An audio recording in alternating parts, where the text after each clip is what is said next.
everybody, man. Who got it? Beterbiev or Browne? Let's see.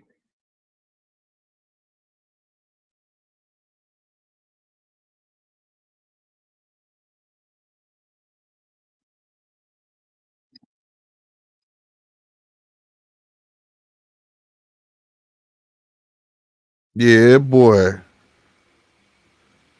What's going down? What's going down?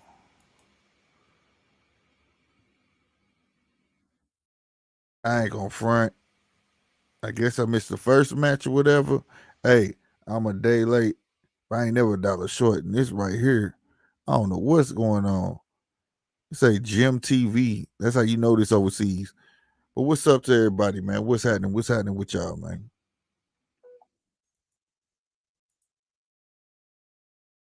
Alert's gone now. This is the first time alert came to my phone in a long time to let me know I was live. Oh man, we might be good, baby. We might be in there. We might be in there. Real spit. Excuse me.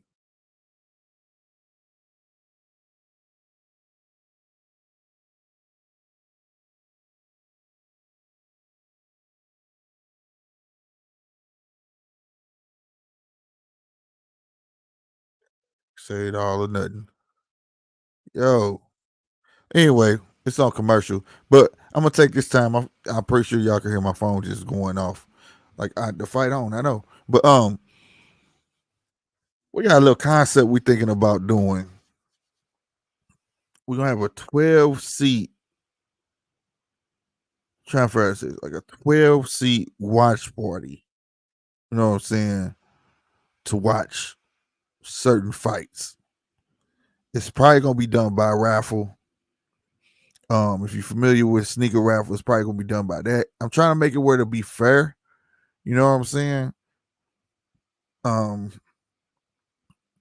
how people get picked, and because it'll be done right here, but you'll actually be able to see. So like,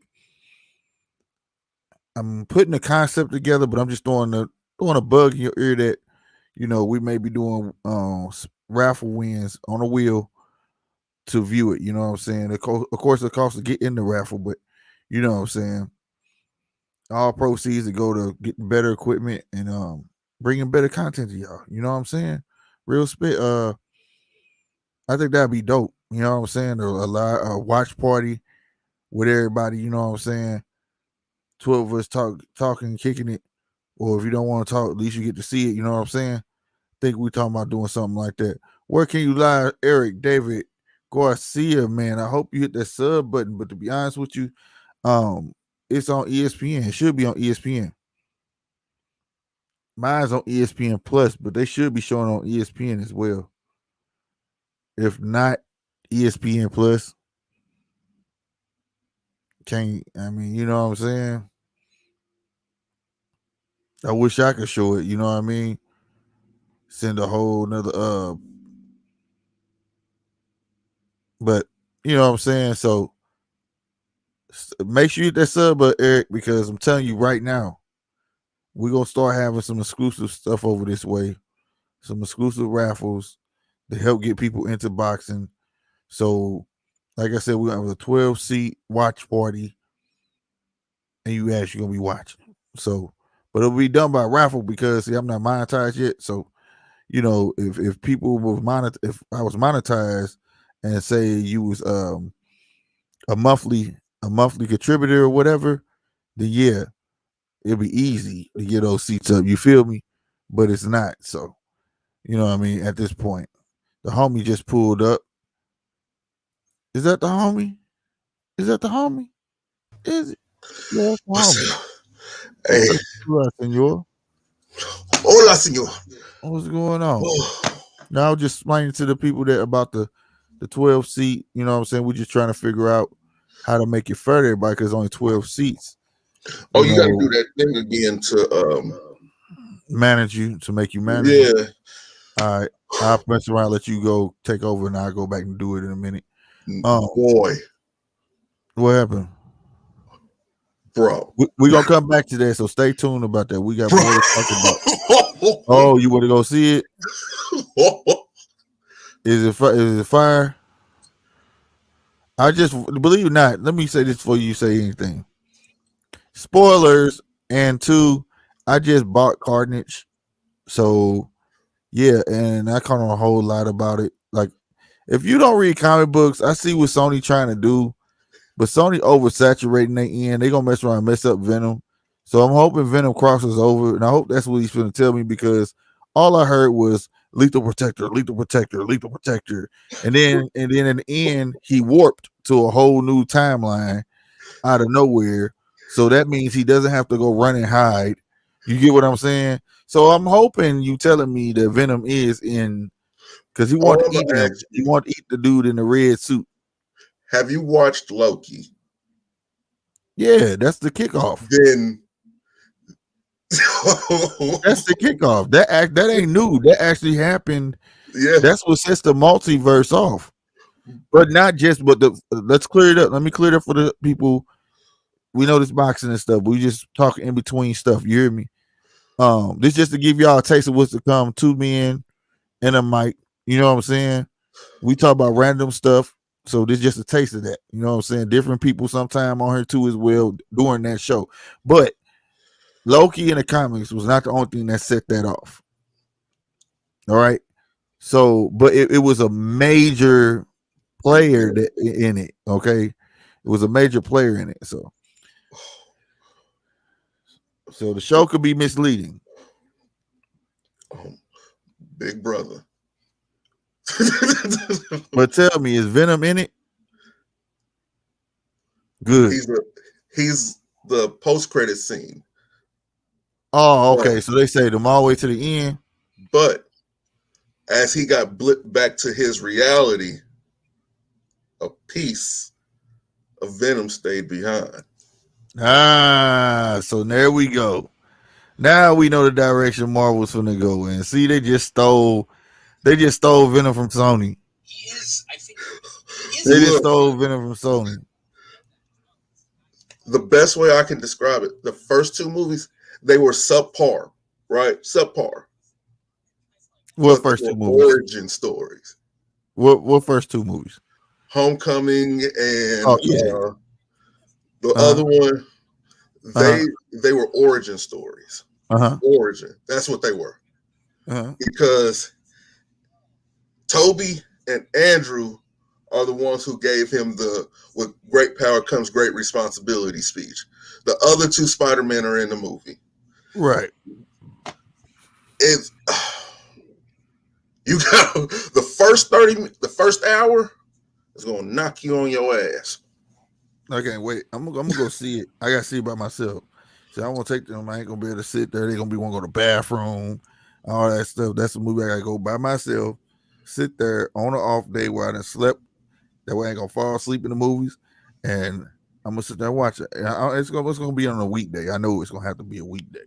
Bruh, my boys kept their Halloween costumes just to wear it there, huh? Yes. Oh. Do you want a spoiler? Yeah, ain't no. See, one thing about me, you can't spoil it because I gotta see the visual. Goblin kills Aunt May. What? Which one? The sexy Aunt May? The sexy Aunt May. What? Yeah.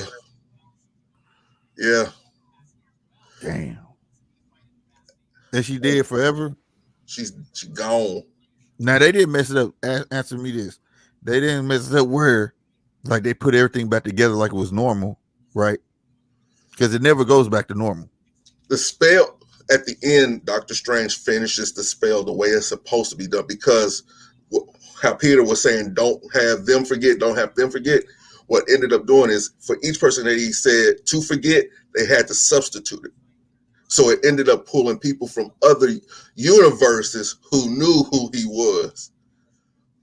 But at the end, he ends up having to, they have to, because Earth 616, the Ultimate Universe 66, Earth 662, Earth 313 Right. were all about to converge Into one. into one, Okay. and it was going to be a But mess. it's not left perfect. Like you got a piece of Venom still there. Yeah, Because in Goblin Spider-Man, didn't go. that's Goblin stayed. Goblin stayed. Right. So they That's set how up, you since there's two or three little things, Easter eggs from the movie. Since Osborn is I alive already know where now, this is going. I already know where this is going.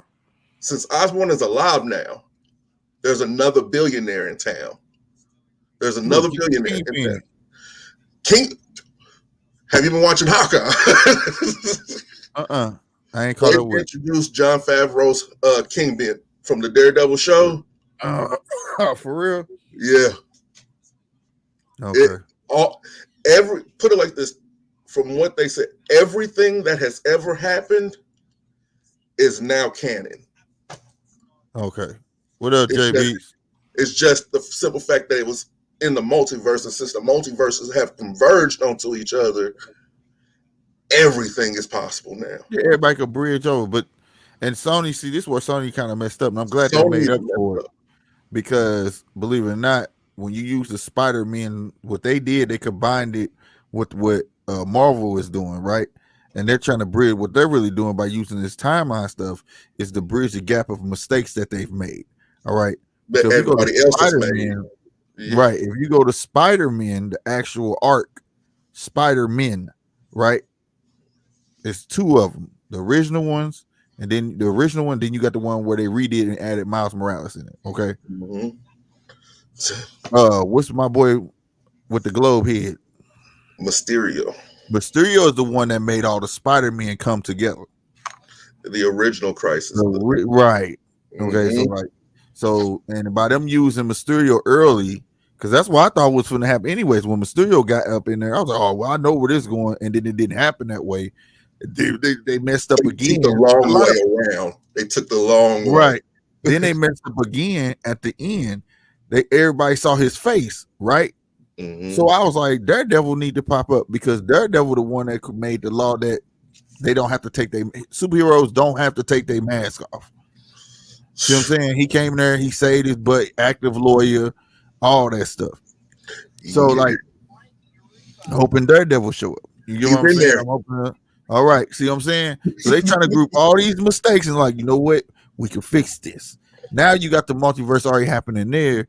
Wait till the next Marvel movies come out because now it makes perfect sense as of why you have Wanda. That's the second end credit scene. The There second you end go. credit scene is the trailer for Doctor Strange. Okay, and then well, I'm saying now you got Wanda Maximoff. It's They kept saying Maximoff, Maximoff, Maximoff in her show, but with this multiverse, you could repair what they did with the two different set of kids. Remember, Sony had they set and Marvel had they set of kids. Remember that shit? yeah. So they could And explain that. it's just put it like this: the next, I will be disappointed if the next few movies are not at least NR-17. What? I would be disappointed Well, I because was kind of the realm that they're going into, it's dark. It's the good. Midnight Suns. Good. Well, Because I was watching the Eternals that earlier. I was kind of disappointed in that. I A was little. disappointed in that, except for the end. I only basically watched for the end credit scene. That was Man, Blade who was talking to the Black Knight. was it? That was Mahershala Ali's voice. He's playing Blade. Yeah, I know he is, but what I must fell asleep on that He part. was asking him because that's the realm of magic, the dark Right. side of Marvel. But I felt like they shouldn't have brought Thanos' brother into nothing. That was like for what? That was unnecessary. Yeah, that was like the corny side of Galaxy Guardians of the Galaxy type stuff right there. If anything, He could have popped up in that because that's if the comical side. You know what I'm saying? if anything in the Eternals, they should have done Adam Warlock. Dog, he was supposed to. That's who the women make to take the Guardians of the Galaxy out. That was he supposed to be in here. I got it, and he will believe. If y'all know Al Warlock was, he's a beast. They already have him cast.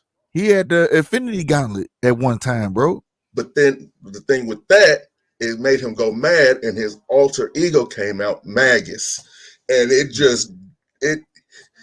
Thanos was running from him. Just put it like that. Thanos stayed away from him. Oh, they found out who bought the Avengers Tower and all. Oh, for real? In there? All right, cool. Don't tell me that. Don't do that with. I don't want to know that part because I knew they pointed that out. Well, when we get off, you could tell me.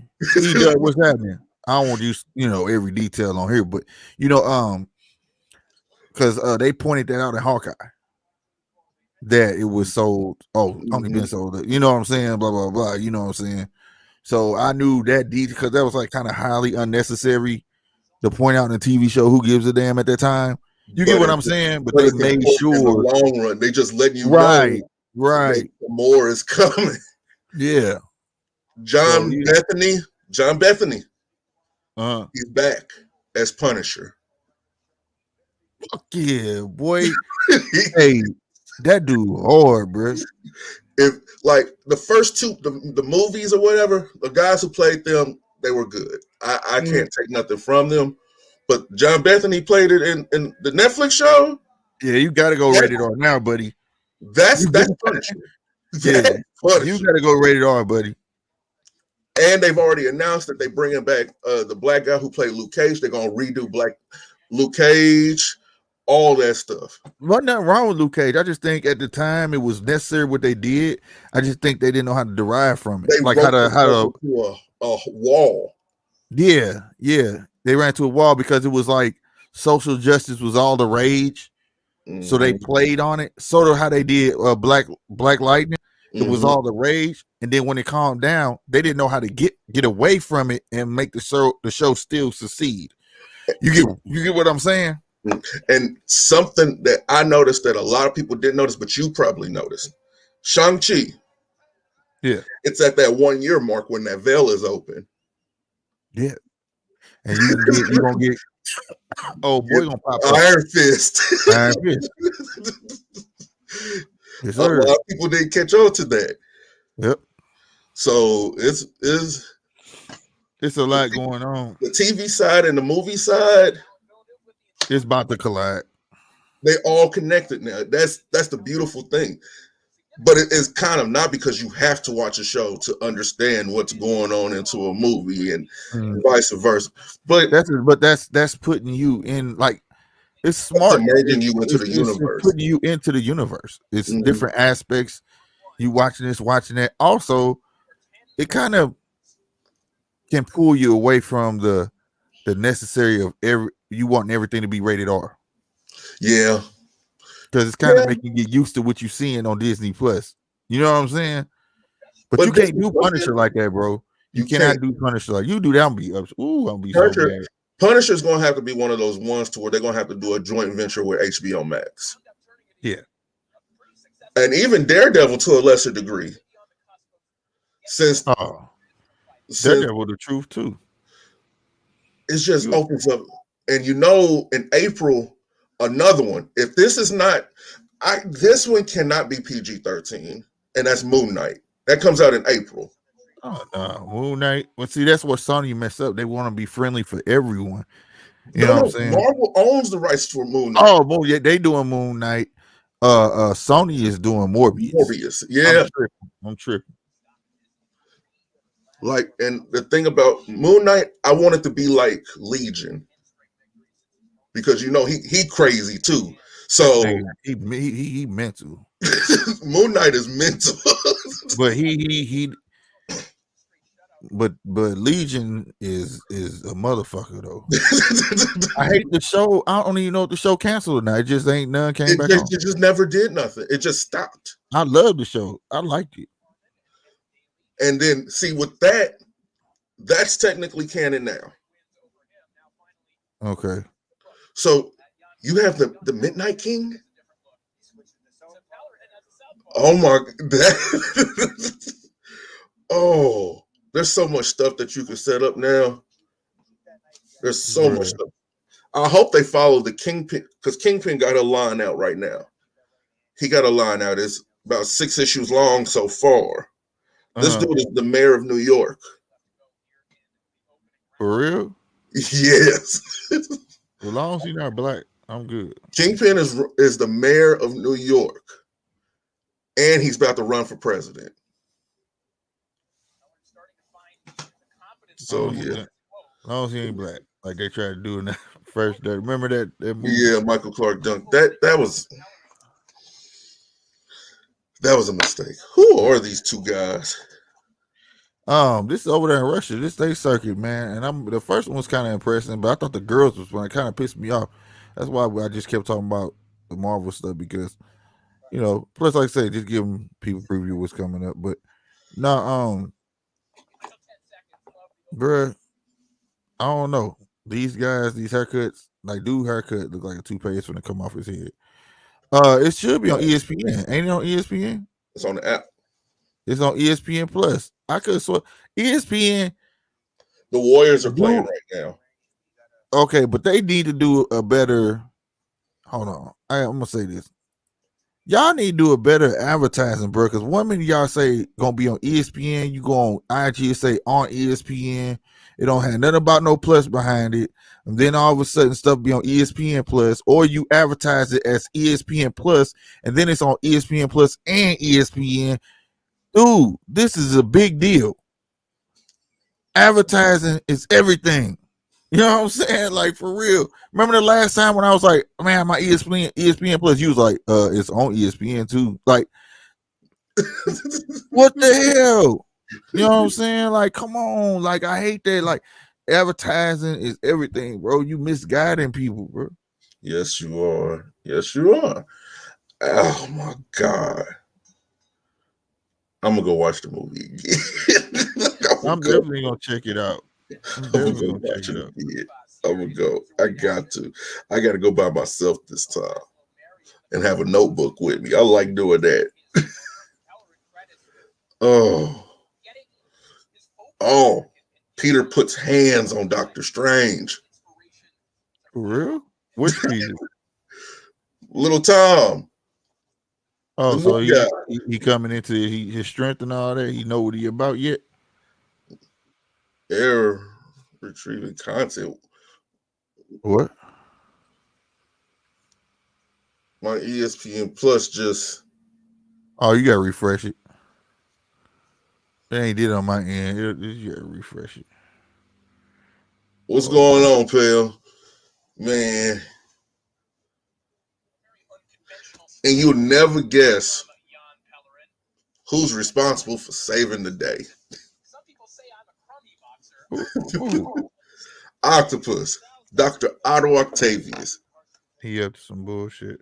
No, remember the tentacles were corrupting his mind. Right.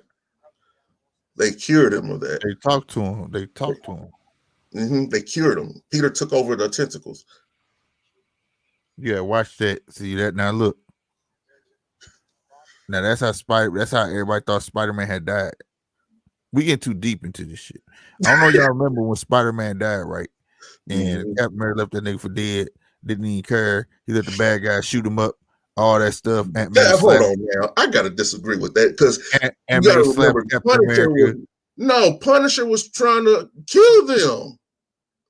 No, it wasn't just Punisher. Remember in the issue he died in, Spider-Man went to go save the day. Spider-Man went to go save the day, and it was on a bridge or something. And they all ganged up on him. They killed him or whatever. And Captain America had the option to get him to help him. He was just like, he keeps jumping in the truck. I keep telling him you can't leap in the everything was something like that. And then the world went crazy, like Spider-Man can't be dead. Now, mind you, this was the Amazing Spider-Man. Okay. No, okay. That was remember this was 2000s. Dan LaMotta's run. And the world went crazy. Like, no, and the world was mad. So what they did was they came up with a concoction to bring him back to life, and they had something like what you just said.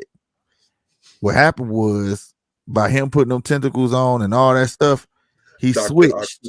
Dr. Octopus was inside of his body, and he was inside of Dr. Octopus' body, and they still locked Octavius up. You see what I'm saying? And then but which that was one is the Peter. spectacular Spider-Man? Right. Well, there you go. There you go. Exactly. The spectacular. Right. Like, there's the amazing, there's the spectacular. There's different types of Spider-Man.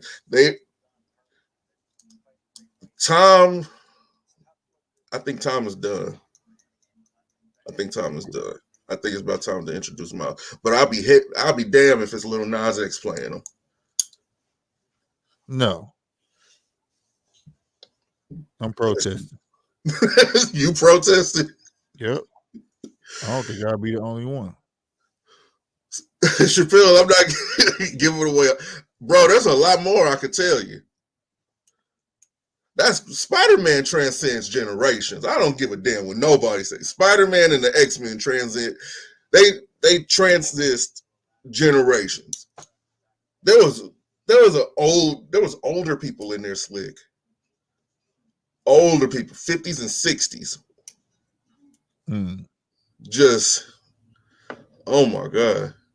Yeah, I mean, like you say, that's like you say, it transcends generations, bro. There ain't no getting rid of that.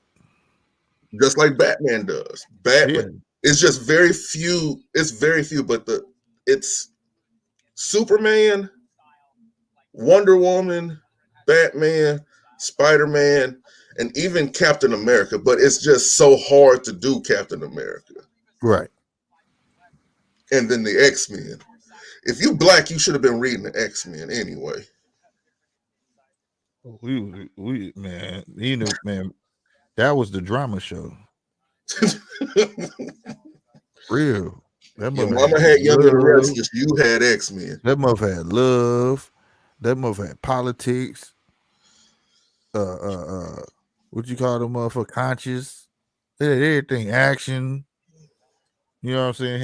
It was an all around thing. You know what I'm saying? Go see it, pal. Go see it. Go see it. It's worth it. It's worth the price of admission. And something else that I did today. Hey, everybody. It is the holiday season. I know everybody's struggling. We all struggling out here, but you'll be surprised what little things can do for somebody's day. Today, we took some toys and some clothes down to some of these shelters, and just to see the smile on some of these kids' face, it was amazing. You know, a little girl had this doll that London gave her, and she was like, "This is for me. This is for me." Bro, it bring a tear to your eye. That's dope. That's dope. And you should, you know, I always feel like kids. My grandma made me go serve in the child line before. No volunteer work. You know what I'm saying? That's how you learn about humility and all that stuff. That's very important. You know what I'm saying? And learn that it's not all about taking. You know what I'm saying? And since my kids are older now, next year, no gifts. We're going down there. That's what we're doing. We're going down there. We're going to these shelters. We're going to the battered women's shelters. We're going to some of these teen shelters, like, because people always forget about the teenagers. You know, it was just, I gave away 4 pairs of my shoes, my own shoes, just to see, you know, the dudes be like, "Oh my God, oh my God, oh my God. I got a pair of shoes. I got a pair of shoes. I got a pair of shoes that's comfortable, a pair of shoes I can fit." It does something to you. I gave away 3 outfits of my own. You know, just stuff that I could do with it. It puts shit in perspective, bro. Right when you think you feel like God written you off. You know what I'm saying? It's like they say, it brings real meaning to that saying. Remember, it's always somebody doing worse than you. Yeah. And, you know, I'm urging everybody, like, we think that, you know, just giving money and toys and stuff like that is cool. Yes, it is, but socks, underwear, and t-shirts, Yeah. underclothes. That if I don't, if even if you have to go to Family Dollar or something, it's appreciated. It is. Number nine, what's happening, man? It's appreciated, man. Yeah, and you can get that shit to your local shelters and all that shit, bro. You Yes, ain't even gotta get it to the directly. They stockpile on that shit, bro. And they and it's do give away affordable. to them free. I know that for a fact. But what Yeah. I will say this though, I'm putting this out there while this nigga talking about some giving shit. Look, don't you get shit to the Goodwill. Don't get nothing. I got a real life story about the Goodwill. I went in there, right? I just came home. Anybody know what just came home mean? I ain't about to get in all that. Just came home. I had to get a job, right? You know, they make you get one. I didn't have no real dividends. So I went there to get a white shirt. You know what I'm saying? Now, before that, I had ever been in Goodwill. You know what I'm saying? It was like 50 cents a shirt, this, that, and the third. This would mess me up though, right? So I go in there, the damn shirt was used. Oh, look, some old stuff, man.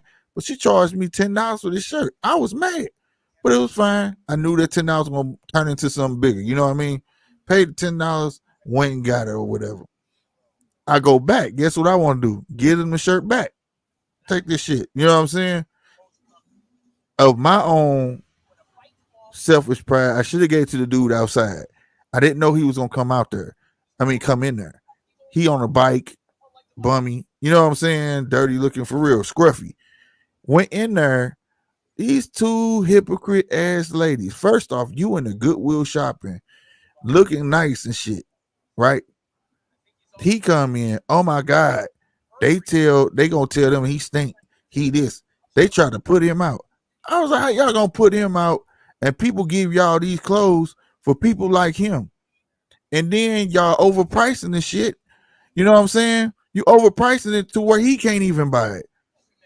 Yeah. No, no, Slick's not lying because I'll tell you a little story too. A girlfriend that I had, ex-girlfriend.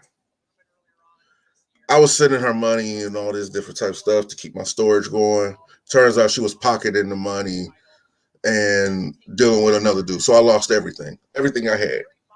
You know, being a veteran, the DAV and the Goodwill work hand in hand. When you come home, if you don't have anything, you're supposed to be able to come in there, show your card, and get at least a week's worth of clothes. What they did was tell me that I have to wait for my first check and then bring them 10% of it. That crazy double I had to get on. No, man, it don't make sense, bro. That's So so I don't get a Goodwill. I urge y'all don't. Everybody that be in there swear they be in there shopping. Them clothes was meant to be for homeless people. You know, not to just give to them. We understand, but it was meant to be affordable for what they can get clothes and stuff like that. hold on, the Goodwill makes money off the government. Man, yeah, that's what I'm saying. But then you go in there, the resale stuff is ridiculous. It's not like I ain't saying that it's high. Like, oh my god, I'm just saying it's high. It's high for somebody who doesn't have the Who's means. less fortunate, bro? You know what I'm saying? It's high for that woman who got 6 kids and she just trying to make it, bro. And she still got going there and bust out almost $1.50. You get what I'm saying? Mm-hmm. Like that's crazy, bro. But yeah, I ended up going off on that lady, bro. And I told that man, get what you want. I had him. I ended up spending $100 on that man. Got him blanket. He found the sleeping bag in there, all types of stuff, bro. Mm-hmm. You know what I'm saying? I'm looking at them like, what the hell? And then I was in there going off. I'm like, and then on top of that, this had to be y'all last stop for a job. Like real spit. No. Do you know how much they make? Yeah, they make minimum wage. No, But they what I'm saying is, the front people on the counter, they make minimum wage. The people who take the stuff off the trucks and stuff like that, they make more. I went and look. You gotta go the Goodwill building right down the street from here. You can go apply right up in there or whatever. You can go in the store, get the application, and take it up to the Goodwill place. But the thing is about it, like them jobs, they even look at it as charity to give you that job. So it's my point was that homeless person to, yeah. so I'm like, this had to be y'all last stop, and y'all gonna look at him like, Look where you work. You know what I'm saying? Like this dude's trying to get. So Yeah, really, to me, he y'all corrupt just a step voters. above him. Like stop looking at. Look, man, dog, I was so upset, bro. That's what I. I was so That's what I upset. first say. What E-Dubs put right there over here, they make almost 20. They make almost 20 an hour. When I went, I think it was like maybe 3 years ago. She told me cashiers make minimum wage. The people in the back, the sorters make a certain pay, and the people on them when them trucks come and they have to sort that stuff, they make the most money. See, but that's the thing.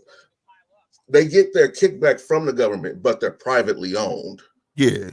So each one, what they get paid could be different depending on that. True shit. I don't like the way that stuff goes. I don't like that. Like, don't get me. I'm not one that's for a lot of charity. I'm not. I believe that everybody has an opportunity to make something of themselves. But Yeah.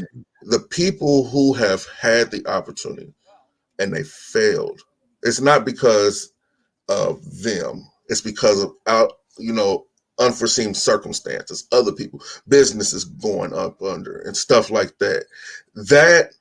That's different. They still have to feed themselves. They still have to feed their families. They still have to do that. Yeah, that's a fact. But my thing is this. My thing is for his goodwill and Salvation Army and all of them. That's supposed like for me. I got out, right? Ain't nobody give me nothing. I had my little $80. You see what I'm saying? And I had to go get a job. Don't get a job, you go right back. You get what I'm saying? Mm-hmm. It's supposed to be a tool to help you It's get supposed where to be you need to be. a Right. resource. You get what I'm saying? That's what it's supposed to be for. I don't. I agree, Paul. I believe Hey, you get out here, make. Hey, as long as you trying, you'll get there. The only way you're gonna fail is by not doing nothing. You see what I'm saying? So if you out here trying, you in the right direction. But when somebody trying to shut you down from going the right direction, that's retarded. Like, stop it. That's what that was developed for. That's what it was made for. I remember being a kid, bro, going to Goodwill, bro. Stuff was 20 cents, I do too. 40 cents. I think I've told you the story about me finding Castle Grayskull in there. Right. It's not something to be embarrassed about. It happens. It happens. And matter of Man, fact, sometimes, I ain't never been embarrassed about being poor. and Never. here's the thing though. Something that I've noticed. Sometimes the Goodwill got better stuff in it than the dang store. And Just depending which one you go to, keeping it a buck. Keeping it a buck. I'm not even gonna lie to you. depending which one you go to, like the one in rich neighborhoods, it's some good people out there. They be buying brand new stuff to give to the Goodwill, but see, they don't know They that the don't know. Goodwill will price it damn near the price that it is in the store. Mm-hmm. They'll leave the tag on it on purpose. Just Man, I walked in, it was like a brand new dining room set. Man, it had a tag of $300 something. mm-hmm. Stop it, bro. You know what I'm saying? I'm like, come on, man, y'all the good. I'm not. Browne is not gonna. Whoa, Man, I don't know. I think Beterbiev finna come through heavy, man. We have been talking about everything in the sun. That was y'all preview, 2 men in the mic. All right, that type of conversation. But this fight right here to me is not interesting. This one guy in the red, Frankie, he don't even look like he boxed. He just looked like somebody put him in there and was like, go and try. You know what I'm saying? But he hanging in there with old boy, and then my dude looked like what's my boy Max that fought Joe Louis with that haircut, Max Schmeling. He looked like he just took us back all the way to them days. You know what I'm saying? I don't know, and it's just not interesting, bro. Because the way this big old dude, Bus don't got no pop for real, because he should have got Frankie out of there, or either Frankie got a granite chin. You know what I'm saying? Mm-hmm. There's nothing. This fight not as wide as y'all think. Well, okay, let's keep the same energy that we keep for Canelo when it comes to Browne. Okay, dude's been popped several times for inexplicable substances in his blood. So let's keep the same energy. Let's just keep the same energy. No, I will say that Browne's a good fighter, though. I ain't saying Browne's garbage, but we can't sit here and deny that Beterbiev's a heavy hitter. Like, Beterbiev is a way heavier hitter than Browne. You know, and if you know, I need to see that proof. and if you know Browne will try to do what you do. Yeah. Now that's something he can't afford to do. Not in this fight. So I agree with you. It's not that big of a margin, but when you finna get in there with a heavier dude, and he finna be heavy, I mean, hell, it looks like Beterbiev ain't finna be able to stay at light heavy. He was a couple whatever you call them pounds over. Mm-hmm. They gave him 2 hours to lose. He lost enough to be at 175. You see what I'm saying? So expect this man to probably come in almost 180 or something. You know what I'm saying? Like 185. Mm. You know, trip me out. I said, damn, yeah, he about to go to heavyweight. So you know what I mean? But this is a fight I've been waiting to see since it was announced. And and it's on a Friday. Here's I the thing almost about forgot. Here's the significance of this fight. This is going to tell you whether or not Canelo's going to go back down to 175. Well, they say he's supposed to be scouting it right now. He's supposed to be scouting this fight. He's going to fight one of these see if dudes. it's worth it. To see if it's worth it. He's going to be, if he goes to 175, he's going to fight one of these dudes that's in the ring right now. He's not going to fight Browne.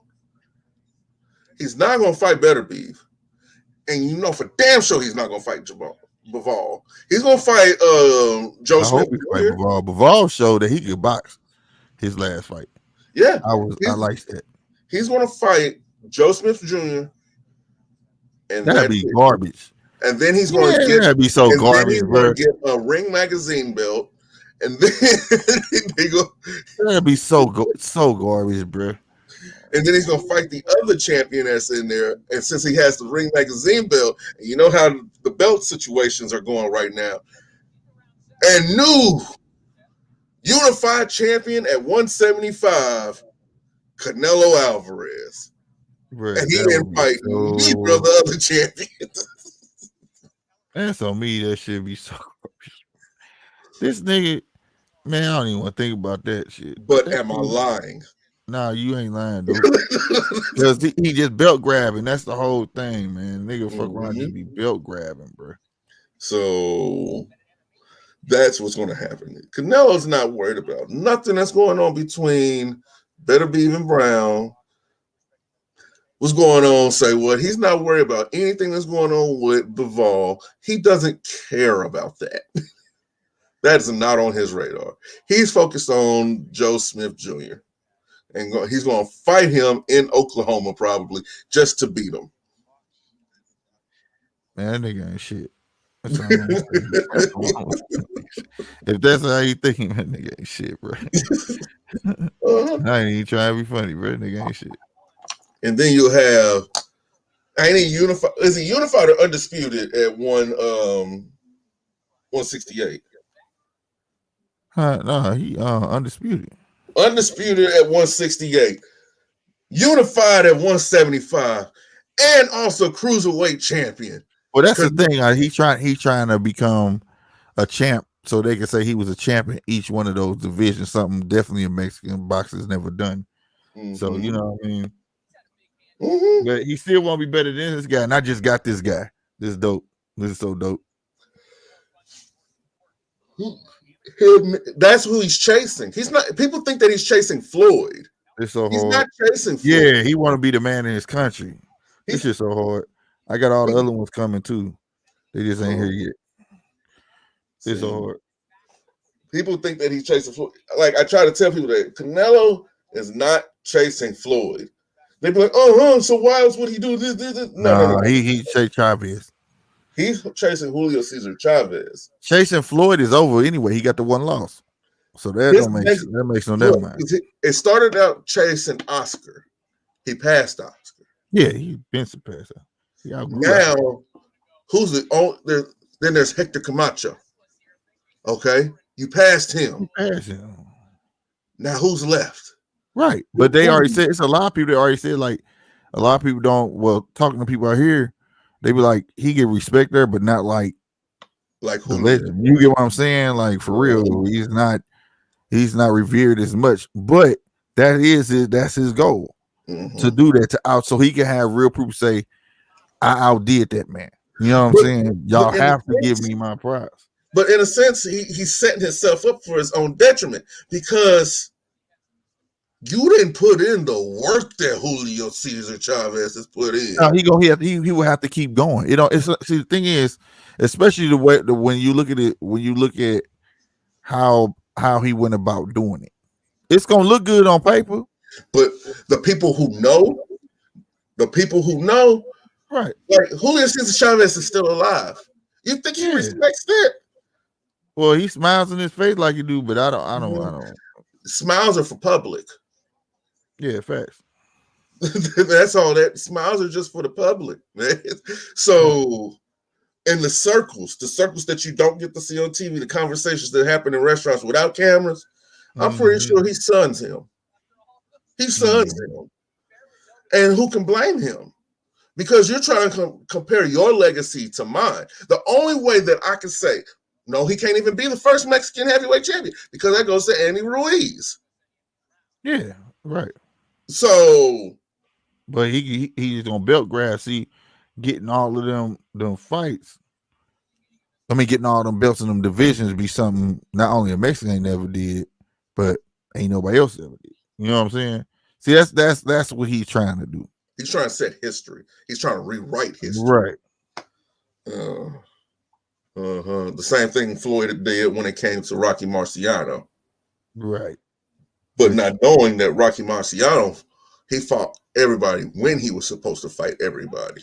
Yeah, because he was a prize fighter. They ain't had no choice. Shit, that's how that man got paid. Goddamn me.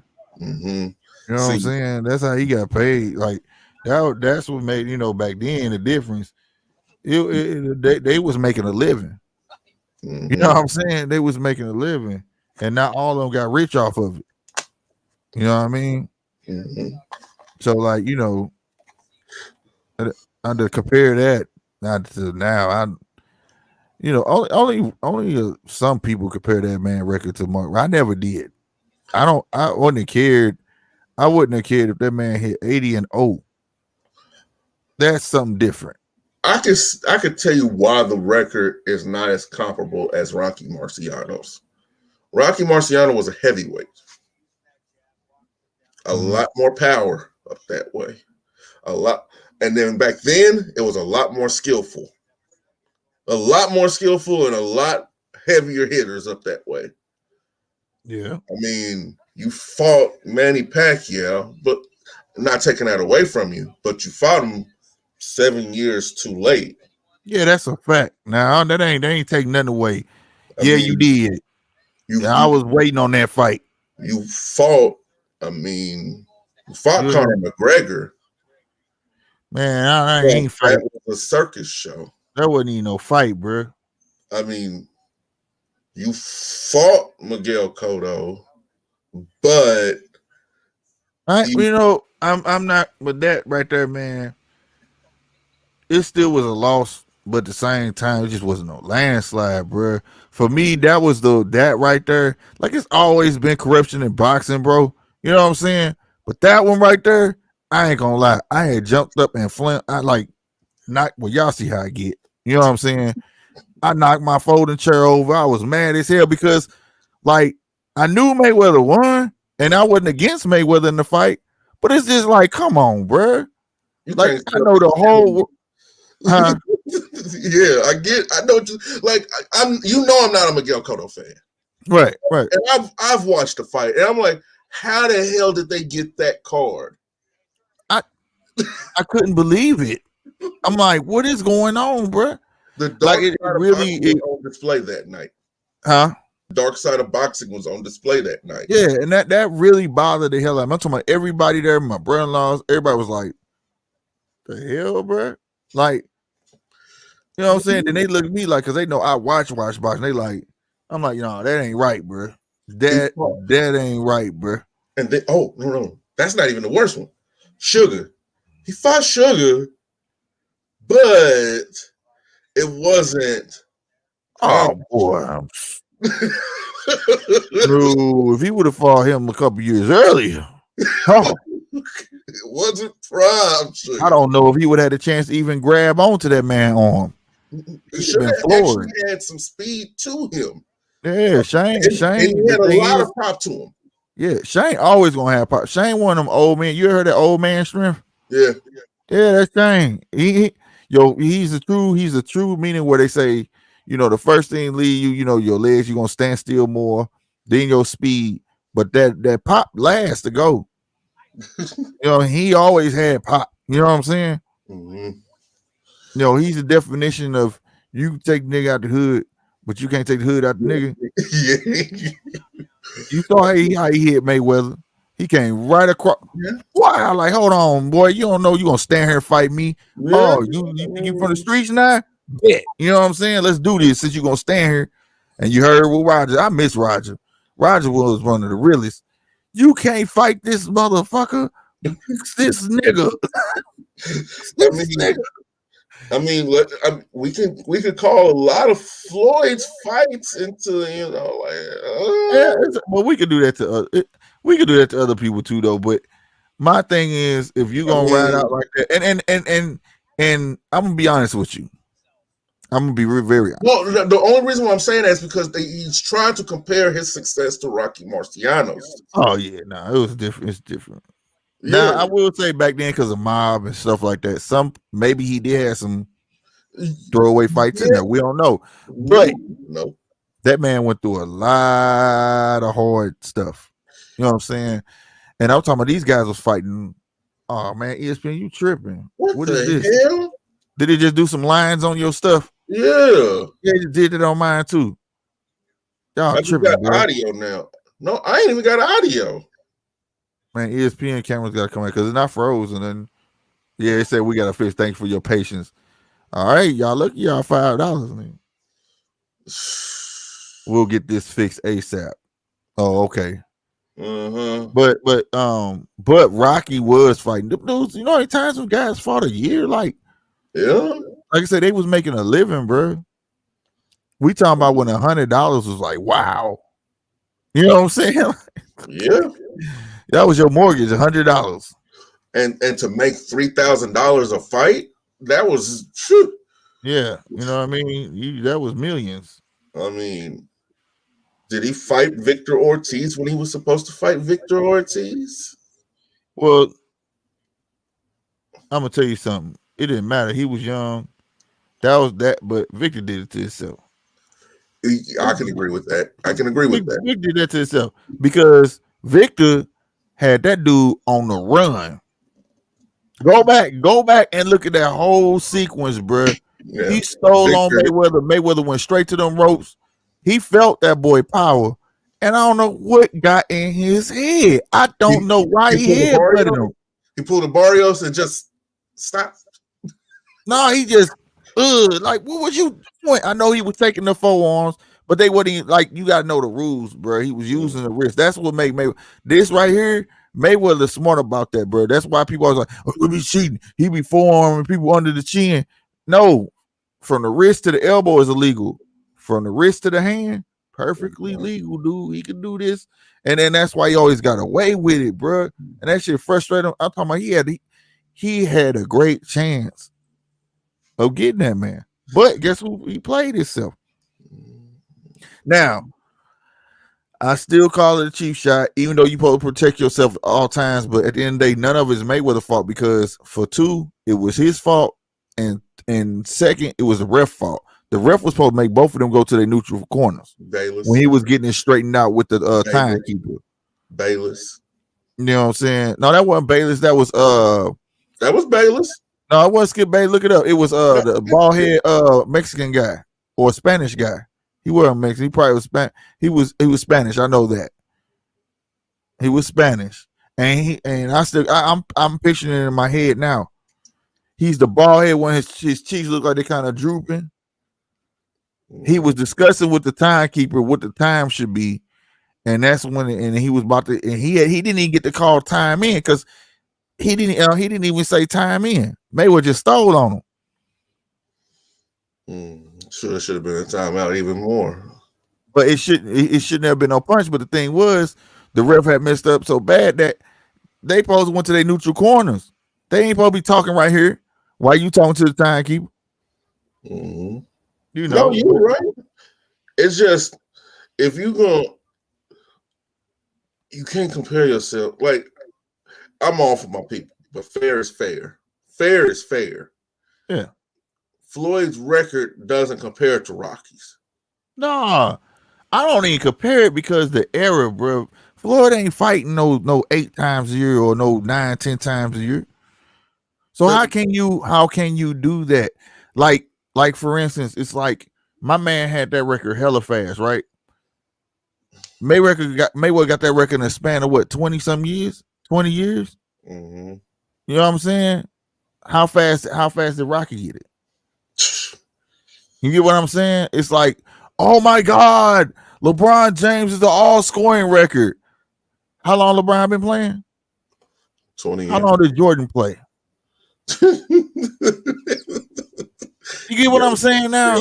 Yeah. In a harder era, and he had the all-time scoring record, and he just beat that record in 20 years in an easier era. No hand checking, no none of that. Mm-hmm. Come on, bro. When you had to learn how to create space. Just put it like this for people who don't know. His first recorded fight, Rocky Marciano, was in 1947. 1947. Right. When $100 meant something, bro. His last fight, 1955. Hey. There you go. See? 10 years. 10 years, bro. That's why I'm saying it's a different time. I can't compare that, bro. I can't. He every fight he went into had meaning behind it. He had kids. He got an old lady. You know, when your old lady really was your old lady, he had that type of old lady. Meaning he had to be the breadwinner. Mm-hmm. She was not going to work. She was not going to work. She not that she didn't want to. She would if she had to, but he wasn't going to let her work. And people got to remember the time that this was right after the World War. Yeah, you know, like, and when, you know, so it was a lot that went into that time. That man probably had fights where he got paid pennies. Mm-hmm. You see what I'm saying? So like, I can't compare that. Like when people are, oh, he ain't better than Great Monster. Man, look, that man grateful what he had to go through back then, making those type of fights, what you up against with the mob. You know, every time the mob probably tried to pay him to take a fall. And the names on his resume. See, you have to see that's the thing that kills me about boxing. People claim to be a boxing historian or boxing enthusiast, but they snuff at the people that the historically greats have fought when they compare them to today's boxers. Like I could bring up what was this? Carmen Vingo. I know for a fact he fought Rocky Marciano. You know, Rocky Marciano was his only loss. Dude went on to be 89-1. There you go. See what I'm saying? He's fought Joe Louis, which is arguably one of the top 10 greatest heavyweights of all time. There you go. I mean, Bill Wilson. Now I'm about to get on BoxRec. Because I know some, but not a lot. That's why I say I'm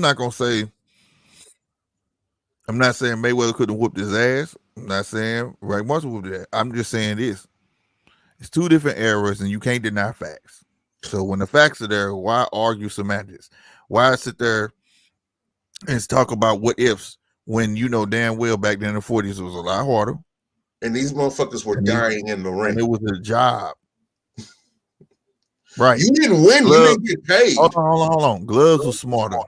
I mean, it's not. Gloves was smaller. Gloves was way smaller. You know, they hit harder because one, the gloves, and they just brute strength. Most of these guys come from construction, blue collar cats. You know what I'm saying? Garbage Totally man. different.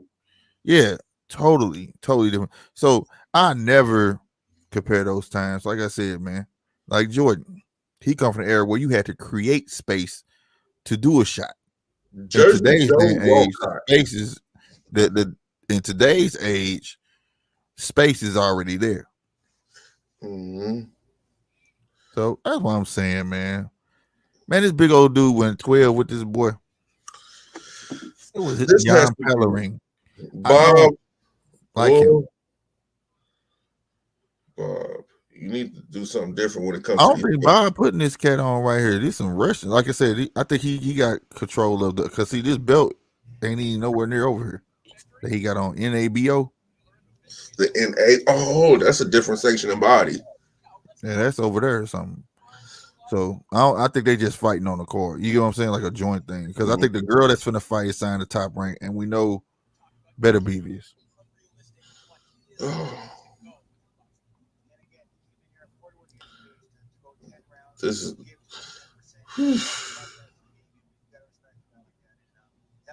But that would have been something to get in the way back, and then get the Infinity Gauntlet. Get both of them, and then go to Madison Square Garden.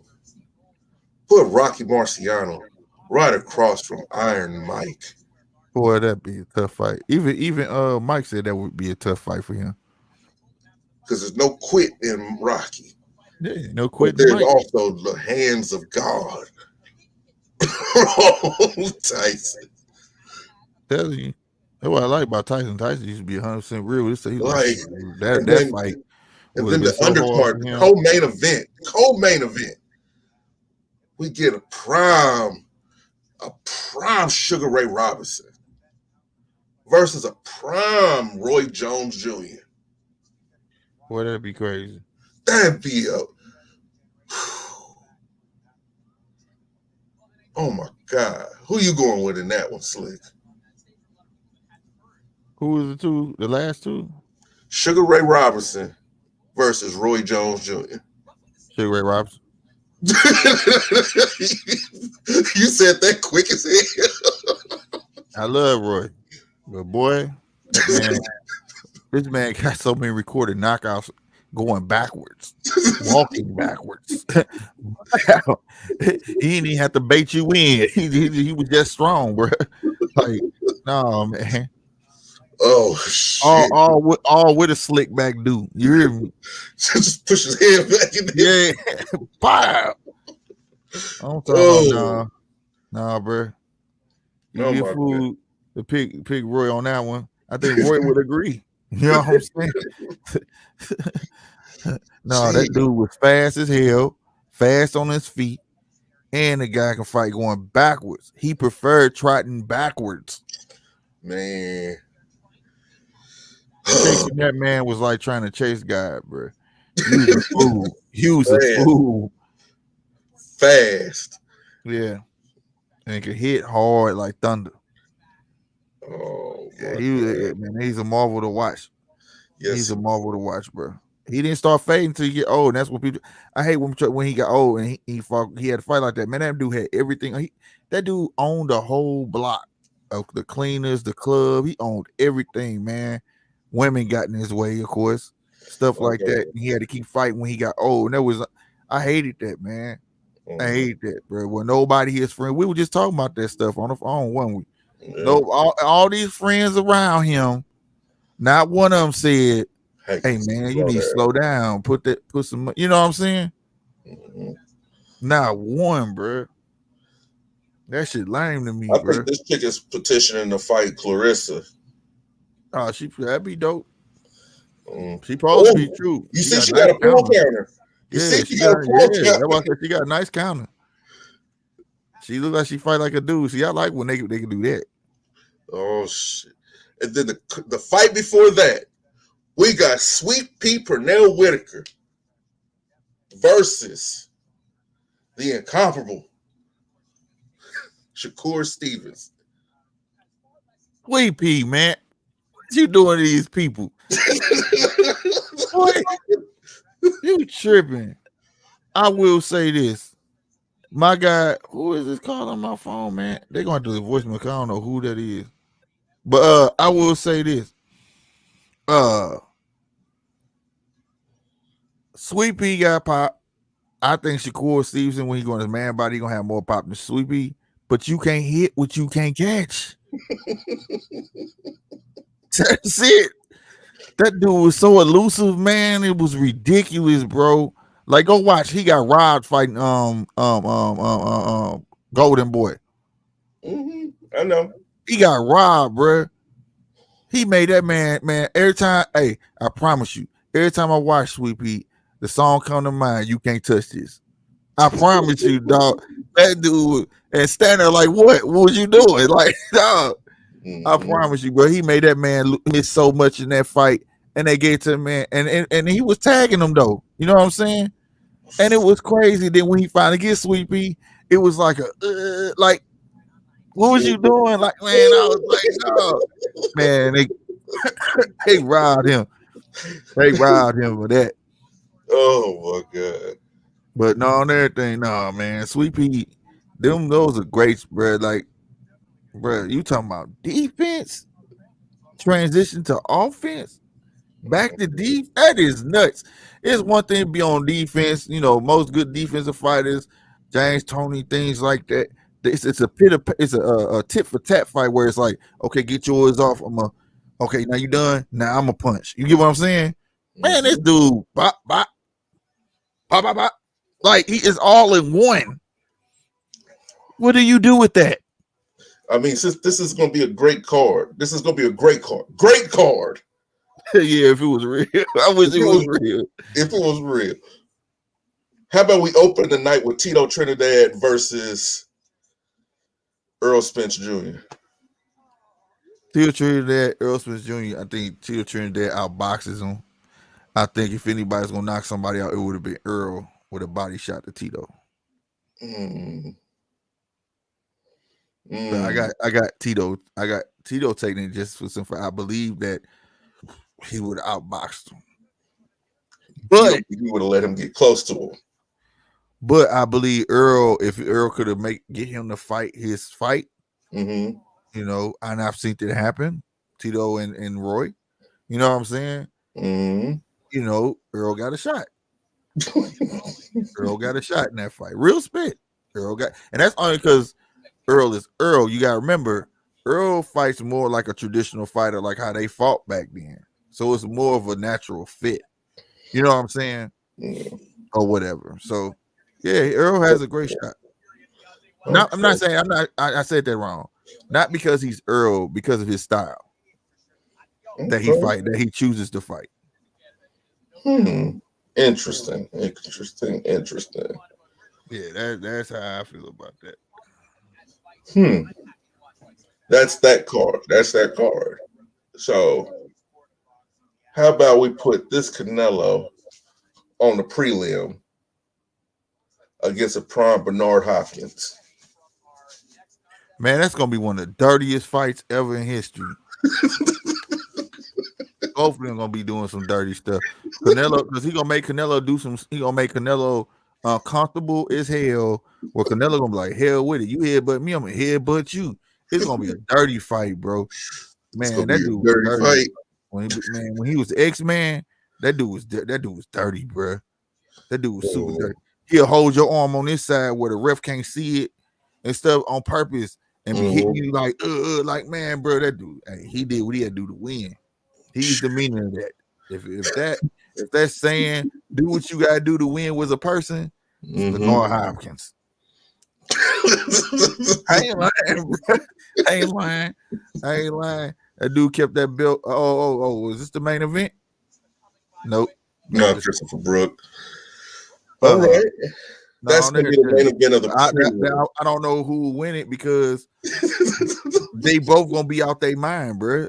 They is, and it's gonna take Canelo. Canelo be so roughed up. But he's gonna give it back though. That's Yeah, yeah. And the thing is, like, that's why I'm saying, like, and both of them can box. You know what I'm saying? Both of them can box, bro. And that's the prelim. That's the main event of the prelim. That's some crazy shit right there, boy. I ain't gonna stunt. And then the But fight before that, how about we get the great Julio Cesar Chavez, and we put him in there against Vasily Lomachenko. now I'm gonna be real with you. I'm about to be real with you. That bouncing, that Chavez bounce, and all that stuff. Lomachenko get that time. I think Lomachenko just might pull that out. I can't call a knockout, and if it will be a knockout, it's gonna be a body shot. I think Julio hits him with a body shot in the liver, and sits Lomachenko down. But Really? if he could stay away from that, Lomachenko got it. Lomachenko got it. I just think he got to ride it out though. The 12, be patient. If the knockout come, it come. If it don't, just ride it out, bro. You know what I'm saying? Just ride it out. Yeah, that's how I feel about that. Because I can, even though I hate how they fast track Lomachenko and all that, I can't deny the man's skill. Yeah, he's truly a marvel to watch. The dude is talented as shit. So people want to sit there and act like, oh, this dude's a sham, bro. I don't care. Because when they make a fighter look easy, people want to say the dude is garbage he was fighting. You see what I'm saying? It's like a damn if you do, damn if you don't. When you are a talented fighter, that's the stuff, that's the flack you gonna get. That's why you hear people like and I'm pick on Chappelle. They say, oh, who did Mike Tyson fight? You know why he said that? Because Mike made it look easy. You get what I'm saying? When you that talented, you know what I'm saying? It happens. It happens, bro. You know what I'm saying? So he's talented, bro. But speaking of heavyweights, let's throw a heavyweight fight on that card. Let's throw one on that card. How about we get Luis King Kong Ortiz versus your boy Tommy Morrison? Woo! I hate to say it, but I think King Kong Ortiz gets Tommy. Can we say prime? Hold on. Can we say prime Tommy? Prime Tommy. That's who it is. I get Tommy. Heavy hand, that uppercut, and that left hook is a motherfucker. Yeah, we do that. No, we ain't with the drugs, Tommy and shit. You know, the prime Tommy for real. Before the movie, before all that, before yeah, we gonna give it to Tommy. That was called White Boy. That's one of my favorite fighters, bro. Well, you know that. That's why I brought it up to see if you was gonna be biased, and I see that you are. No, I'm not being biased, bro. Prime Tommy with them that heavy left hook and the uppercut. I chose the wrong opponent for him then. Now, sir, don't get me twisted. I don't think he's just gonna go in there and dominate no Luis Ortiz. Luis Ortiz gonna go in there and try to box the shit out of him. You gotta remember, Tommy gonna be a little bit taller than Ortiz, I believe, and then he gonna try to box the shit out of him. Once he get it, once Tommy time that shit and figure that if he take his spot he can go through it. You already know Tommy gonna get him on the ropes and throw that left hook and that uppercut combo. He gonna try to land that shit relentlessly. Yeah. But again, if Luis Ortiz can stay away from it, he got a shot. But if I had to pick, if it's prime Tommy, I'm taking Tommy. I'm taking Tommy. He got nothing to do with being biased. Like, man, he hard. I don't care what nobody say. Hey, that man is hard. Shit. He hit harder than King Kong. Yes, he does. This is true. So, wow. Oh, you know what? I'm be honest. I'm ready for this card to be over with. I'm ready for this to be over. I'm not understanding these fights because the first 2 fights I ain't know them cats, and it just was an awkward fight. You had dude up there looking like a Max Burr, tall Max Burr fighting the Cinderella man, and he couldn't even get him up out of there. He looked like big. He was big as Max Burr, but he had the haircut of Max Schmeling. He did, bro. Hey, I know who Christopher Brooker is, dog. Hey, I done see this cat now. They got him where I said, now I don't know who Steve Rose is. They got him But fighting I over there in Christian Russia. Booker, huh? So they got him fighting over there in Russia. So Yeah, he been on ESPN before.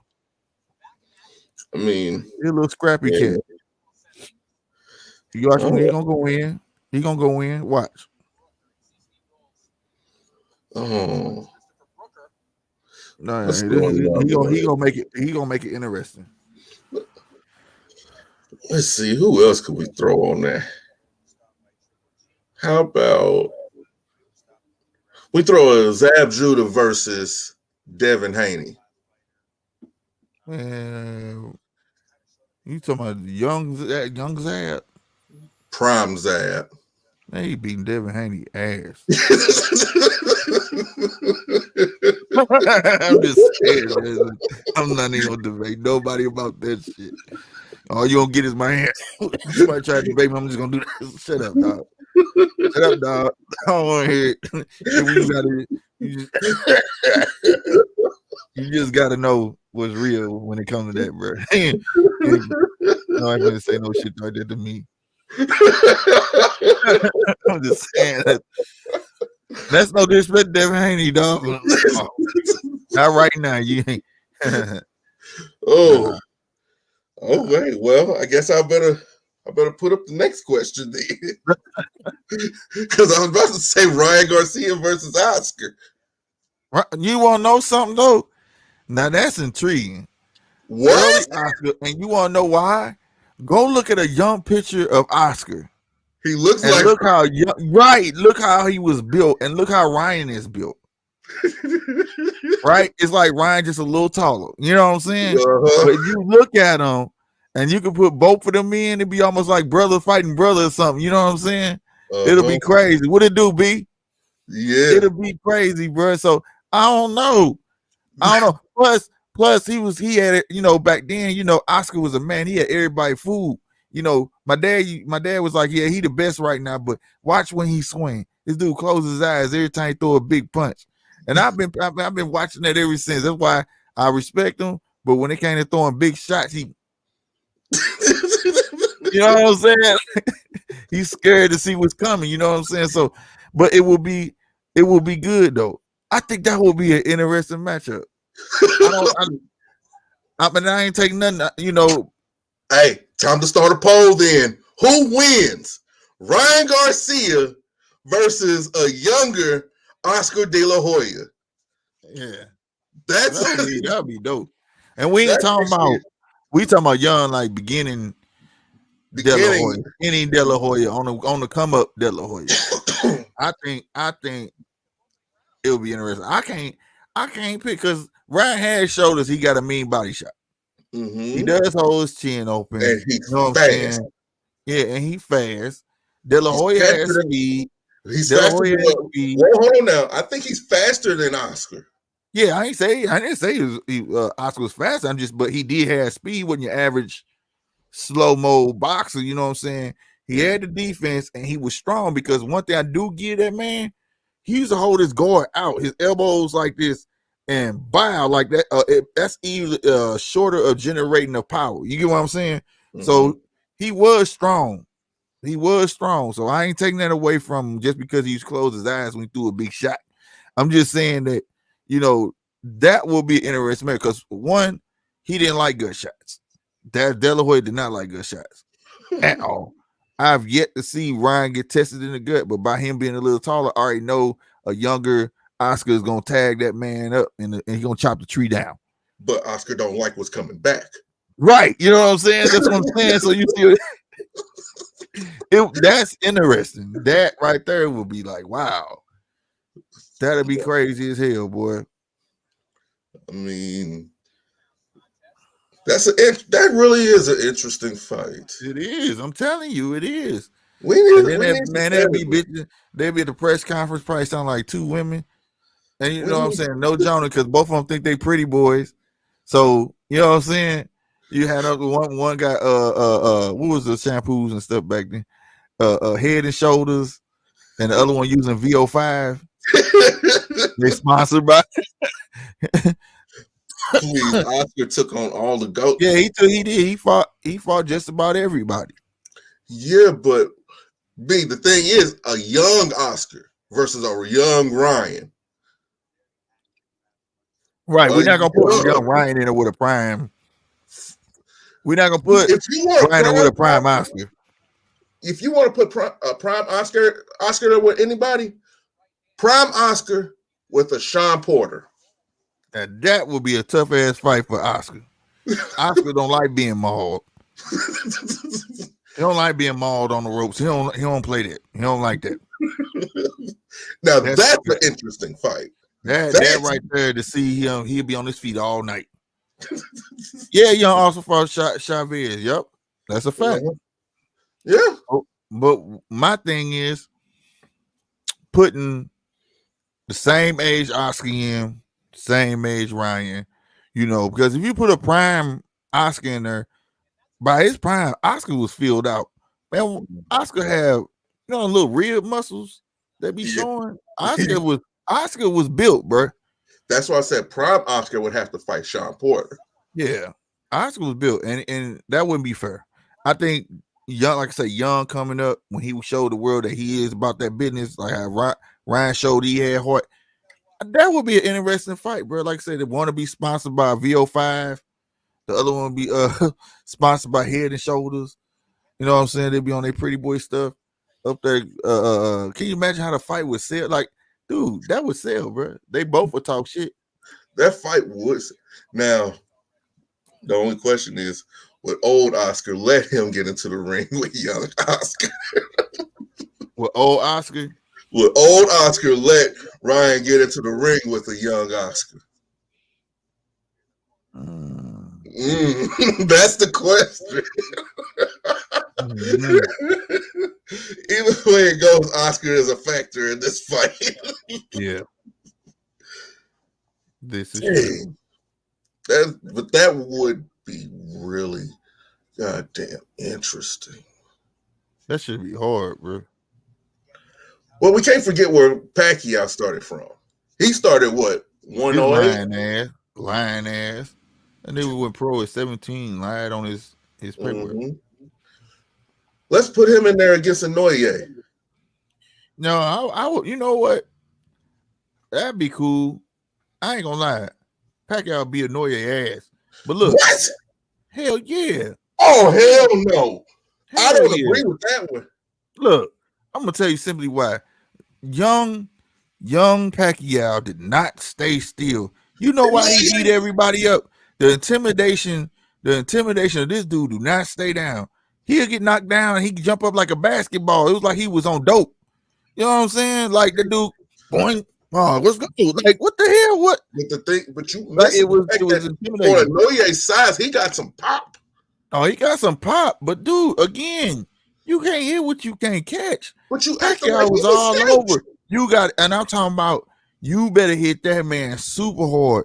And the reason I think he was so great being so young, you get what I'm saying, was what he was fighting for. What he was fighting for. That's why I say I was finna say like, yeah, Noye, but I think I would want to put him in with one of them old school fighters. Oh, you would have to put him in there with an old guy or an older dude. Yeah, like in the 40s or something, because he's one of the last that you could actually say besides Carlos Baldomir them that they was fighting for a reason. Like them dudes straight up didn't have nothing, bro. Yeah. Like Pacquiao gave all his money to his mama when he went pro. When he first went pro, he had to leave his mama and his brothers and them back there. They was living in a little hut and all that stuff. And I ain't making this up. You go look at his trash and everything. Yeah, you know, he had to leave and lie and all that stuff. Bruh, he had something to fight for, bro. Yeah. He had something to fight for, bro. Like, so, and I think that was his drive, and that was the same drive as some old school guys. You know what I'm saying? Yeah, B. Pacquiao was that dude. And like I say, I don't care about that he lost to Mayweather, because that fight, to me, should have happened. That's a mulligan earlier. That's a mulligan to me. I don't even. It's going to count officially, but I don't count it. Only Floyd fans count it. Hey, don't dude look like old boy who had sex with Delonte? Yep. I could, and that's sad. That's the only way I could describe it, bro. But That's what he looked like. You see what happened to him since he did that. Yeah, he all good now though. He good now. Yeah, he drug free and he do something. I forgot. I was reading it not too long ago. I Jeez. don't know how that happened though. Like I don't know. That's the mystery. Like he disappeared, ends up on drugs. Like you know what I'm saying? How did he just magically get cut from the NBA when he was a career averaging 14-point player? Right. And That's what I'm saying, bro. he Like, still averaged 14 points on his last team. But magically, all of a sudden, there's no room for him in the NBA. bro. So I'm saying the story is weird, bro. Like It's almost like somebody made a phone call and said, I don't like this. and I hate to say that, but man, look. I mean, Somebody didn't like it. there's politics in every sport. There's politics in every sport. And I'm starting to see it a little bit. The NFL is starting to show its nasty little grubby hands now. They Man, are. They was about man. to have the Browns play tomorrow. They was about to make them play tomorrow. When What? I think it's 11 or 13 of their players is out. All starters. Damn. This has been a slaughter. Hey, let's talk about your team though. Hey, Chargers gave y'all team a run for their money, boy. That was some John Madden stuff. I'm sitting there watching this dude threw it. They got the fumble at the 1, and then he threw an interception right at the 1. Dude Gave it jumped right up. back. I said, "What is going on, bro?" Yeah. Like, that game was crazy, bro. Yeah. That game was crazy. Now, I can say if the Chargers have a better coach, they're going to. Okay, if the Chargers were coached by Belichick, they would have won that game. Man, they was because they was motivated to win. They were doing their job. It's just defense wasn't stopping each other like that. See, but that goes into the greatness of Sir Patrick Mahomes. Well, I'm gonna tell you something. And Travis Kelce and Tyreek Hill. I'm gonna tell you something though. Patrick Mahomes, when he was calm in the game, he wasn't doing too well to me. But when he under pressure though, he makes shit happen, bro. That dude, I was like, God damn, this dude is on one. They can't stop this cat for shit. When the fourth quarter started, it's like he ain't bored no more. Okay, now we got a game. Let's do it. Like, now you know what I'm saying? Type stuff. Yeah, like. Did you see the hit that he took when he threw that touchdown? And he was just sitting there like, nigga, I do this. Yeah. It was some blown calls in there too. It was a couple pass interference calls they let slide. They was letting them play for the most part. They really did let them play on both. They was letting them play for the They only called it if it was really bad, and you was like, okay, that's really obvious. Right. They let them play. That's why I appreciated it. I think that's why I would say I think that's what made the game good. You know what I'm saying? Oh, Delonte getting worked over here, goddamn me. It looked like LeBron whooping your ass. You know who he looked like? He looked like if Nico Ali had all them tattoos on him. Oh, if you ain't see the dude's face yet. that game came down to coaching and just like, okay, this is something that involves boxing too. There's analytics in boxing. Oh yeah. There's a certain percentage that they say that you should throw the body shot compared to blows to the head. Right. Are we getting to the point where analytics is starting to ruin the game? It ruined baseball. Because I'm a Chiefs fan, but I'm an honest Chiefs fan. The Chargers, they left 12 points on the board. They left 12 points. Mm-hmm.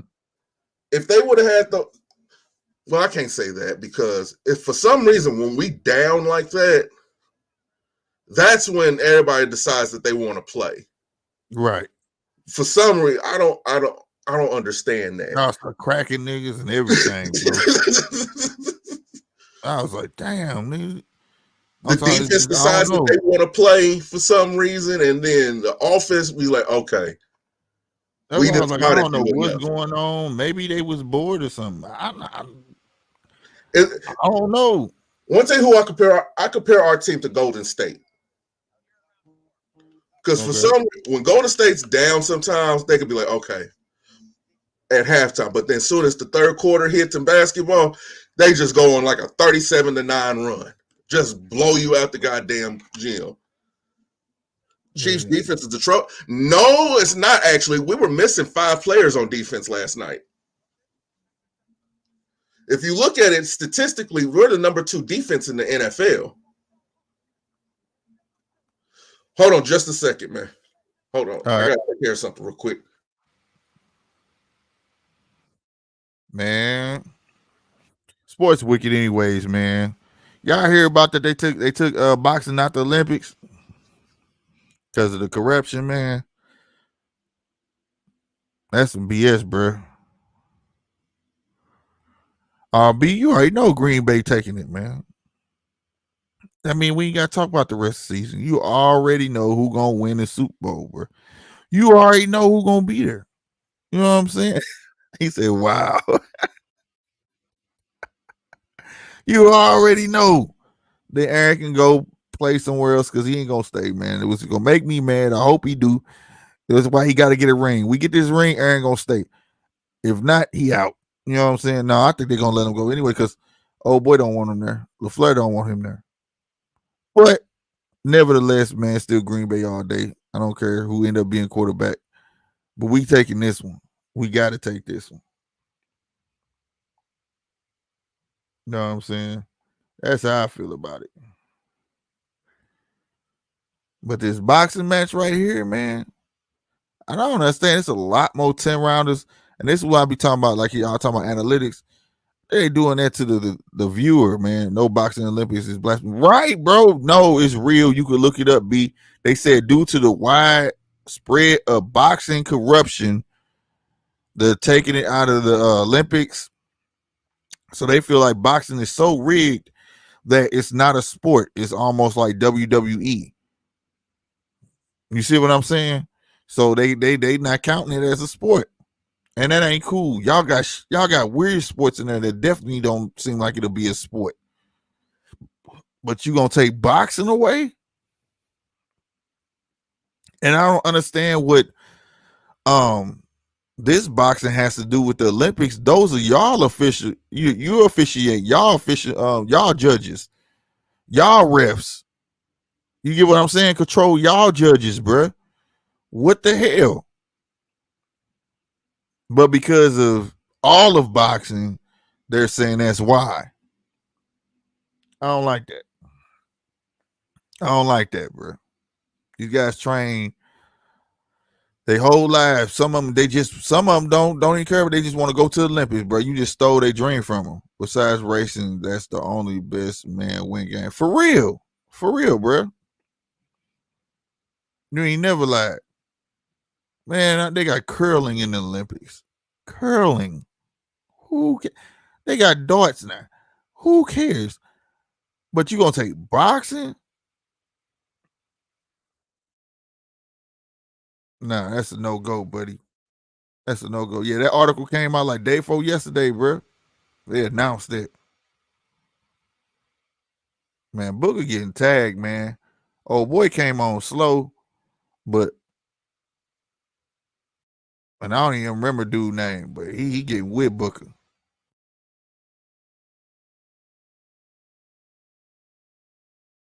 But yeah, man, I don't know. I don't know if they gonna petition for it. Hopefully it changed. Now the boxing commissions and all that said they petitioned to figure something out to get boxing back in the Olympics before 2024. But we'll see how that happens. I don't know if you the ones getting blamed and then you gonna try to figure something they gonna believe you. You know what I'm saying? You know what I'm saying? Nah, right. 15-year-olds turning pro, man. I don't think they ain't gonna allow that. You know what I'm saying? You can go, what, 17 here? Something like that. But They ain't gonna be able to get no real fights. They ain't gonna be able to do nothing like that. I want to see these cats go to Olympics if they choose. If they choose, but at least they got the option. Like that kind of means something. You know what I mean? No, I think going to Olympics, stepping outside your element, shows heart, courage. You know what I'm saying? A whole lot more than just boxing. You know what I'm saying? For a check. You know what I mean? Like it's what you stood for at that time. You know what I mean? That's how I feel about it. But yeah, bro, they can go on with that. They can go on with that. It makes no sense whatsoever. Damn, he stole on him, bro. Knocked the spit out that man mouth. My dude using the shoulder roll. It's serving a purpose though. I ain't gonna stunt. Man, I need to know his name.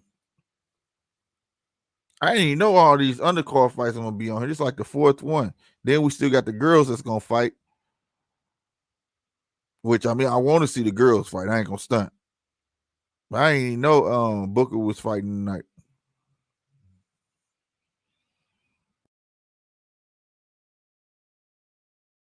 Come on, Booker, man. You got all that reach and ain't even using it, bro. And this dude tagging the mess out of you, bro. He constantly hitting with his left jab. Yeah, be ESPN Plus. I wonder is these undercards just gonna be ESPN Plus and the main event gonna be on ESPN.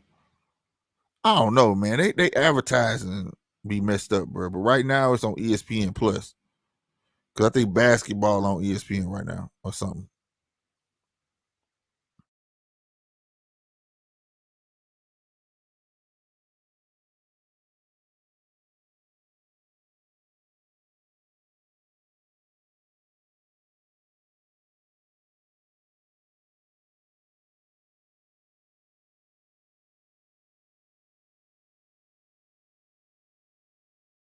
So I need to add something to. I'm up here editing and talking to y'all at the same time. Yeah, it's a game on right now, right? Yeah, that's what I thought.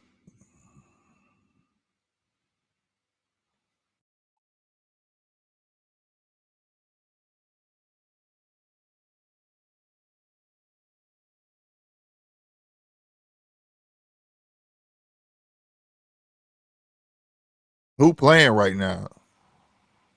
Did Marcus Brown? I don't know. You know, I could look it up though.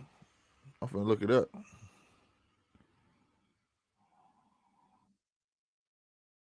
Definitely could look it up.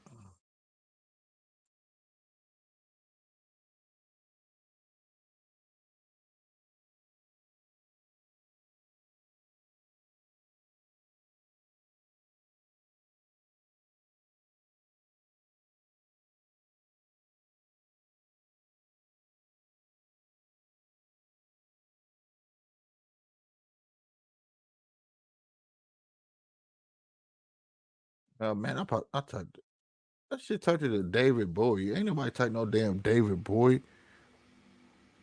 What the hell?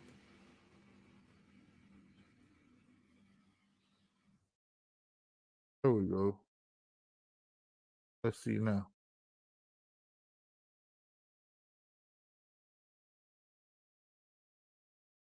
Racist underdog.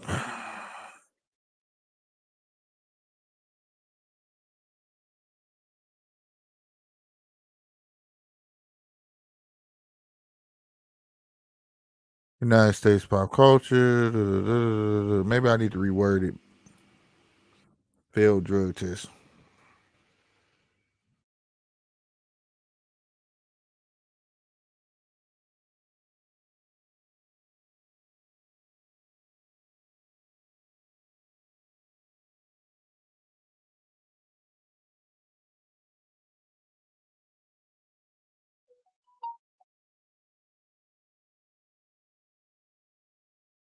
He probably got mixed up, bro. Lucas Brown failed the drug test back in the day.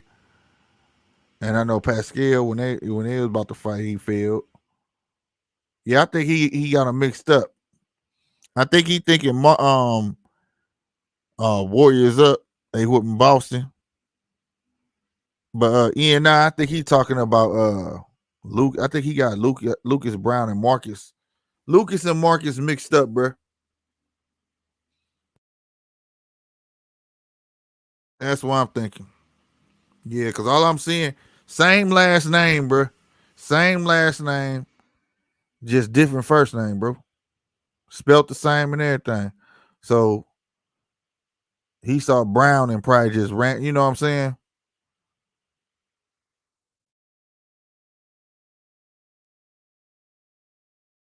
Yeah, it was Lucas Browne. He failed like He done failed like three drug tests so far. I'm looking at.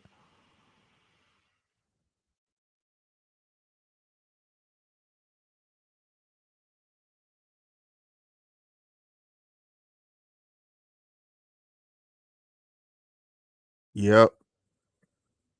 Yeah, he looking at Lucas Browne, bro. You can when you type it in, because I typed in. Let me tell you what I typed in, so y'all don't think I'm tripping. I can show you too. Hold on. Let me show y'all. Share screen.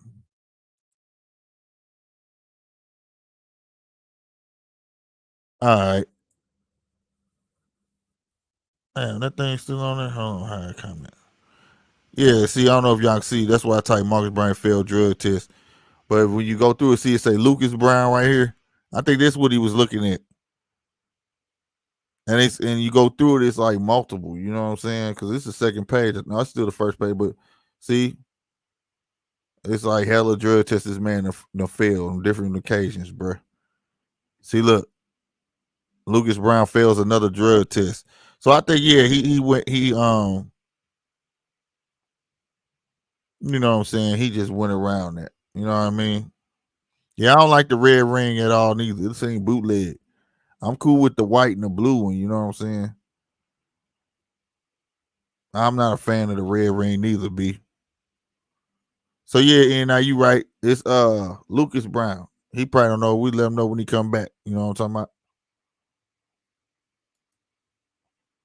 But yeah, I don't like the red ring though.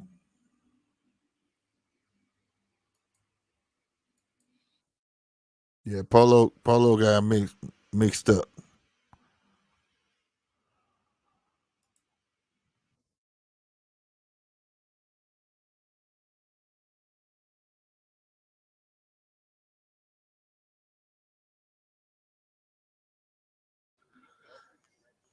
Hello. Okay. What it do, boy? Hey, hey, nah, hey, nah, you got mixed up, Polo. It was what you dude you was looking at was Lucas Browne, and they spelled the same way. The last name spelled Oh, the same way. I apologize for that misinformation. Please Yeah, don't we just looked it up. Yeah, he was don't crucify me for it. I'm just a chicken simple cook. man. I make mistakes. Chicken cook. No, fuck that Ian. I roast his ass. No, let me quit playing. no, no, the fights are so trash tonight. Yeah, I think it's. I don't know, man. I love the red ring. I love fights in You wrestling. do? I don't like. I like the white ring, and I like our ring. Oh, this red ring. I don't know. It's kind of. I don't know. It's hard on the eyes, man. Do you know why This it's a red dude came ring? out of nowhere, bro, and he giving Booker problems, bro. Yeah, exclusive. I'm just a simple man doing the best I can. For those of you who know music, you know those lyrics. Yeah, I'm just out here trying to make it each day. You know what I'm saying? None of us are perfect. Baby, it's not you, it's me. he said everything busy. Yeah, you can see all the what you call that sponsorships and Mm-hmm. And it's for blood purposes too.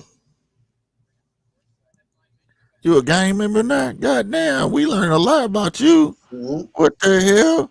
This dude, y'all hear that shit? It's for blood purposes too. We So, know that. No, I'm bullshitting. I know what he was talking about. don't get me to start stacking in this But bitch. stop it. You gonna have B come over and start stacking on your head. Oh shit. But I now, gotta pull out the Beretta now. no, God my God. damn it. I hate Berettas. Why? The barrel swivel. I hate the barrel swivel. Man, double stack. That's that boy. Yeah, free who. That tell you right there. We moving Polo. Hey. Okay, I got. While this subpar fight is on, what's the obsession with getting Larry Hoover out? Oh shit, you finna get beef started. We tried to have this conversation before.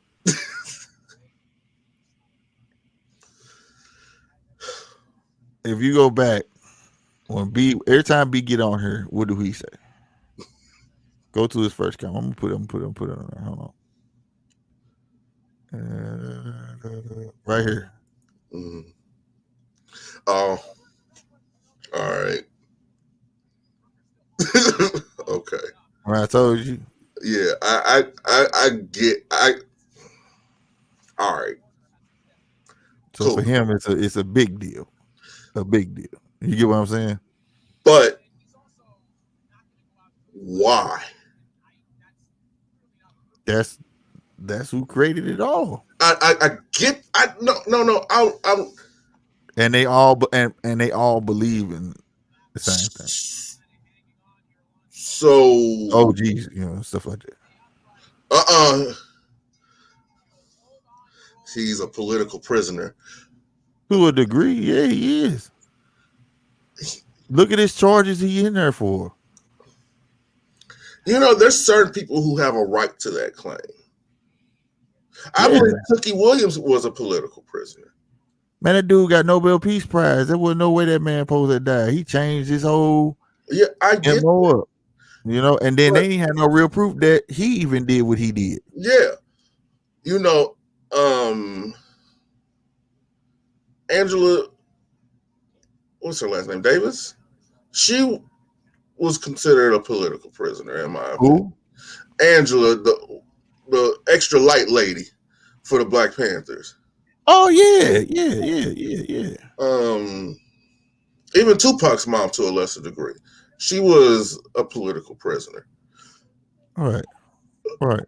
But Larry, yeah. Well, you gotta know the history behind it, bro. Larry had so much power where he was trying to do good.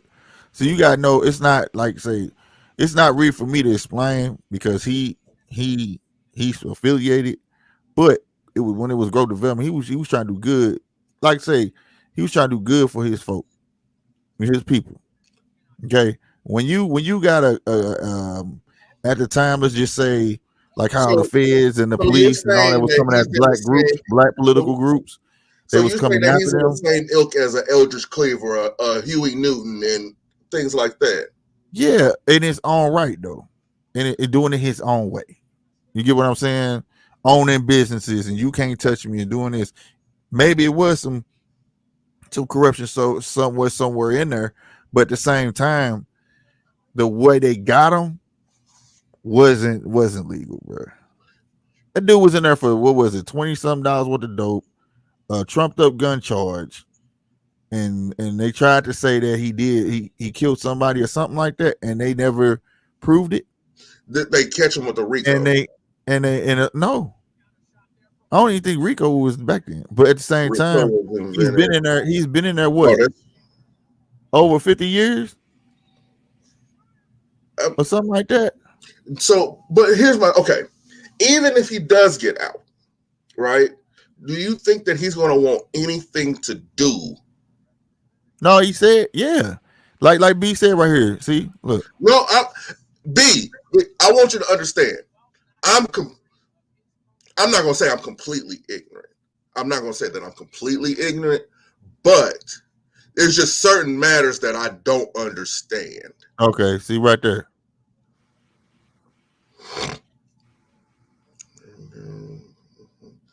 Yeah. See, the problem with that is these new niggas. No, that's what I'm saying. But he's proven that he still has. If that's the case, then he still has that leverage, and that's why they don't want him out, bro. Would King Von have gotten knocked, knowing his legacy? When we don't know. We don't No, know. But if he was out, maybe not. no, but that's the thing. These young dudes don't care. Yeah, that's what I'm saying. That's what I'm saying. But you gotta remember, it's not just we're not saying one guy gonna stand in the middle of the street and be like Jesus and say stop.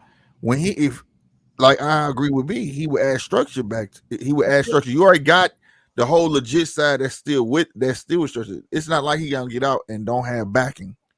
You Oh no, understand no, what I'm no, saying? no! Now that see, that's what I'm saying. I'm ignorant, but then I'm not ignorant because I get all of that. Wasn't see, Right, right. but the thing is, he he's legacy. King Von was legacy. He was his people was up there. Yeah, yeah. Some founders. So But the thing is, that's why we just saying like Larry is that voice. You have certain people just like saying Malcolm. What you're saying is the same thing like Malcolm. Malcolm had power, yeah, right? Without the Muslim nation, right? right. So the Martin Luther King, certain dudes have that gift of gab and that voice that make people follow you. And this man still has followers, and this is the reason why they had to get him off the block. Okay. It's not what he was doing. The dude in there for, like I said, you look at it, I think it's like $25 worth of dope and a trumped up gun charge and a murder that popped out of nowhere or something, and you didn't lock this man up and gave him natural life. What? No, you got him off the block. He had too much power. Like that shit grew it grew, bro. And he had full-fledged control. So are they going to release? Can you imagine the army vast as it is right now, and only having 3 people that controls it, and on top of that, everybody listens to them 3? That's deadly, bro. Yeah. But see, what say was when it comes to these young dudes, there should be no reason for a 26-year-old to be an OG. Well, it depends. No, if you put your work in and you grow up like a man, supposed to by 26, technically we supposed to have a house. You supposed to have family. You supposed to, you know what I'm saying? If you put the right image out there and been through your OG shit, structure is different compared no, to ain't no OGs now. Ain't nobody tell me you an OG. Ain't no OG now. But the thing is though, and I'm not battling what you are saying. I'm not battling what you are saying. What I'm saying is, we saying these young dudes don't care. We was relentless at one time, but the only difference. No, I want to hear it. I was carrying pistols. I was doing all that. But what I'm saying is that we had older dudes who were men. It's not the young dudes are crazy, bro. It ain't the young dudes are nuts. It's the older. We failed. It's the generation before them and that generation before them failed them. I had OGs, bro. Swear to God, let you been a smart cat and B could attest this. No, I can attest to it. If you was a smart dude, OG, swear to God, be like, look, man, if I catch you hanging around with little Daryl, man, we gonna kick your motherfucking and take your ass. We had old heads that would jump down on a 13-year-old and show you if you bucked up, oh, you a man, we finna kick your ass. We gonna show you. So the older cats is feeling these youngsters. That's why they out of line. It's not because they just wild. But see, that's everybody wild if you just let them be wild. You get what I'm saying? There's nothing to tame. There's nobody out there to tame the youth, and it's us that pose to tame the youth. See, I everything that you just said, I agree with because I lived that. I did live that. There was OGs, but get the fuck away from here. Get the fuck away from here. Oh, what's your GPA? What you doing? Oh boy, you going to private school now. Get the fuck away from here. Get the fuck away from here. You see Tony down the street, he about to go to jail because he's too fucking hot. Get the fuck away from him. Stop talking to old dude. Stop doing all that. I lived that. I lived that with my own family. I lived that. I did. Right. It's just the generation under me, they don't give a fuck about none of that. That's what I'm saying. And that's the thing. I think the youth get a bad rap because the older cats want to be like the youth. There's Like two. for instance, Nobody wants to Snowfall. be in the That office. shit was Everybody real, wants to be a bro. foot soldier. Right. So, the shit was real on Snowfall when the young Crips, he was like, nah, and the OG Crips came to go to projects. Mm-hmm. But guess what the OG did? They was throwing barbecues for the youth. They was doing all that stuff. And but guess what? When them young Crips came around and trying to start shit, what they do? Jump in their ass. Hold that shit down, partner. It used to be like that. You can't do Charlie with that bullshit over there in Charlie Park. Man, ain't no way, man. You making the block hot. You doing this. You doing it. No. Hell to the no. You little youngsters better. You gon' you know what I'm saying? Yeah, You gonna stop that shit around here. You know what I mean? It's just the fact of the matter that the ones that are supposed to be OGs want to be young. They don't want to follow the time. They don't want to follow. They don't want to follow father time. You get what I'm saying? They don't want to follow what you're supposed to do. You know, when I came up, it was a thing we say 21 forever, huh? Yeah, I'm gonna be 21 forever. I ain't getting old. Now it's like, oh, 13 forever, huh? You get what I'm saying? Oh, you gonna be 13 forever, huh? Like nobody wants to grow up. So you know what I'm saying? That's why I do be. I be like, I be telling like you ain't tough, dog. Like I don't care. Like it is what it is with me. You know what I'm saying? Like I said, we come from we know we come from that. You know what I'm saying? And the thing with these older cats is pussy. I'm just being real with you. Yeah, a lot of these older cats they look up to is straight pussy. That's why they feel like they. For instance, the only way an adolescent will ever disrespect a man if that adolescent feel like you're on his level. Yes, and you have to let them know where they stand. And exactly, see, and that's like, the problem. And as far as the how you 21, how you 21 smoking a blunt with a 13-year-old? Fuck no, hell no. I'm being real with you though. Why you think he feel like you on his level? No, and see, he don't feel like he's smoking with no OG. He feel like you my friend. And see, and even with going back to that, look, I'm 34, B. I'm 34. So to them, I'm technically an OG. See, I was never affiliated. Right back. I use the bathroom. I'll be right back. All right. I was never affiliated, but I was always guilty by association. I should just change because of my family and everything that was going on with my family. So some people know, some people don't know. Talking to these young dudes, they don't know about none of that shit. A lot of them don't. They just think claiming a set is just where it's at. That's it. You that. That's it. That's you. And then they get out here, they want the respect.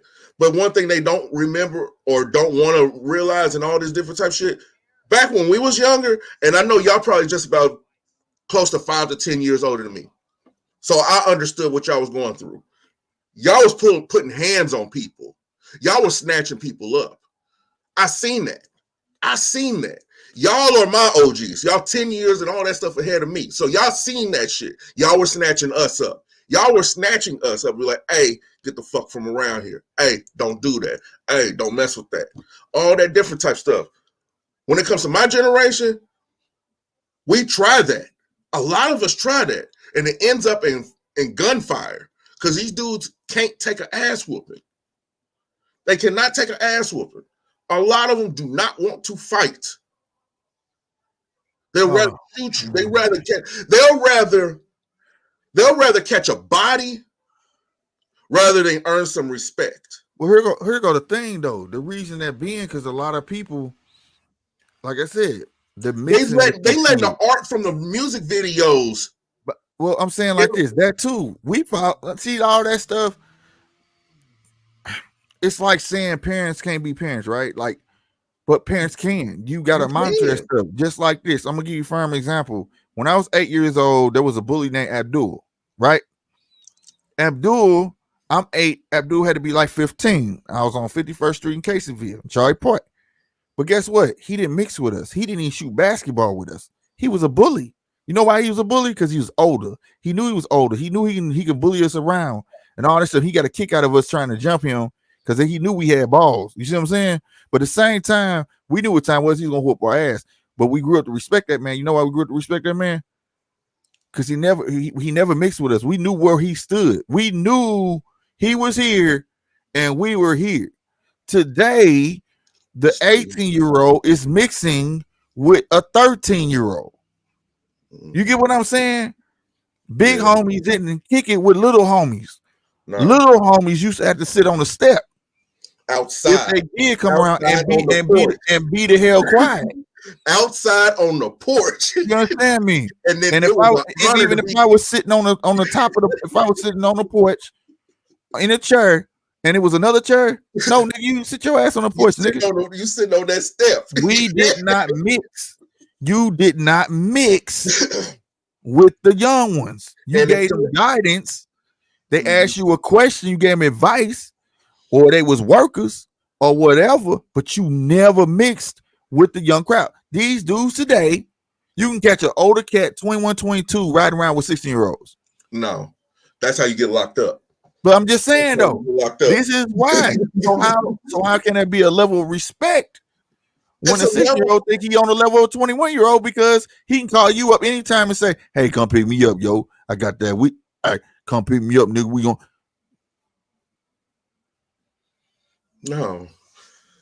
No. Like I was saying, y'all my OGs. Y'all my OGs because y'all about between 5 to 10 years older than me. Mm-hmm.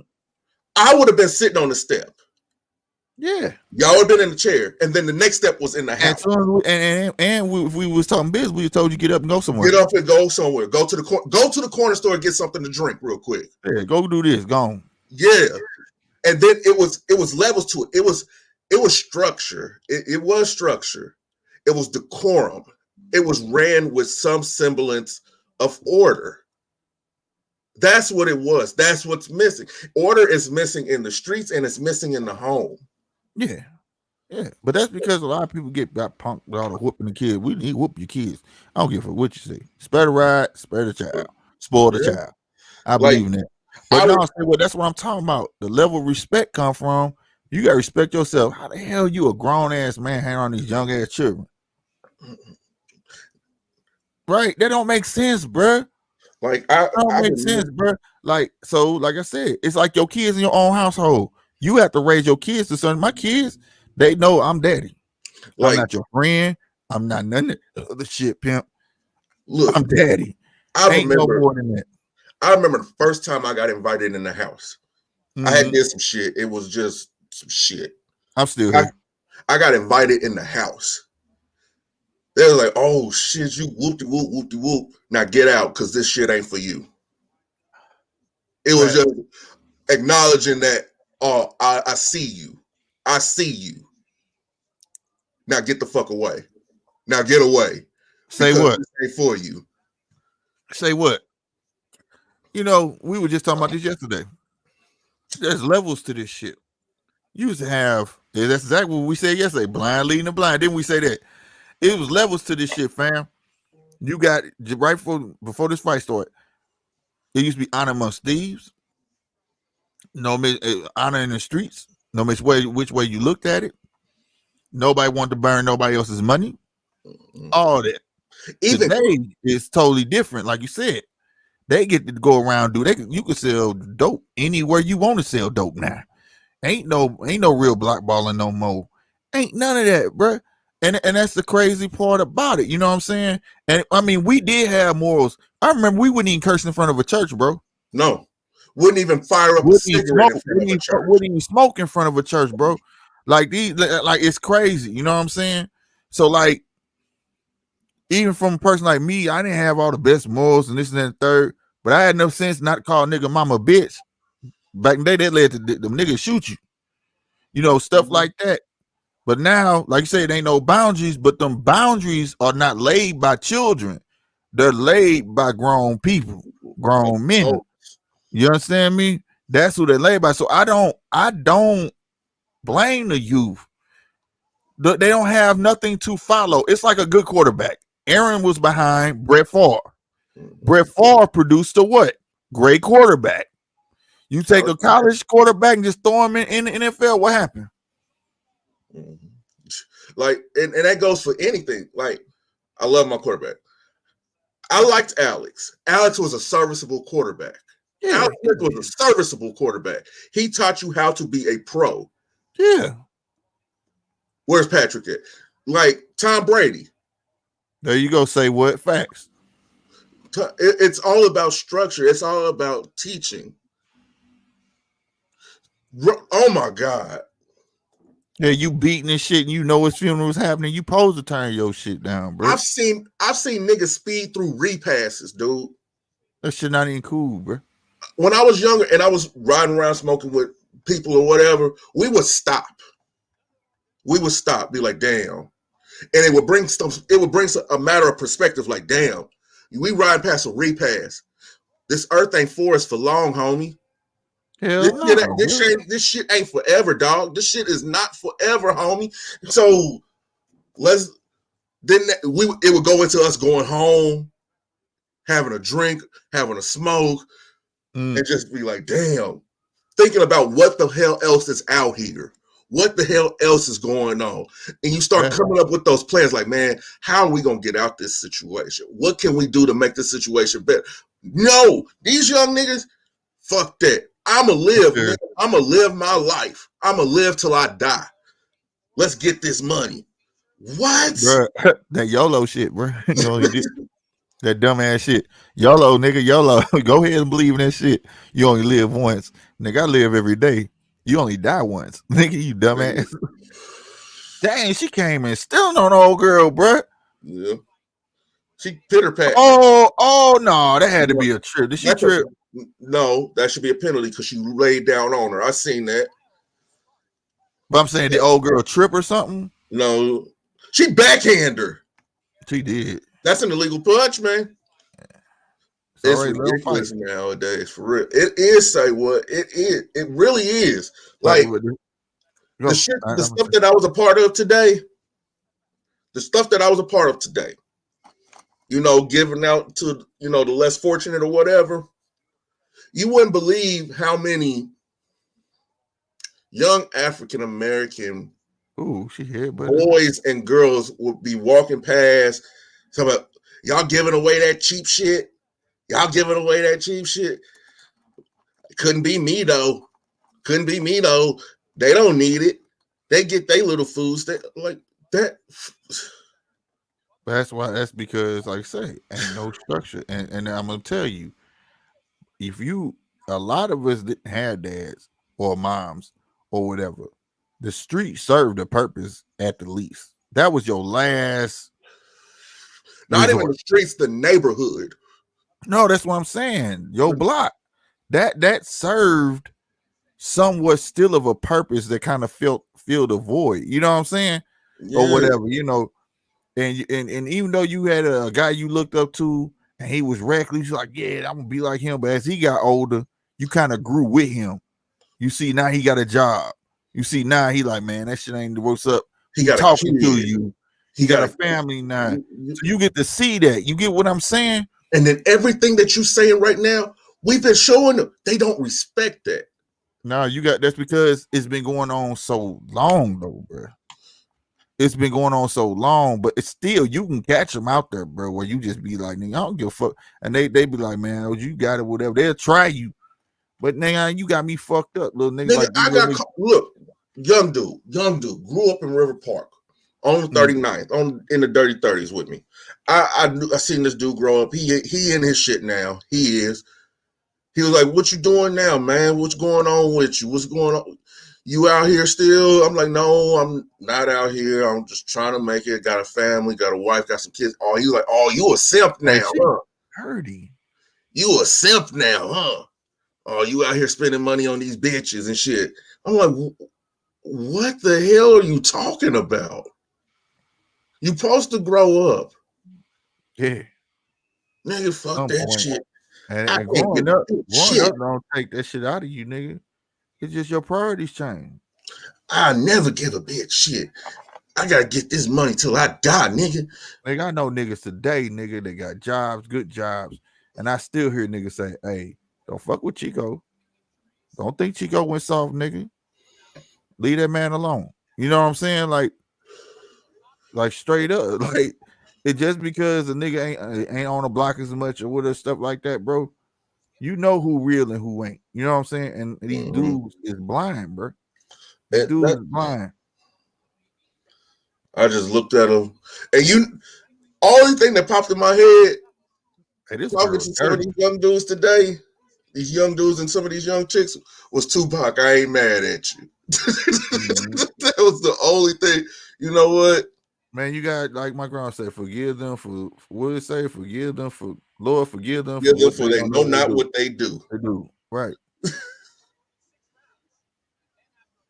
Well, Man, talking about the kids, I watch TV and all, they be like, they're so misled. No, they're not misled. They're not being led. They're not. You know what I'm saying? I feel like their older generation they failed them. It was somewhere along the line, the OGs left. And they're gone. You know what I'm saying? It's an all around thing. Look at rap. Ain't no more OGs. Ain't no more OGs in rap. Except T.I. unless he drop album. None of that. In every aspect, it's like they got rid of that and they knew it. mm-hmm. You know what I'm saying? I agree with you, B. If it's in you, it's in you, bro. Like that shit don't go nowhere. You know what I'm saying? And it is, but now it's just that. Yes, say Nah, what? these guys. I feel it. Old girl in the green fighting dirty as hell. But you got to remember, she's from there. Yeah, she fighting super dirty. She throwing chopping blows like this. Mm-hmm. She's trying to wrestle her. Man, I don't know what she on. She dirty. We would love. Yeah, man. Yeah, Man. but see, I'm to the point now. Slick can tell you, I used to be like, fuck these young dudes. For us to make it, some of these niggas got to go. But seeing what I seen today, if I could at least just get one. Man, all Just you can do is one. try it. If you don't ever try, dog, that's my thing. I don't be trying to reach a motherfucker, make him go to church. I No, just try it's not I even. just try to reach a motherfucker to the point where use your brain, bro. Like, first off, everybody got a pistol, nigga. You know what I'm saying? Smith and Every Wesson one of didn't these little stop niggas. making them once they made yours. Right. You know what I mean? Then you gotta think about the outcome of that. Y'all putting y'all families at risk and things like that. We had no sense we knew when to turn it up. You know what I'm saying? And why are You you know, never? and when not to. But these niggas, they don't understand. They don't know that type of smoke, bro. They didn't get to see it. You know what I'm saying? They Like think this shit's a game, bro. These niggas running on social media and getting murked on social media. How are you getting murked on social media? How? That's how I know we know you don't got no sense because you on social media while niggas after you. You caught slipping, bro. and Niggas one today stay high all day. High all day. You gonna get caught lacking sometime. Like, you understand what I'm saying? Like, niggas, that's how I know they don't got no guidance. I had to tell them, like, why you smoke all the weed? Don't you got beef? Yup. So and they one go thing around this corner, you good? and then one Like, thing that, it's that different, bro. kills me. I'll be trying to tell these young dudes, if you're gonna be in it, okay, cool. But never shit where you sleep. There you go. Never do that. Dogs don't even piss near their food bowl. So why are you why are Man, you they just selling out your mama's house? Why are you selling out of your house? oh shit. Like it, But the thing is, again, they mama let them. a See what lot I'm of saying? it, It's all connected, bro. You got the blind leading the blind, I've man. changed my tone on that a little bit because a lot of times the parents don't know. Well, I'm talking. I'll correct myself. For the ones who do know, you understand me? They sitting there smoking weed with they baby. Nigga, I ain't never shared. I'm gonna tell you something. I'm lying. I shared one blunt with my old man. One. And then he was trying to get me caught up by my grandma. Cause it was the first time he found out I was smoking weed. He put me in the truck. And man, he smoked me out, bro. Like 4 blunts. This nigga may have took maybe 6 puff off a blunt and made me finish each one of them motherfuckers. I'm talking I got out, I was shaking like a baby like this. Like I was so high, it was crazy, bro. And then he gonna tell me, oh, your grandma woke. I was like, what? She woke, and you had to walk in order to get in the house because the side door was locked and it was late. So I had to go through the front door, and when you walked in, you had to go past her chair. Nigga, she beat the fuck out of me with that broom. Beat the shit out of me. And my dad thought that was gonna stop me, you know what I'm saying? But that was the only time my dad would never, ever share like here. You get what I'm saying? Never. You know what I'm saying? You got mamas calling their kid bitches. Little bitch. Bitch, you hear me? You know what I'm saying? Like, how is she supposed to grow up respecting that? You feel me? Like, it's different. I be watching, I hear it all the time, bro. And it fucks me up. But she only doing what she was taught. Mm-hmm. You see? Somewhere, once it hit these 2000s, somewhere The along the line, 99 in the man. 2000. Yeah, somewhere in these 2000s, man, it went left, bro. I'm talking about it went crazy. It went crazy, bro. Everybody want to be young forever. That's the problem. A lot of the women, and I can say this, that were in their 20s during the 90s and stuff like that, them is the ones that was raising us. And then turn around, we having the kids now. Man. So we can only raise the kids based on how we was raised. Yeah. If not, striving to do better. Right. If you knew better, you do better. Yeah. Because I can say a lot of us, us in our 30s, early 30s, a lot of us raise our kids now differently because we see where shit is headed.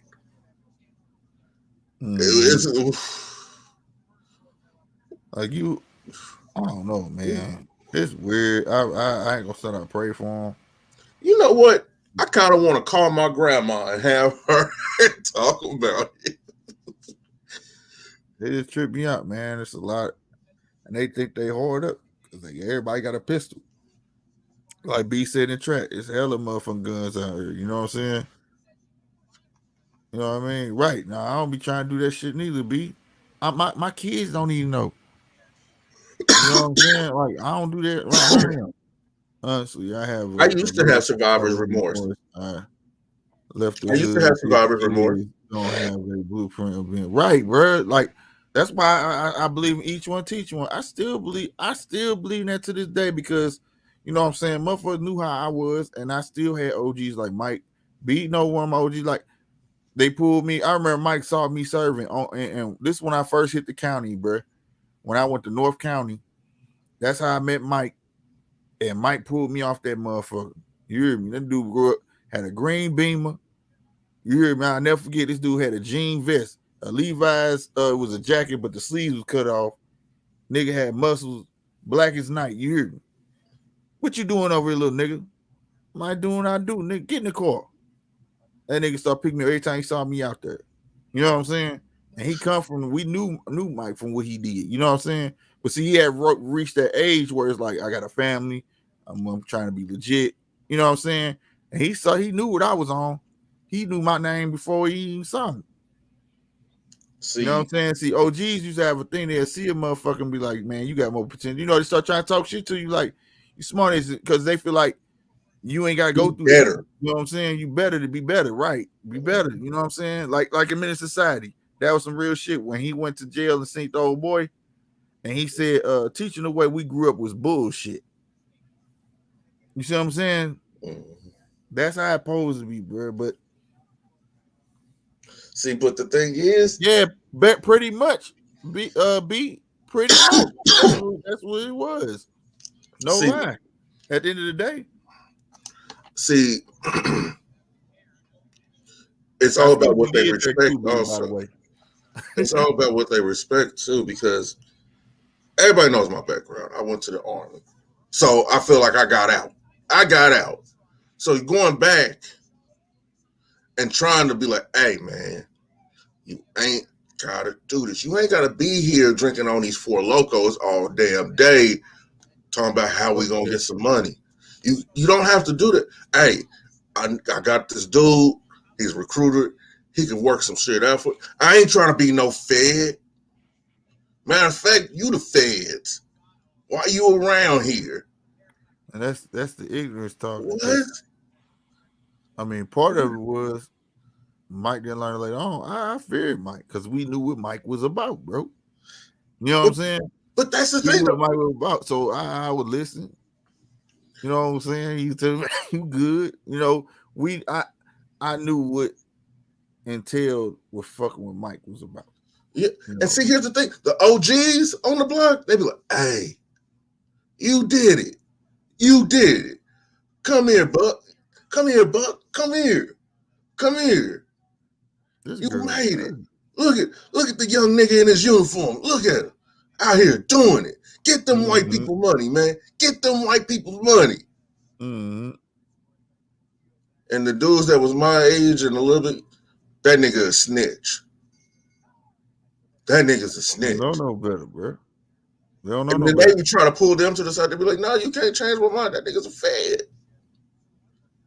And I swear to you, as the sky is blue, every nigga that said that, only one of them is alive right now.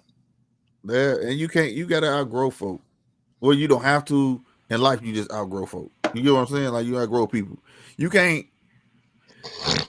Everybody ain't meant to be around you forever, bro. You know what I'm saying? I learned that, bro. You know what I'm saying? Like motherfuckers today, what they call real and everything that they think that's them terms they use today is new, is not new, just said in a different way. We had honor among, you know what I'm saying? When a motherfucker spoke up on Slick, they said Slick, real motherfucker. That shit meant something. That wasn't just saying because I gave you. That wasn't just because I gave you $20. Oh, he a real nigga. That nigga gave me no, nigga. That nigga was solid as fuck. That nigga holds it down. It meant something. You know what I'm saying? That's how you want to be revered. You know what I mean? What the Ain't none of that shit. It makes you tell one of these little niggas no, all of a sudden you a whole ass nigga. You know what I'm saying? They don't understand that shit, bro. Like I said, these niggas don't know nothing about boxing, nigga. I remember niggas got guns on, say, hold this. And straight squad. And straight get at it. Let's squad, nigga. Let's go. You know what I'm saying? Like, they don't know nothing about that. But I mean, I ain't gonna say it ain't no hope, but it's just gonna take a whole lot of work. But the grown motherfuckers, the niggas is damn near grown. Is weird. I told you I believe Frederick Douglass. It's easier to train up kids than fix broken men. Yep. So you gotta pick the new generation to work on and let the other you gotta let the old generation fade out. You gotta train up the 4-year-olds to believe what they supposed to believe in, do what the fuck they supposed to do, and let the other generations fade the fuck out. That's all that gotta happen. Cause you're not gonna fix, like I say, broken motherfuckers. You're just not gonna do it. You can't do it. It's damn near next to impossible. It used to be a lot of bankers and doctors in the hood. It used to be in the 40s and the 50s, motherfucker. Shit.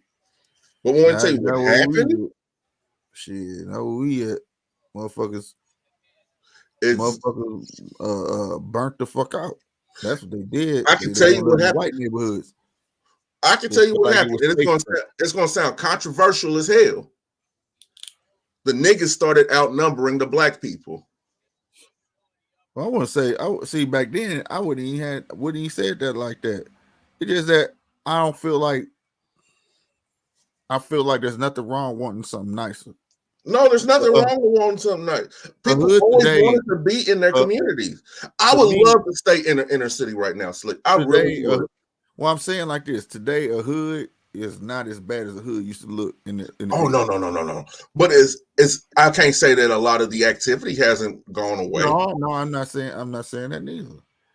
And that's because it's still one thing I can say about the hood had unity. My hood had unity. You know what I'm saying? You can't roll down my block and you saw a car we didn't know, or you walking like, who you here to see? Like you ain't. And the reason I'm asking you, like, you ain't finna be coming out and looking at people's houses breaking into. You not finna. You know what I'm saying? Mm-hmm. Who you know over here? You know what I'm saying? My hood had unity. Everybody in my block and that whole circle, because my shit turned into a circle. Nigga, goddamn me, they whooped my ass. Explain that a little bit. Okay, when I Slick knows that I said that there's a difference between black people and niggas.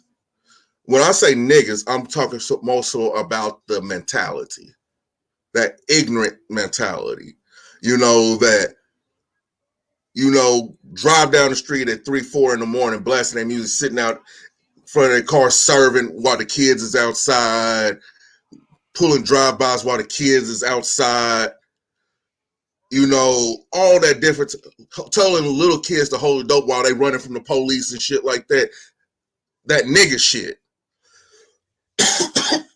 That nigga mentality, that ignorant mentality, that loser mentality.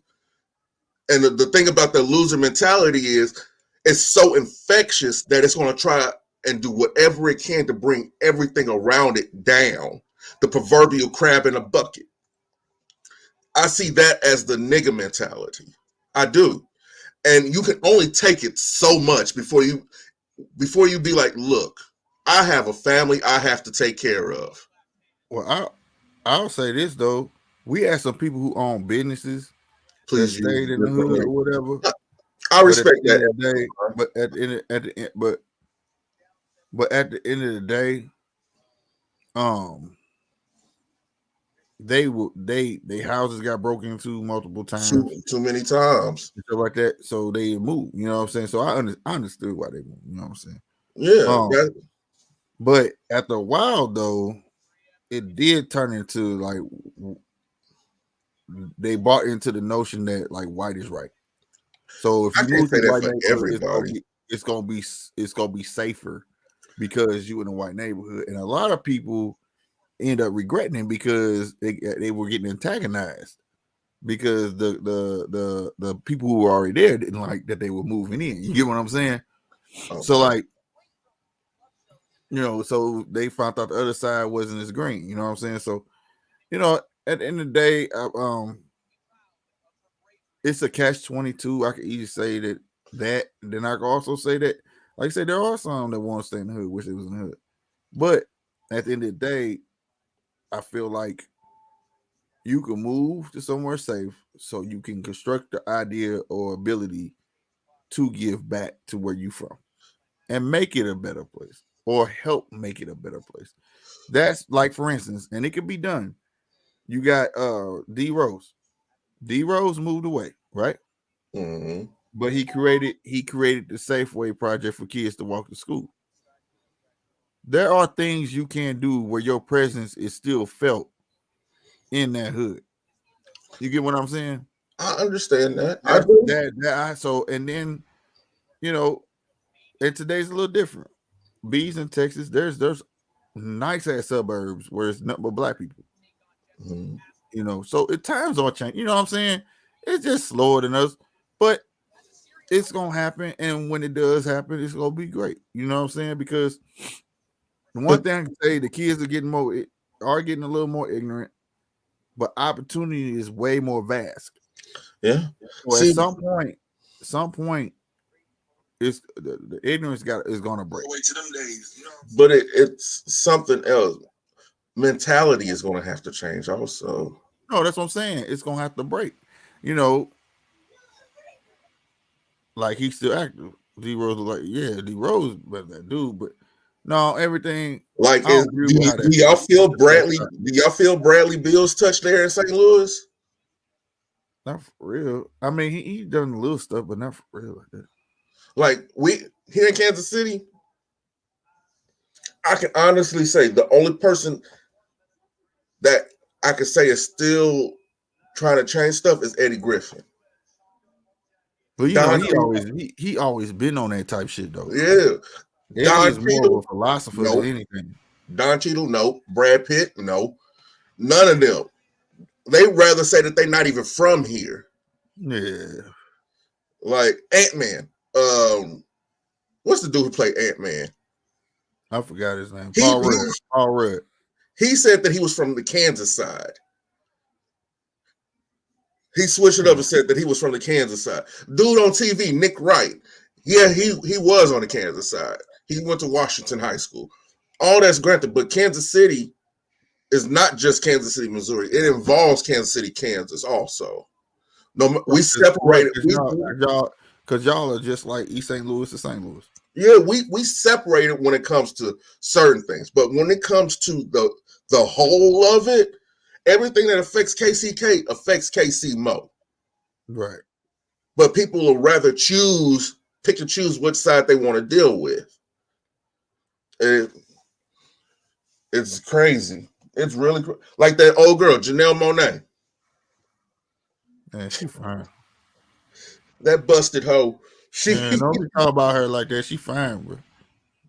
she likes Even though she pigs won't, too. I know she want the other thing, but still, man. I like her. Nah, she pan, which means anything can be attractive to her. Oh, for real? I got a I got a shot. 17 months old who's been in juvie since 13 because this thinking he's bought into. See, Yeah. SM Vaughn, Only though. I've You gotta and break that a doesn't horse make when you you a train failure. him. That does not make you a failure because I'm pretty sure you've done all that you could do, all you can do as a father, and you're gonna probably feel guilty like I could have did more. Here's But my thing. It go. I may cut you off, but it goes up here with say what said. He said, yeah, this is what he said right here. Yeah, but how can we instill that in today's kids when we can't even discipline them properly? Right there is the mistake. Right here. Instill that in today's kids when we can't even look, government don't raise your kid. Where I was raised, what happened in this house stays in this house. You raise your kid according to that, you ain't gotta worry about no snitches. You ain't gotta worry about none of that. And your kids gonna know why. There's a difference between a beating and and a an whooping. ass whooping. Straight up. And I tell you, I don't play them games, bro. Like, because dude said it best in what was the name of that movie about the Venus and Serena? I You don't know, know. I didn't watch it. I forgot. That was a good movie, man. The lady across the street called CPS on them, right? Kind of find out it's like 5 sisters, 5 of them. The last 2 was his kids, and he was ever since they were little, he take them go play tennis, right? Mm-hmm. The lady across the street felt like he was overworking them because he would even make them train in the rain. She was just a nosy ass bride. So he came home with them, the cops in his house. He went clean off. He said, "Look, you could take them girls up out of here. You think you can?" He said, "But I'm gonna tell you this: I do what I do because at the end of the day, the next time you come here ain't gonna be a different tone of my girls and did something or my girls dead or this, that, and the third. So I'm gonna take care of my kids and this with my kids the way I see fit. You get Mm-hmm. what I'm saying? And I believe in that 100%. So I mean, like, you know what I mean? And when people say, and I think where the bad stigma comes from, when they say whoop your kids, whoop your kids, whoop your kids, it don't mean whoop them for every goddamn thing. No, no, no, no, no, no, no, You no, get no. them for the major shit. You be a fool to whoop your kid for everything because they ain't gonna do nothing but get used to it. You See, know, create a demon if you do that. I'm a firm believer in spankings. I am. There's a difference between that and a beating. A beating, you belong in jail. You belong in Yeah, jail for a yeah, beating. yeah. You belong in jail for that. You do. What comes with the ass whooping? Yeah, you get that. But you also get that talk afterwards Right. to understand what the hell is going on, why this happened. And then it's a teaching moment. Because the first ass whoopings happen in the home. The rest of them happen in life. For real. And the ones that happen in life are a lot more severe than the ones that happen at home. Mm-hmm. So I'd rather take my lashes at home than go out this door and not be prepared for the lashes that's coming from the federal government, state government, local, all these different type of things. It's all in my mind, of course, but God never made a mistake. Well, that's simple. As parents, we all feel like that sometimes. We You know, we I got do. a 21-year-old that's, oh my God. And I got all girls, bro. You know what I mean? My 21-year-old, she at the state of mind where she thinks she know everything. But see, I did my job. She graduated. 18, she's 21. Now it's trying to learn. Now you don't listen, you gotta learn the hard way. You get what I'm saying? I don't feel bad. I don't. Like I told her. You bet not call. I told you, just like my daddy told me when I was doing the same thing. Guess what? You get your ass locked up, don't call me. Don't And call collect. Cause I ain't I around. have I have something to say, and I'm not saying this That about too, you, B. Esther Vaughn. I'm not saying this about you. I'm a firm believer. Sometimes, and you're going to disagree with me on this. You really are. Right? I believe sometimes there's just bad seeds. Oh no, there is. Sometimes there's Bruh, just there's such bad thing. seeds. There is a such thing as just bad apples, bro. Like, Like no there are. matter what you That's do, that's not that's not that dude. I know like I can speak I for know my a couple, brother. bro, that My just can't brother get. We call them can't get right. just Just can't can't get get right. right. You My know what I'm brother, saying? he robbed a bank, went to jail. But even before that, he was a motherfucker. He was telling our grandma to suck his dick. He was telling our mama to go to hell ho. He was saying all these different type of things. He was out here too. He was moving. He was stealing. He was stole his first car at 10 years old. He was just doing things, doing things, doing things. And what happened to him? He got caught up with some niggas while he was in jail, and he got touched from in jail. Mm. It's just bad. There's such thing as bad seeds. And like I said, I am not saying this about you, SM Vaughn. I'm not. I'm just saying this about my life in general and my thinking. It's sometimes there's just nothing that you can do. Yeah. Now Sometimes it's just not. there are some, and those and like I say, you have to. Sometimes you gotta break a horse. I was one of them horses. My dad had to break me down, bro, like 100%. You know what I'm saying? Like you can't just think you automatically know everything, and it's up to your parents to do that, and they have to recognize that. This is why it's so important to have the mama and daddy in the household. It's two different Mhm. types of love. You know what I'm saying? Yeah. It But is. even then, for some kids, that's not enough. That's what, and that's when you see other stuff. Sometimes military schools and all those things serves a big purpose. It teach you order and structure. You know what I'm saying? Then you just got something that just, you know, and it's sad. But see, what I would back in the day would be why I'm saying it's sad because some of them bad seeds that I grew up with, you know what I mean, that did some terrible, horrific shit that I know, in junior high and all that stuff, they may have had problems. Like Mental I ain't even talking problem. about depression. I'm talking about mental. Like Yeah. the way they saw the world Was is not may how not been the everybody how else I saw saw it. it. Right. You get what Yeah. I'm saying? Or whatnot. Or that bad seed may grew in that household because he was getting beat every day. Yeah. And he wasn't gonna let nobody else do that to him. So you know what I'm saying? That's There's something more else to that we this. need to And I never thought about that growing up. You understand what I'm saying? mhm, But get this. today, growing up, I'm like, damn, bro. Like, you know Yes. what I'm saying? See, now that's something too. Like, get the kids that's out of that mindset. Like, don't shy away from your past, but use your past as a teaching moment. Bruh, my dad was one of the biggest gangsters. I promise that. I don't believe in that shit. I don't believe in that shit. I ain't become no gangster because my daddy Well, was a gangster. well, we can only go by statistics. And majority of the time, the statistics are Yeah, but actually sometimes that shit lie, bruh. no. Look, Oh no, back no, in, no. We know that SM Vaughn. I know that. I know that. yeah. Military Nah, school. we know it ain't. We know it ain't free. We're what, and here's the twist. We're white. Life is complicated. As I don't see parenting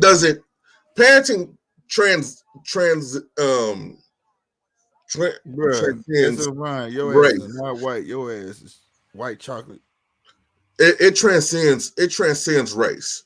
It does. Parenting, a good parent is a good parent, and a bad seed is just a bad seed. Yeah, but it's different too, though. I will say, and the reason being because it started off the beginning of separatism. segregation. You get what I'm saying? Well, So this is why, like, still today, like, we sound different, we do things different, we move different, but at the same time, like you say, parenting should be just parenting. parenting. You see what I'm saying? And Okay, so and one of my best friend Aaron, growing up, this is a real story. Single mom, white lady, her son was out of control. My dad said, "Sit him down here."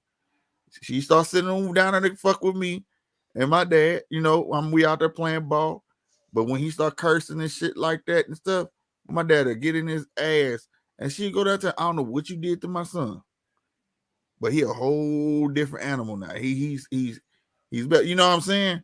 So, but I think it's because of the rule factor. They say don't do this, they say don't do that.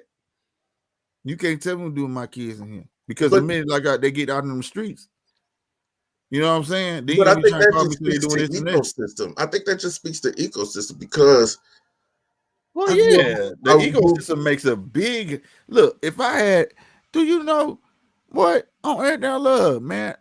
The ecosystem is the major part. It's the nucleus Yeah, all yeah, the it way, is because I grew up all the way. around some white people who had their mom and dad and was getting the shit beat out of them, Yeah, my boy B. Yeah, he getting was. the I swear to shit God, kicked his out of family. He white, but his family black. them. These I were, promise you, his family black, bro. He don't sound. I promise. He got a mouthful of slugs. He don't know nothing else.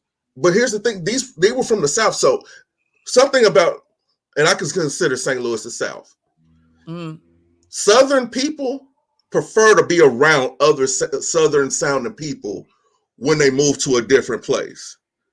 People who will understand the lingo, understand their dialect, and understand things like that. That's how I was introduced to them because my grandma and my grandpa was from South Carolina. He was a sharecropper. And my uh, grandma was from Mississippi. She was a field hand. So once they moved to Kansas City and all that stuff, they started having more Southern people moving around them who understood them. We would have potlucks and all that stuff. Women would bring casseroles and everything. They would just sit on the porch, drink lemonade, and talk. And the men be by my grandpa's truck and by his Lincoln and stuff like that, be talking. And, mm-hmm. you know, but it was the fact that they had something in common. It was their Southern drawl. So seeing Right. them white people get their ass whooped. Like I was getting my ass whooped. It was comforting. Like, okay, everybody's getting their ass whooped. And everybody's being productive and everybody's getting shit done. Everybody's about to move out of here. It was only once I became a teenager and seen the disconnect between the different paths that people were taking that I understood that damn, I was lucky. I was lucky. I was really lucky because, like I said, I went to the military. Your surroundings play a big part. I'm gonna tell you something. Growing up, a lot of my friends not afraid to fight, but they show what no. Oh, you froze. Yeah, B you are right because when I used to ask my grandma and my grandpa, my mama, my people about segregation and stuff like that, they would sit up and say it's not what you seen on TV. A lot of it was not what you seen on TV. A lot of it was perpetuated from people who came from the north to the south starting stuff. There we go. There we go. There we go. I'm back. Did I Okay. leave? Yeah, you got froze for a second. All right, cool. Okay, I'm back. No, like I'm saying, did you hear when I said being a gangster it was a mentality? You know what I'm Yeah. saying? But like you say, being where we lived and stuff like that, having a gun was necessary. Being ready to fight at any given moment was necessary.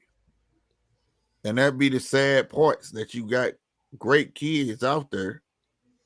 But like I said, your ecosystem plays that part. You feel what I'm saying? Yeah. Some kids are being penalized that are great kids because of the mistakes that their father and mother made. And that's another thing. when your mother and father give up on themselves and they say this is what it is, and This then is now just that fight is transcended onto the child. Got to do good, but got to survive the hood at the same time so he can get that. out. See, that's why I say That's not crazy. everything is racist and not everything is prejudice. Sometimes you just were raised wrong. Yeah.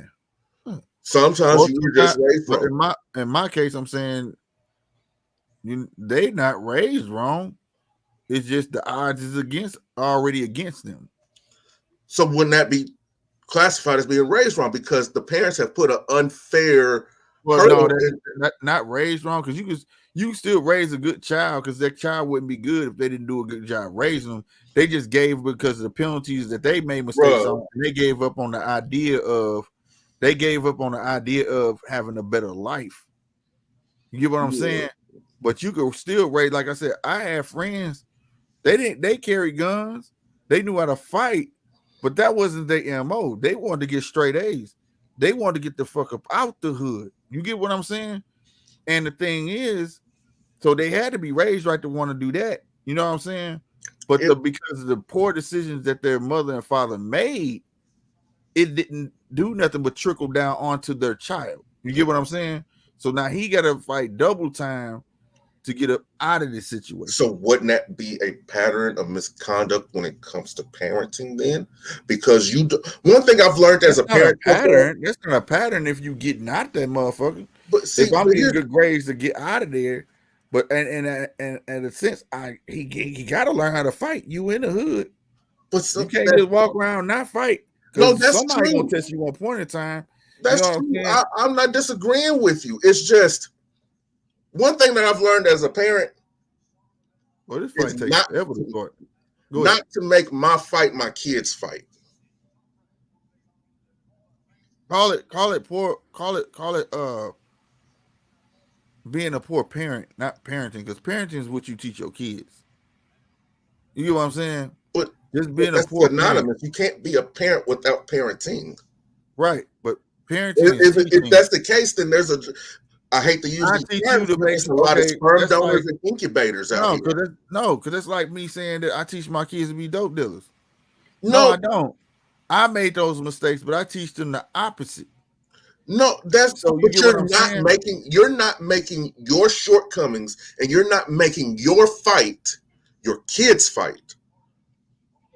right? But what I'm saying is that's their mistake. But you saying like it's making that kid a bad kid. It's not making No, that kid a bad no, kid. I'm not saying that that's making the kid a bad kid. You're giving your kid an unnecessary yoke that they have to carry. Yeah, unfair advantage.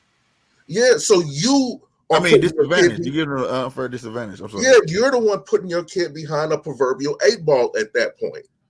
Yeah, I get that. Right. Right. So Yeah, it trickled down on them. yeah, so No, now the absolutely. kid has to deal with your mess along with the mess. Because let's not pretend like they're not people too. They have their own troubles. No, Shit they goes had that. wrong to Yeah, them. kids gonna have You their can own have shit. bad. They can have bad days at school. They can have bad days, but then they That come is, home and have to deal with your shit too. yeah, It's unfair. It's unfair. And a yeah. lot of times we don't let kids be kids. We don't. We don't let kids be kids. Let's not act like 13 for us is different for 13 for them. Different. It's different. 13 was harder for me. 13 was a lot harder for you. You Right. get what I'm saying? But we were still technically kids. Yeah, We had bad days and shit like that. But a lot of times but it was didn't let supposed to us be have our hard bad because day at and just left us the 13. fuck alone. They said, you better go on somewhere with that attitude, go up to your room. In other words, that was, hey, go chill out. Right. Go chill out. Get yourself together. 13 now, they're on psychodepressants. But the thing is, though, now that is a whole nother subject, bro. See, I come from the era when that shit kicked off, Polo, and I don't want to jump into it, man. But I'm gonna tell you real spit. Some kids need it, but that shit kicked off, and I know B and everybody in this motherfucker that's my age can attest to this. all of a sudden they want to start saying a lot of black kids was ADD because we was of a different breed. We was different, bruh. White teachers didn't know how to teach us. Oh, he don't do this, or he don't do that. I'm telling you, a lot of these kids that are on these drugs didn't need them. No, that's true. Didn't Some need of these them. kids just needed Some of these something to motherfuckers do. need a good ass whooping, an attitude adjustment, An ass a whooping and tune something up. to do. SM Yeah, there you said, go. What you just say? What you just say? What you said? An ass whooping and and something to something do. to do. There you Yeah. go. And that's some real shit. And today, and what the sad part about it is, you get on these drugs and you can't get off of them, They'll become even if you addicts. wanted to, because it messed up your equilibrium. It's a wrap. You A have lot of to these stay kids are on it. addicts. You know, A lot of and I mean, you're gonna become an addict. But what I'm saying is, for the ones who have mental stability issues, Mhm. if they stop taking them, the medicine to alter their whole fucking chemical imbalance, that they have to stay on it. Let's see. Middle son is the prison son. It ain't that. Oh, SM this Vine, fight if you don't started, mind bro. me asking, how old are you?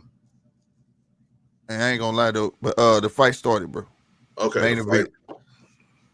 But yes. A lot of parents do this shit just so they can get an SSI check for their child. Yep. We know that, B. We know the bars who do that shit. When Grew up seeing that shit. there's Eight kids who kids in the actually house, deserve it, but then there's others who don't. bro. I got a homeboy name. I ain't gonna even say his name, but his mama lied talking about one day, he was using his imagination. She asked him what time it was, right? Mm-hmm. And he said, "Oh, who said it's 6:00?" She said, "Who the hell you talking to?" And took that boy down there, and they put that boy on dope. And he can't get off that shit. Now talking about he schizo. Ain't shit wrong with that boy. And sometimes you speak that shit into existence on your kids just Yeah, because that shit you was failed fucked up. because you failed to realize what it was like to be a kid. Because And this because dude, you had a shitty childhood, you have to make your child's childhood shitty.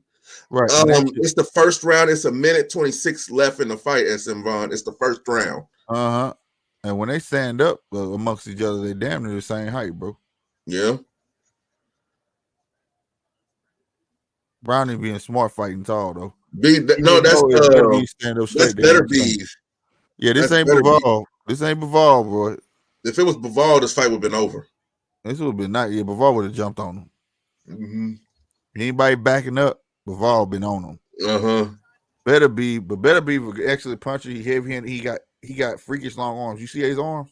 Yeah, and the thing about Beterbiev, you could punch him and it won't phase him. Yeah, he got a great chin. He has superior dexterity. That's the word. What he said. I was looking for it. I just couldn't find it. There we go. Right there. Did you see Bivol? I mean, now you got me calling Bivol B. Man, Beterbiev. You see Beterbiev take that right to the motherfucking chin. His head didn't even move. Yeah. That's that neck work they be doing, boy. That's that chin dexterity. Yeah. He could take a head hit to the head, and his head don't even shake, bro. Mm-hmm. But this is throughout history of Russians, though, bro. Russians are hard to beat, bro. I mean, they have that pedigree. And a lot of Russian fighters, do you think that Beterbiev or Bivol is the total package? I think Bivol is more of a total package because he showed that he could box, and he had a little more adversity than Beterbiev has. He just took out old boy, tall opponent. You know what I'm saying? Now you see how Browne running. That tell you right there he felt that boy power. Yeah. He was backing up running, boy. Oh, Lord. Yeah. I agree. Man, B, I swear I do not like that red ring, bro. I promise you. I like that. It seems like it's taken away from, I don't know. You want to see the blood on the leaves. You want to see the blood on the leaves. God damn it. Yeah, that's it. Now, who's the cynical? Hit the flow, man. I want to see it. Who's a cynical piece of crap now? Ain't my fault. I was born this way. Tomorrow, Derek Lewis is fighting heavyweight bout. And it's more than one fight tomorrow, ain't it? Mm-hmm. The zone.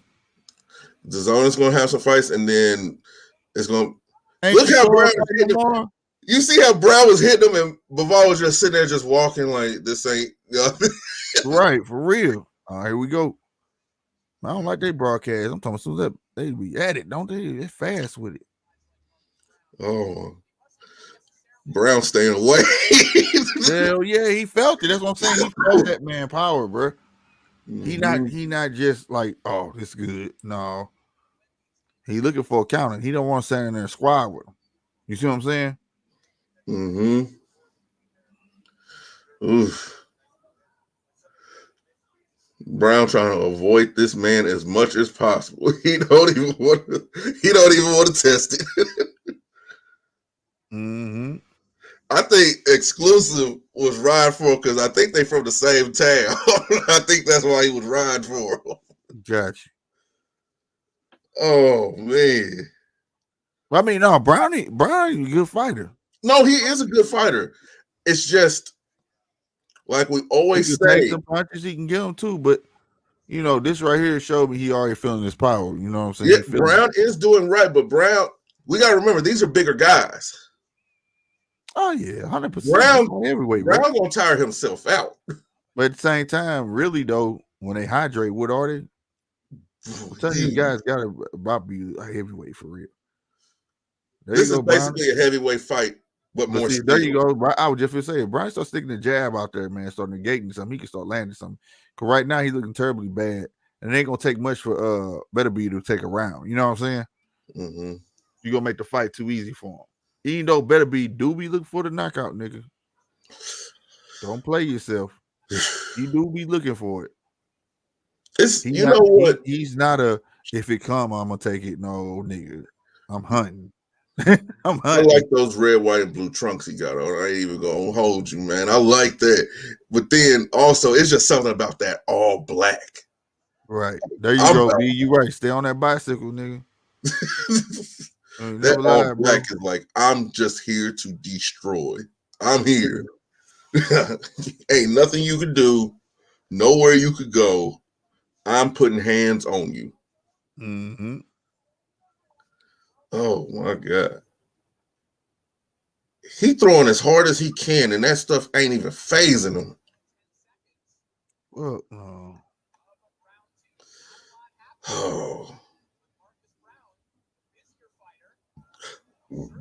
But Browne is doing good. No, yeah, he doing right. He adjusted real quick. You saw the first round, he thought he was gonna trade with the nigga. He said, hell to nah, hold on. I'll be right back. Oh my god. This fight is actually moving along pretty quick.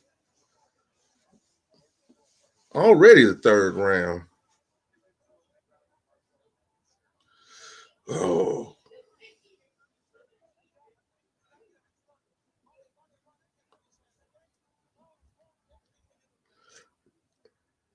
Yeah. Browne, I don't think Browne got the power to put away. It better be. He out there swinging for the fences, and it's literally doing nothing. It's literally doing nothing.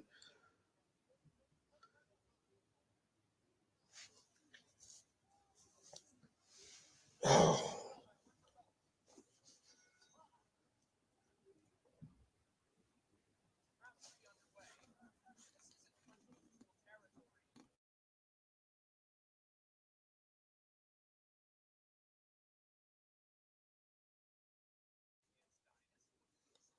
Oh.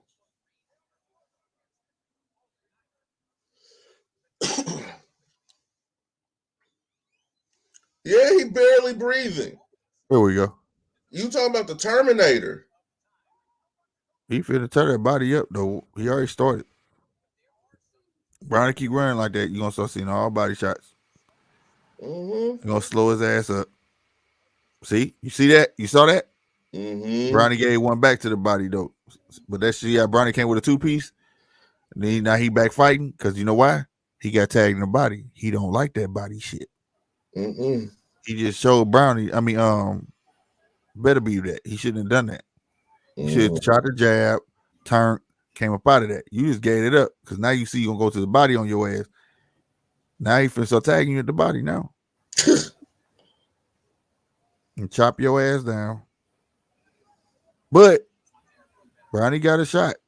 Brownie keep that jab out there. Like I said, keep that man at bay. You think he really gonna win this off of points? Who? Hell no. I don't think so.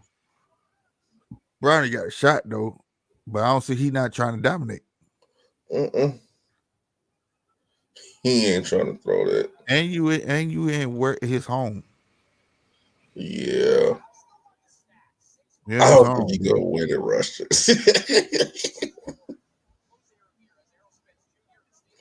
Oh my God.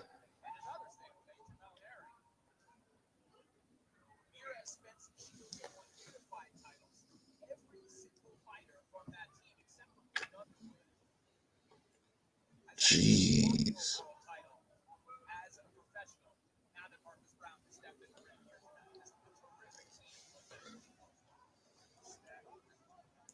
Oh. Oh. They tagging now. Browne, be careful, man. Is that an effect? Yeah, I'm sitting there messing with it.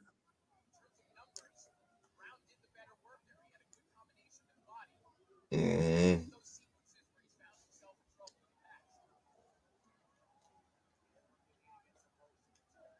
Oh, that sounded off.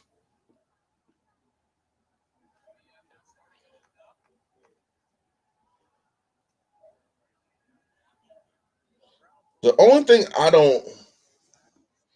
Yeah, Derek James trains him. The only thing that I can say that I don't like about Bivol, Beterbiev, I'm sorry, is he's a little too flat footed. Oh yeah. I remember I was saying that before. He's a flat footed fighter. Yeah, he's He just. strictly relies on his power. But his power is there to the point where it do be intimidating motherfucker. Like they be feeling that shit early, bro. And Mm-hmm, that's his greatest attribute. mm-hmm. He got a resilient face. It's crazy, bro.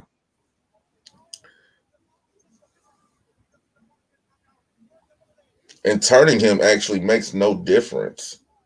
That's the sad thing. It doesn't make a difference if you turn him or not. Nah, he be wanting to smoke, bro. Better be built for this, bro. He wants to sit. He really wants to sit there and trade with you. Yep. And Better there's be very built. few people He who like what he does, basically. he gets paid to hurt people. And Perfect job. Perfect job for a bad apple. What we was talking about, shit. honestly, Like you know what? you said, ass whooping and give him something to do. You know,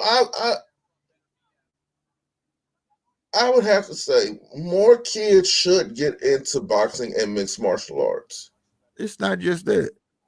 It's not just that. Bring all that shit, man. Like I said, we got basketball, football, man. Bring baseball, bring all that shit back. Bring all of it. Give all kids something to do, bro. Mm-hmm. Like people don't understand. Some public schools ain't even got music. They don't have art. They Those are took all the those lessons. are forms of expression, Mm-hmm. right? You take that away, they gonna this dude headbutt the shit out this nigga bloody as shit. Oh, he about to beat his Come ass. on, this some bullshit, bro. He mad. He looked mad. Hey, he pissed off, bro. He looked so mad. He red as hell in the face. He's like, come on, bro. He Like, leaking to his forehead cracked. but the thing is, you got to find the sport that works for your child. You can't just Right, stick that's them right. into But anything. that's what I'm saying. We need the variety. Yeah, You need the like variety. We don't have that.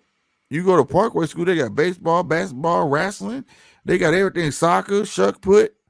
They got every damn thing. mm-hmm. Hacky sack. Hacky sack. Crazy ass shit. Ain't got that. Hey, that was a head, but god damn. Got him leaking. That ref is doing too much. He is. but he's establishing order. I can't, because if anything, this would As long turn as you don't jump in when they get tangled, that's when I call it. Like, come on, bro, let them fight it out. fight They're out. big men for a reason. You get what I'm saying? Mm-hmm.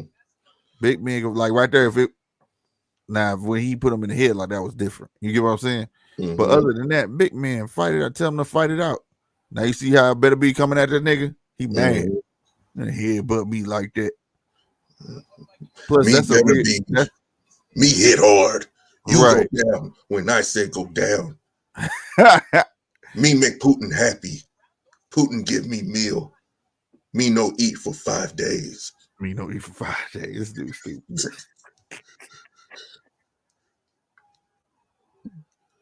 That nigga ignorant. Oh, like some kids are so destructive. Mm. I think the kids that are really destructive had like breaking stuff, get them into construction. Yeah. That's the thing, man. It's just what you're getting at is a whole nother can of worms. We need to write these subjects down. I hope you're writing this shit down. Because the stuff you be touching on, boy, I'm talking about, I'm with it. You know, you need to recognize your child for who they are. Everybody not meant to go to college. Everybody's not. We need guardsmen. We need electricians. We need construction workers. We need all that shit. You get what I'm saying? And they all pay them all good paying job. HVAC. We need all that. Hell, I know we know a person right now making some damn good money. HVAC. Look, we need people like that. But parents put a lot of pressure on their kids to do shit that they ain't built for. Look, I heard one of the greatest men. They gonna stop it. I don't think they're gonna stop it, bro. They gonna plug it, and they in Russia too. So one of the greatest men today that I love listening to, Mr. Jordan Peterson. Well educated man, very well spoken. He even says that college is a waste. Oh Lord, you ahead of me. You ahead of me. Boy, that looked like somebody shot him with a 22 bullet and it didn't go through. That was a head, but why does Browne keep running in like that head first on him? He did that shit on purpose, bro. He couldn't do nothing else to that man. Turned his head like that. Oh, he got that. Remember, Badu Jack had a Chucky. That nigga like got a Harry Potter score now. Oh, he got the thunderbolt right there. Look, that's when it happened. Wow. Oh my God, Badu Jack had that too. They let Badu Jack have fighting. Y'all remember that Badu Jack? Jeez, that shit was crazy, boy. That motherfucker was like crack was like deep crazy. You see that nigga skull, and they kept with that shit though. Nigga, I respected that shit. And he was like, nope, let's keep going. He couldn't do nothing but motherfucking. You know what I'm saying? Do me like that. The hell with that nigga. Well, yeah, that's a lot of things. Like, even for the kids who like to sell weed and all that stuff and smoke it, get them into agriculture. There you go. Like I said, like that's what I'm saying. Like, I like what old girl did to her son. She said, "This nigga would ask me for shoes every 2 weeks." I said, "Next time I buy you some fucking Jordans, you got to save your money, double that." And he did. And she took his money and put it in Nike. Stop. He bought his stock. You see what I'm saying? Like, you know, that's what I'm saying. And that's the evolution of teaching our kids. You get what I'm saying? That's this. I ain't gonna lie. That's what Browne get, because you just woke up a monster, nigga. He was taking way more easy on your ass than this. Now he's trying to take your head off, nigga. You gonna headbutt that nigga, dog.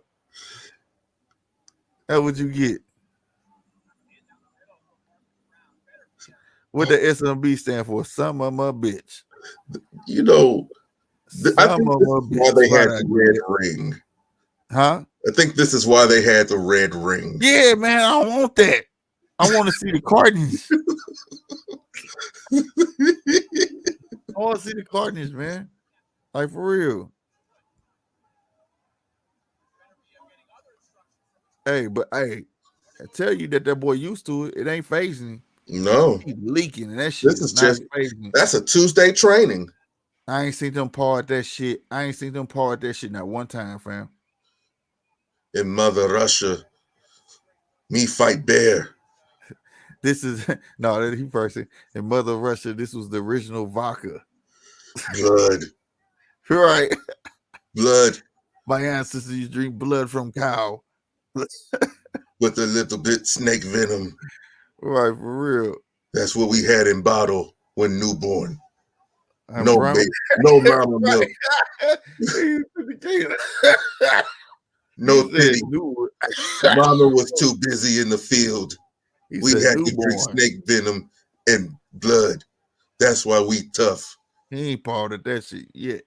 I'm talking about he ain't touched it or nothing. By 5, meat, chewed turnip whole. We ate turnip. Hell yeah, man. Hey man, I don't like the red ring, bro. This dude leaking too, bro. I'm talking about he leaking. That dude said plasma. That is a lot of money he wasting, huh?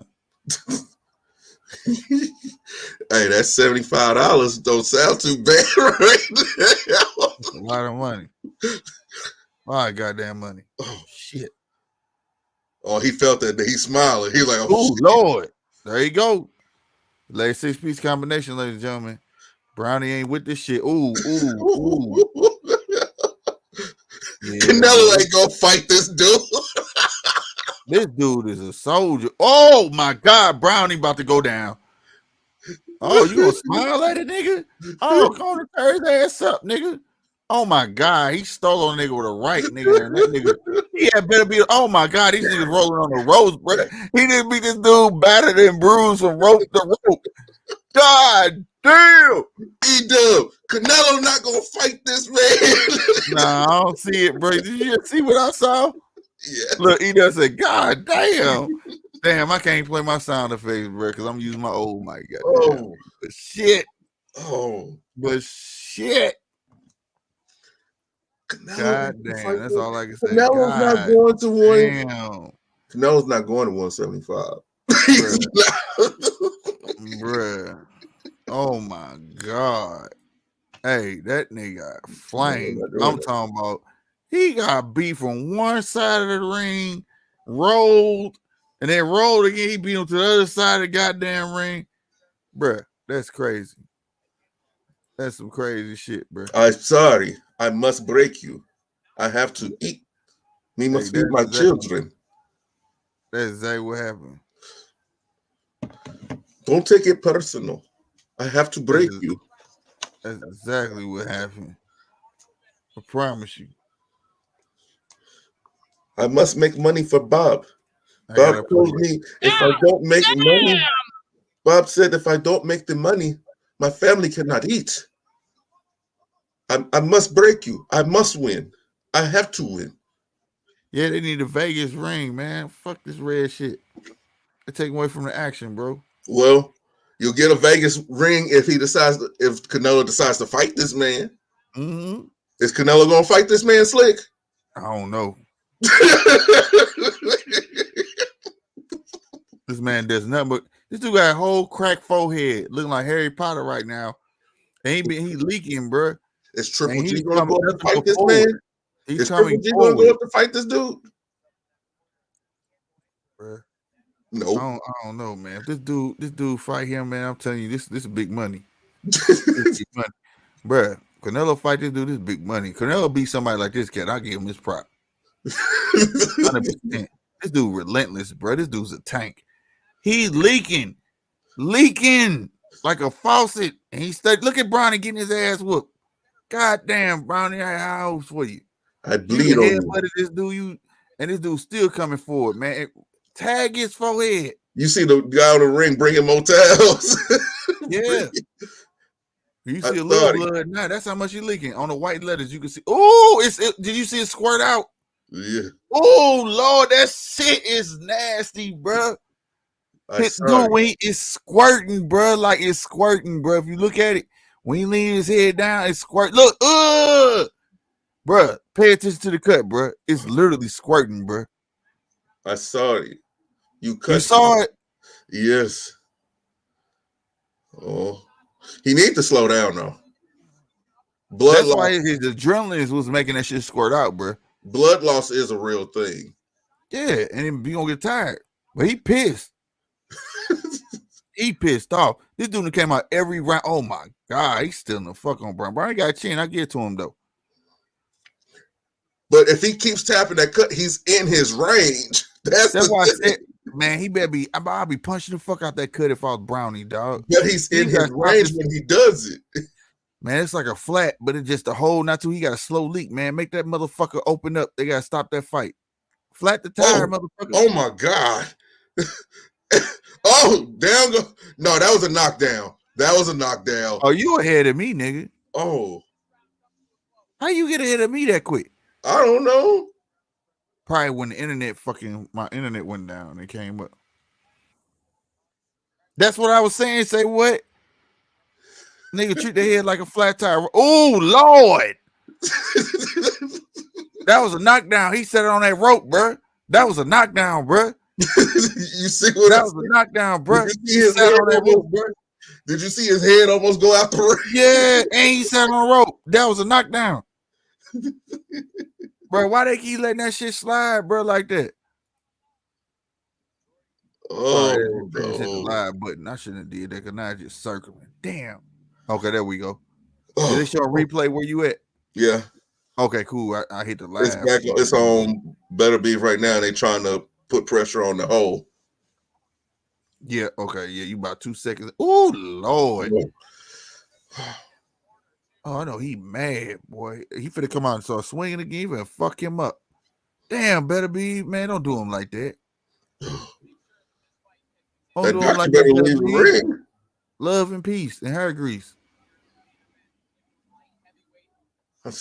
Sorry, I cannot do that. I have to feed myself. You know what they say. You know what the Russians say. Only God forgives.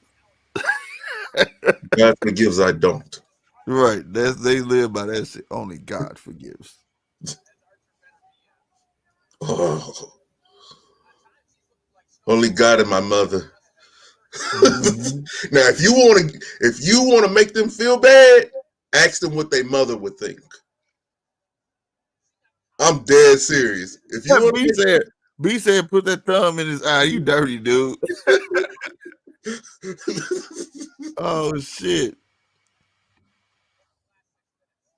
If I ain't hey, hold on. I want to take a break real quick. Hey, we got a concept we got going, man. We got we got 12 seats that we may raffle off for PPVs. Let me say it like that. PPVs, right? Mm-hmm. And we'll be raffling these seats off. We don't know for what, but at the beginning of the year, y'all should hear something. And that way we can all watch. It was a body shot. Watch PPVs. You get what I'm saying? Ooh, that body shot did it. It was a body shot that set that up.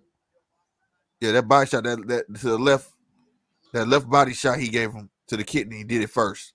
Mm-hmm. He was already finna fold from it. Mm-hmm. The PPV, you know what I'm saying, and we all can kick it. You know what I'm saying? So I won't put that out there. It's a system we're gonna try. And then later on they'll elaborate when we get monetized and people with the subscription button, they'll be automatic then. You feel what I'm saying? Mm-hmm.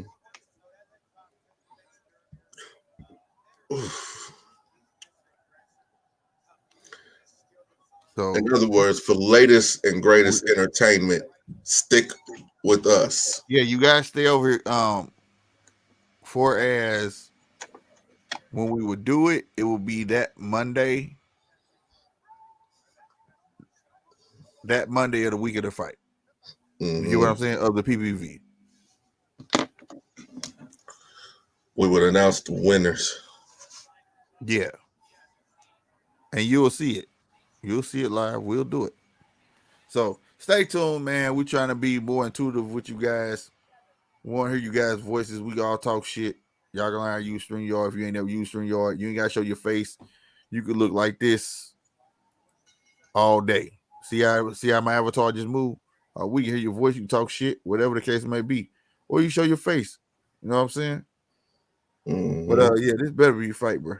But this is a good thing. And what is y'all take on that? If we had 12 seats 12 seats, and we raffle the seats off for you to see the next PPV. Would you attend it? Right? Mm. Or you could sell your seat. We could do that too. You win it, sell your seat if you want to, and it'll be all held on StreamYards, and it won't be live though.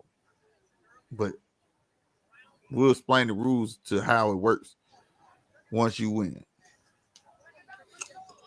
Would you do it? E-Dub, if you I don't know if your job lets you look at your phone, you can even attend on your phone. Yeah. I'm just saying. I can give you he said this is why kids carry guns, no ass whoopings. Right. I can give you trying to kind of a sneak peek of what I'm saying, how it would kind of work. Um come on. This is how it kind of work, but I'm gonna stop it in a hurry. So please pay attention. Boom. See that? There you go. It was that quick. Rewind it. So it can happen.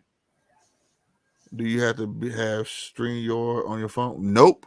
You will receive a link, and all you got to do is attend. Yeah. You will receive a link, and all you have to do is click into the link. Oh, That's it. I had froze, didn't I? You're still froze. Now you're not. Okay, I know what happened. It's my StreamYard, and I don't know what the fuck is it doing that for. But anyway, um, no, you'll get a link, and then you'll see the circle. It's gonna bring you in. You make your name, what you want your name to say. You know what I'm saying? And boom, you attend. Once you pop in, you're gonna see us and whoever else in there, and you'll see what's going on. You feel me? Mm-hmm. And you'll better attend the fight. The PPV. I gotta stop saying the PPV.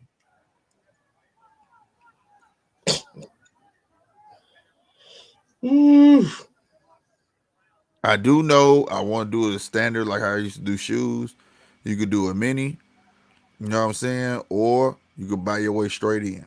If you don't want to waste your time in the mini and try to get on the big wheel, you could buy your way straight in. Real spit. And you won't be live. We will not be live. We will not be loud. But we know how to work it where we ain't gotta be live to do it. It's a great way for you to see the PPV. Mm-hmm.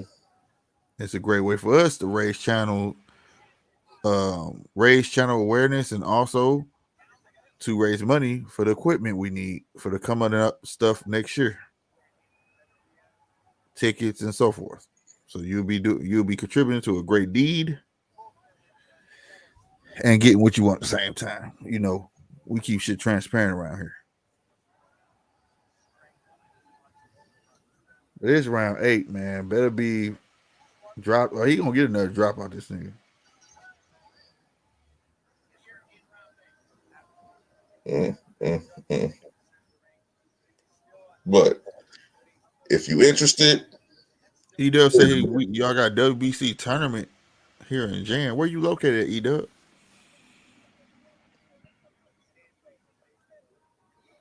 If you right around the corner, then Polo might need to take a trip. I will. No, for real. Oh, he in Odessa. Odessa, Texas. That's north. Yeah, that's football town, ain't it? Hell yeah. Yeah, you about 18 plus hours away.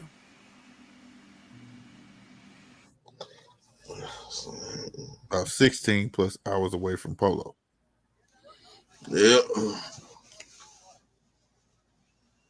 This dude shit been leaking for 5 rounds, 6 rounds, bro. Look at the ref arm, bro. His whole shirt bloody.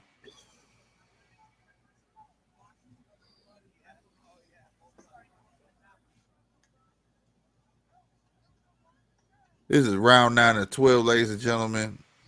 This has been an interesting live. Nevertheless, this is still a boxing channel. And it ain't seem like it. We was talking about every damn thing tonight. Well, it was fun. It was fun. I ain't got to do a slick TV. Oh, he dropped him. I told you he was Yeah, gonna do another drop.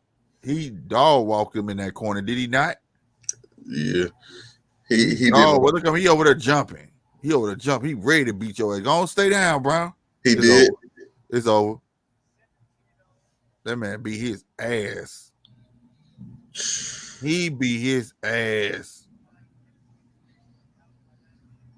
Damn, he leaking though.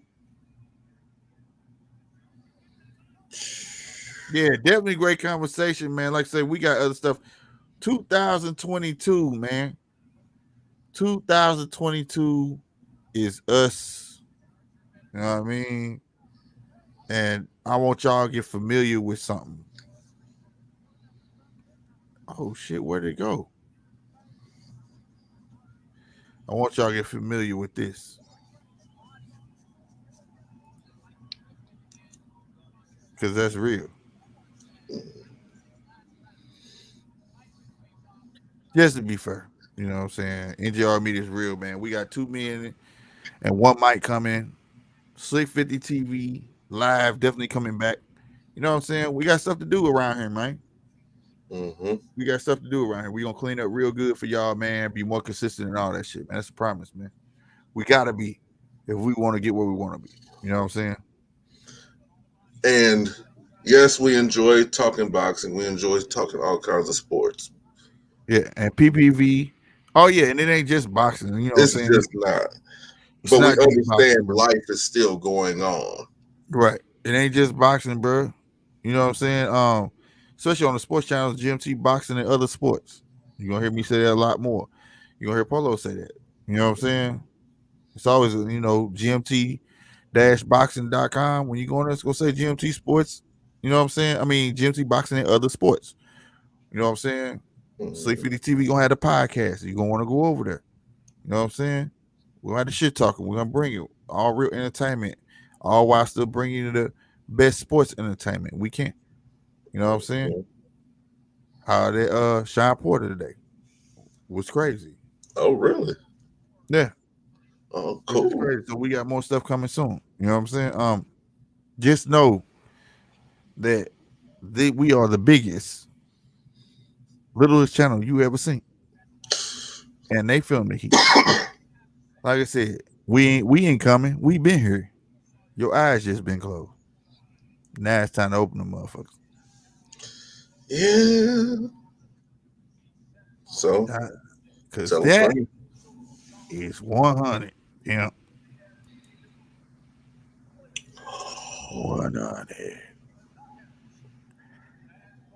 I'm talking about this right here. Oh yeah. Now you gonna play the whole thing. More of that coming soon. You know what I'm saying? So I can't wait to 2022.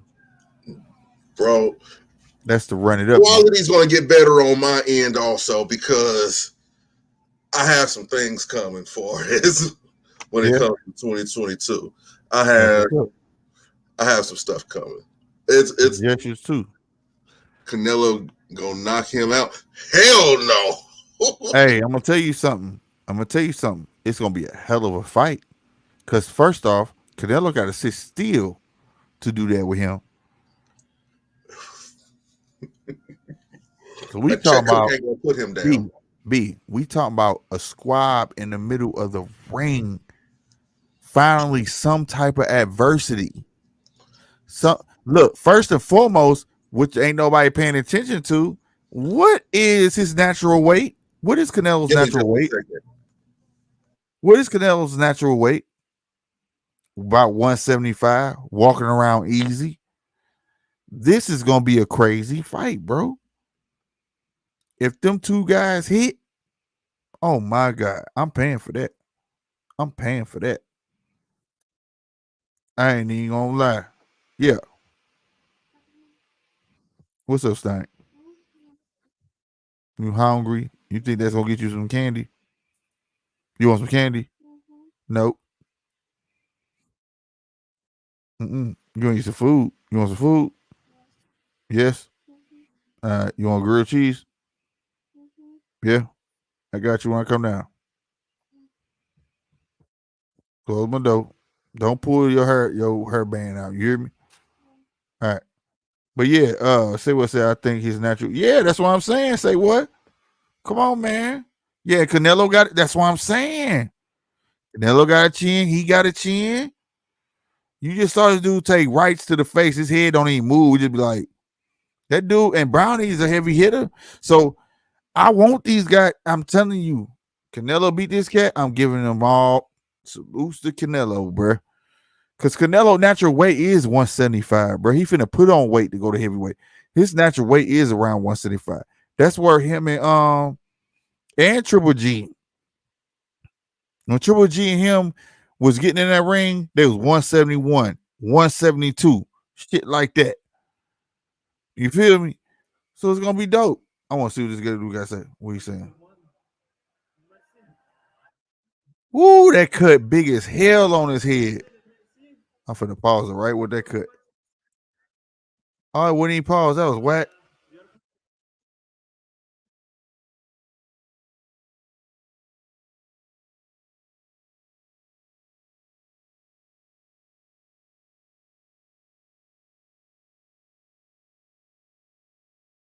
Oh, it DMs. It won't even let me take pictures of. That's whack. Benavidez look like he can go 12 more rounds with the cut. Yeah, Beterbiev. You keep saying oh boy, man, but yeah, Beterbiev, yeah. That dude just tough, man. He's a stone wall.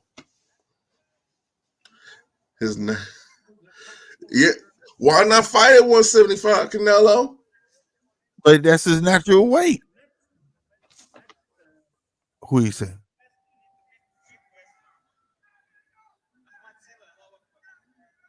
Everybody's in the crowd saying Canelo. Yep.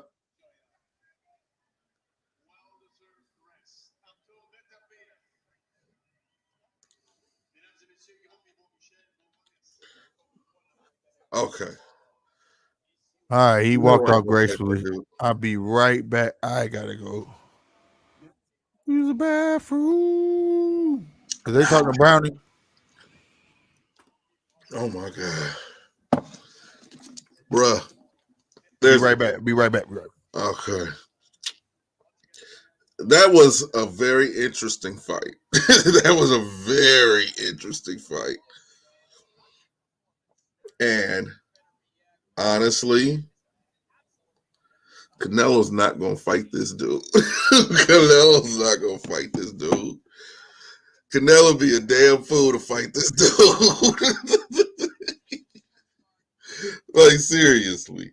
He's oh my God.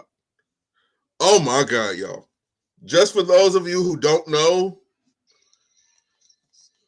the Lakers are getting their ass beat right now. The score is Timberwolves 83, Lakers 65.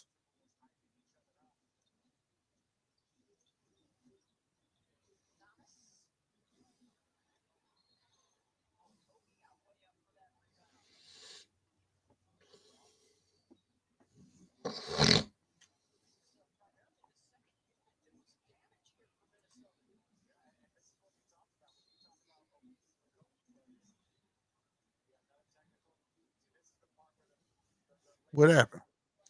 The Lakers, What happened to the Lakers? they getting their ass beat 83 to 65. On what? ESPN. Looking at it now. Choose provider. Fuck you, man. If I'm signed in with ESPN Plus, why the fuck I got to re-sign in with? This is stupid. All right.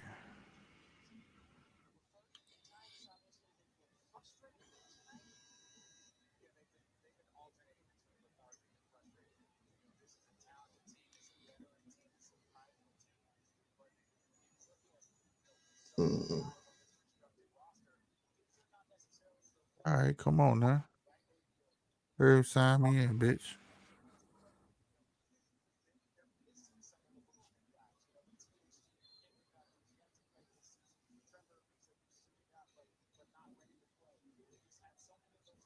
They better not start over. Why you got a play button? Quit playing with me, bro. Oh, okay. Ooh, let me put that shit on pause. I mean, on mute. Shit. To the end of the third. Mm-hmm. Minnesota whooping their ass, huh? God damn. I ain't gonna lie. God bless for mobile fucking cable now. I like mobile cable now, bro. My bad. I thought my screen was on, man. But I like mobile cable, nigga. This shit worth the dollars to me, man. I can take this shit anywhere the fuck I want to go, nigga. Bruh. Oh, new record of the day, and I accidentally bought two of them, but What is that? Genuine. the first one, and look, Yeah, this is the fucked up. actually. I bought the OG. I got the OG one right here, Mm-hmm. 1996, and then I accidentally bought the re-release because I didn't know I had it. Well, I knew I bought it, but I didn't remember I had it. God dang, Thinking sir. thinking I didn't have it. This is the record store day edition. This is the re-release. You see it's in plastic, 30 goddamn dollars. You see it's brand new with the sticker on there, certified Mm-hmm. re-release sticker. And then I got this one, the OG. Original re-release. So I'm taking that motherfucker back tomorrow, man. Hey, man. Foot What? Locker. Foot Locker got me messed up. What they say? They doing a collaboration with Toy Animation. Oh, for real? What we getting? Some Toy Story shoes? Toy Animation over there in Japan. They got a Right Dragon here. Ball pack. Right here. They got a Dragon Ball pack. Oh shit! No, the coldest one is Adidas Dragon Ball pack. That motherfucker was hard, bro. Did you ever see that pack? This one's is Fila. It's shitting on it. For real? It's shitting on it. Oh, there E-Dub said too. Dragon Yeah. Ball Fever got a collab. It's, Say what I ain't been trying, bro. I've been trying to be real with you. Build this. We trying to build this company, did bro. y'all We get do on this anything? apparently. You feel me? I wasn't even look. I was more so in the spirit of giving than receiving today, so I wasn't even looking for anything, man. I was just worried about the kids that are here in my city, man. If I can't, my kids are taken care of. So I'm gonna tell you. if I can help with making sure some of the other kids in my city is good, I don't need to hit on those sneakers app. I don't need none of that. Man, fuck that. I want to hit on the sneakers app. Nigga. Fuck them kids. Look, and then I said that in the polo way. Fuck them kids. God damn it. I don't never hit on a fucking sneakers app. Do you know I only hit on sneakers app once in my lifetime? I've only hit once in my life, and it was just last weekend, and it was on the Cool Grays. Bullshit, bro. That shit's some bullshit. But here's the thing: I can get the Cool Grays anytime I want. Slick can get the Cool Grays For anytime real. he want.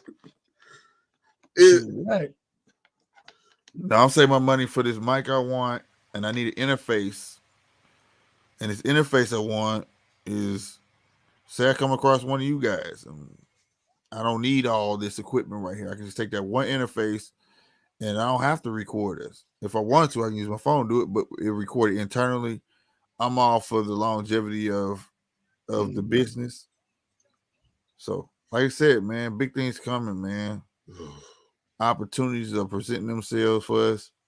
Yes. And that's where I'm at, man. That's why we try to do the raffles to raise money for the company, bro. See, We're Slick very is more transparent. so in the technical side of the business. I'm more so on the philanthropist side of the business.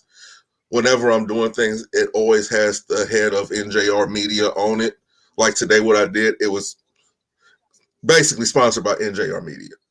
You get what I'm saying? So I'm out here kissing. He more than don't hold on. He more than philanthropist. Don't get him twisted. He writer, chief editor, to be correct. All that stuff. You know what I'm saying? And he got his channel running. You know what I'm saying? Under the banner.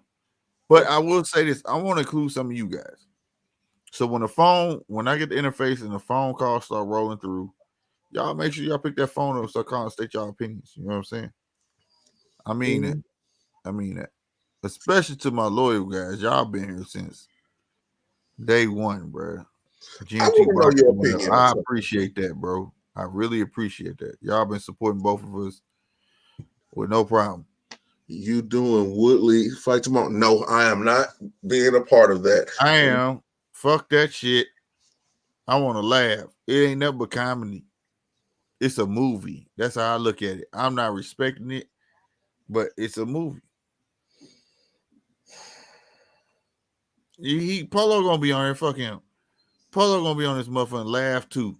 No, man, we already know what's gonna the happen. Derek Lewis fight is gonna be going on at the same time. Is it? On where? ESPN. Man, look, man. It's a UFC fight night. Oh, it's the UFC. Oh, that's right. Okay. Y'all know he covered UFC, bro. Y'all know that. So I'm with that shit. So he gonna do UFC.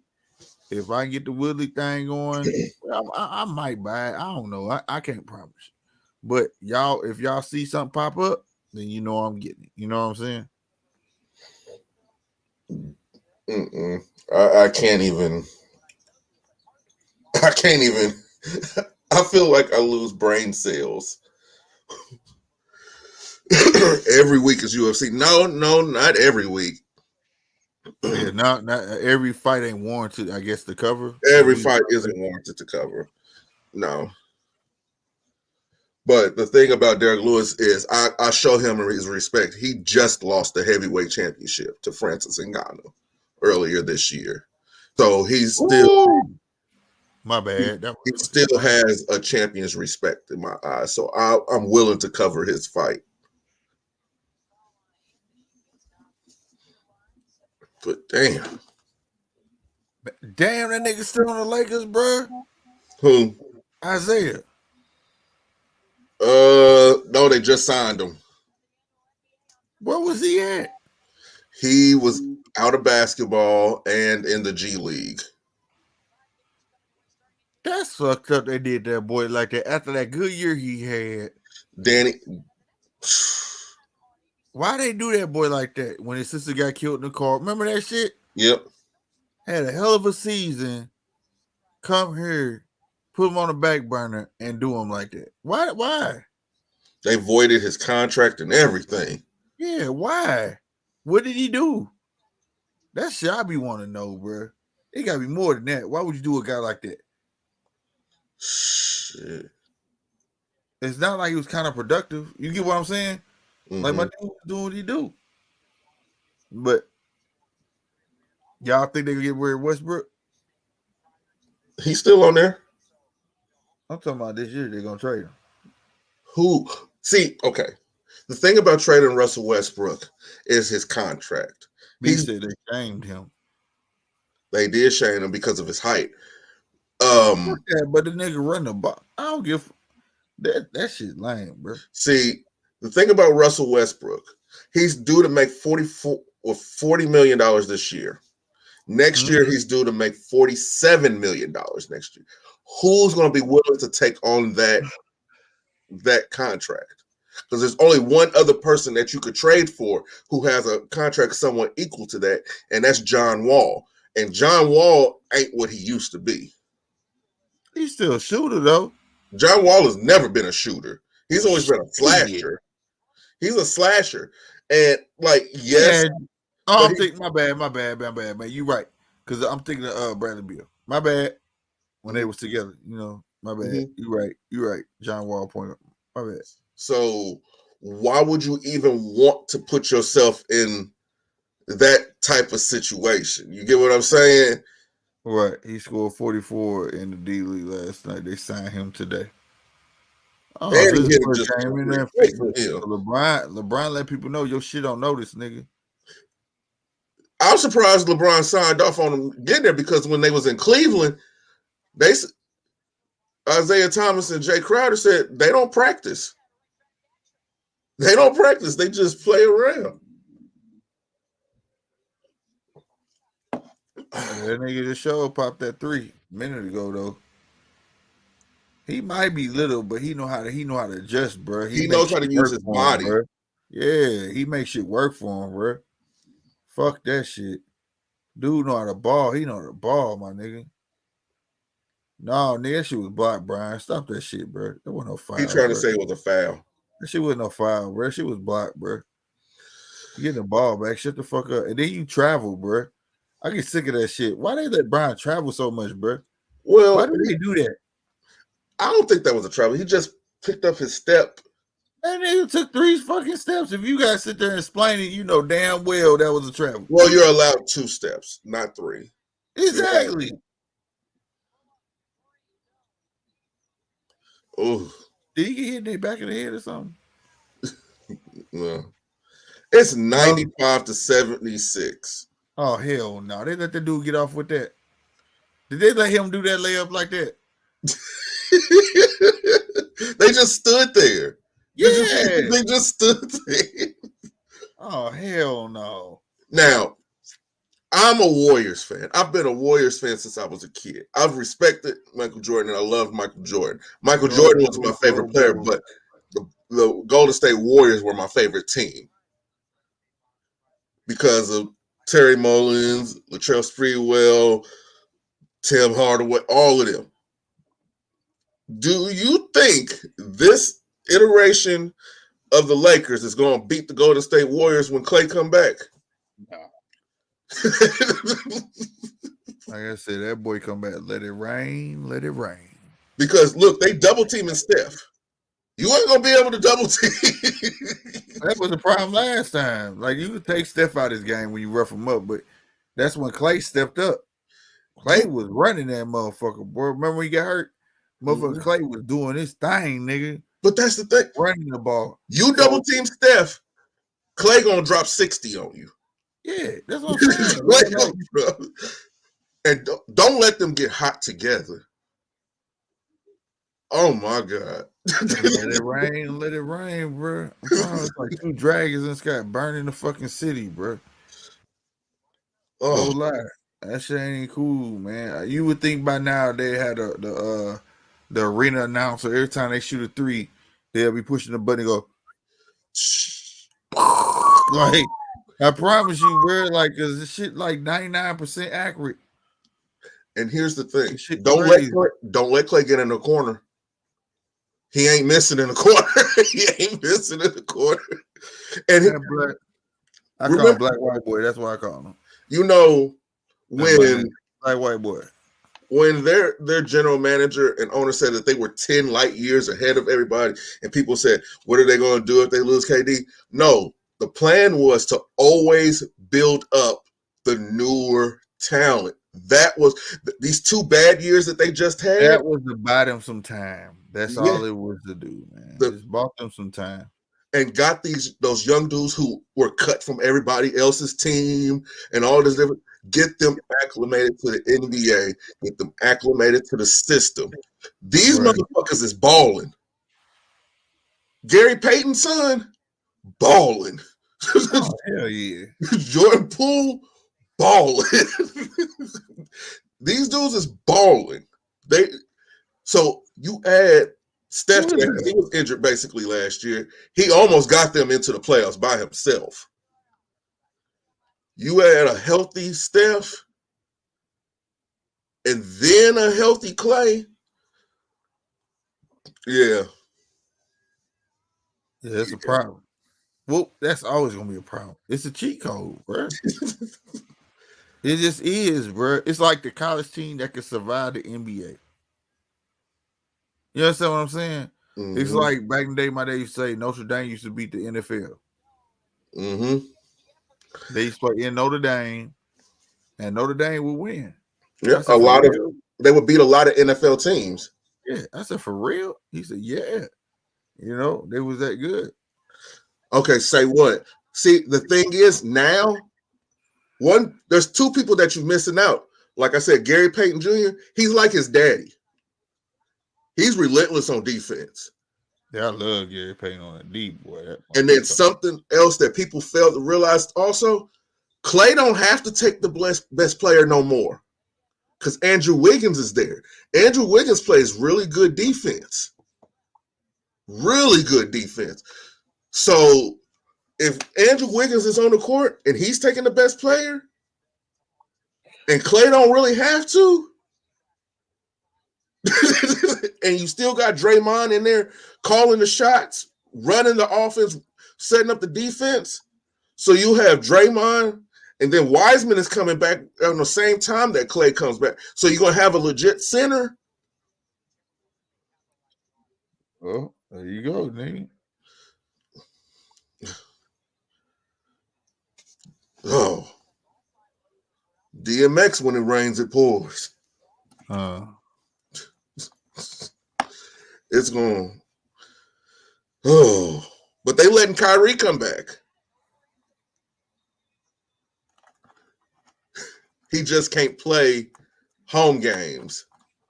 Well, see, I respect that, bro. I don't care no. He put his money where his mouth was. Yeah, I respect that. Now people told me being selfish, nigga, but at the end of the day, man, you gotta respect a man for being a man.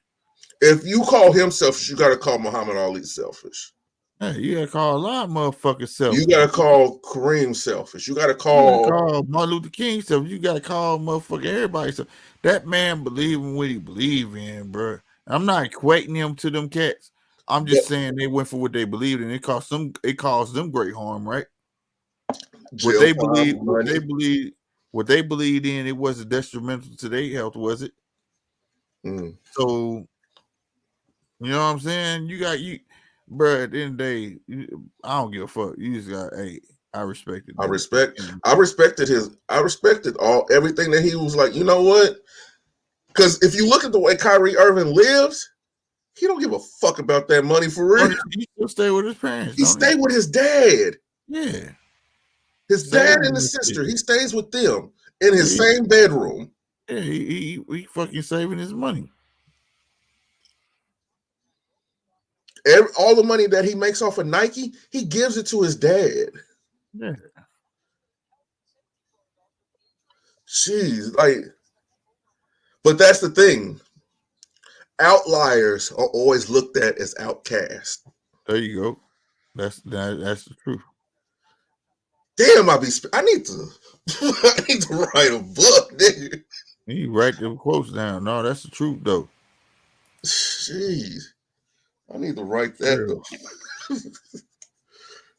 That shit was fucking real. That's a good title for a vid too.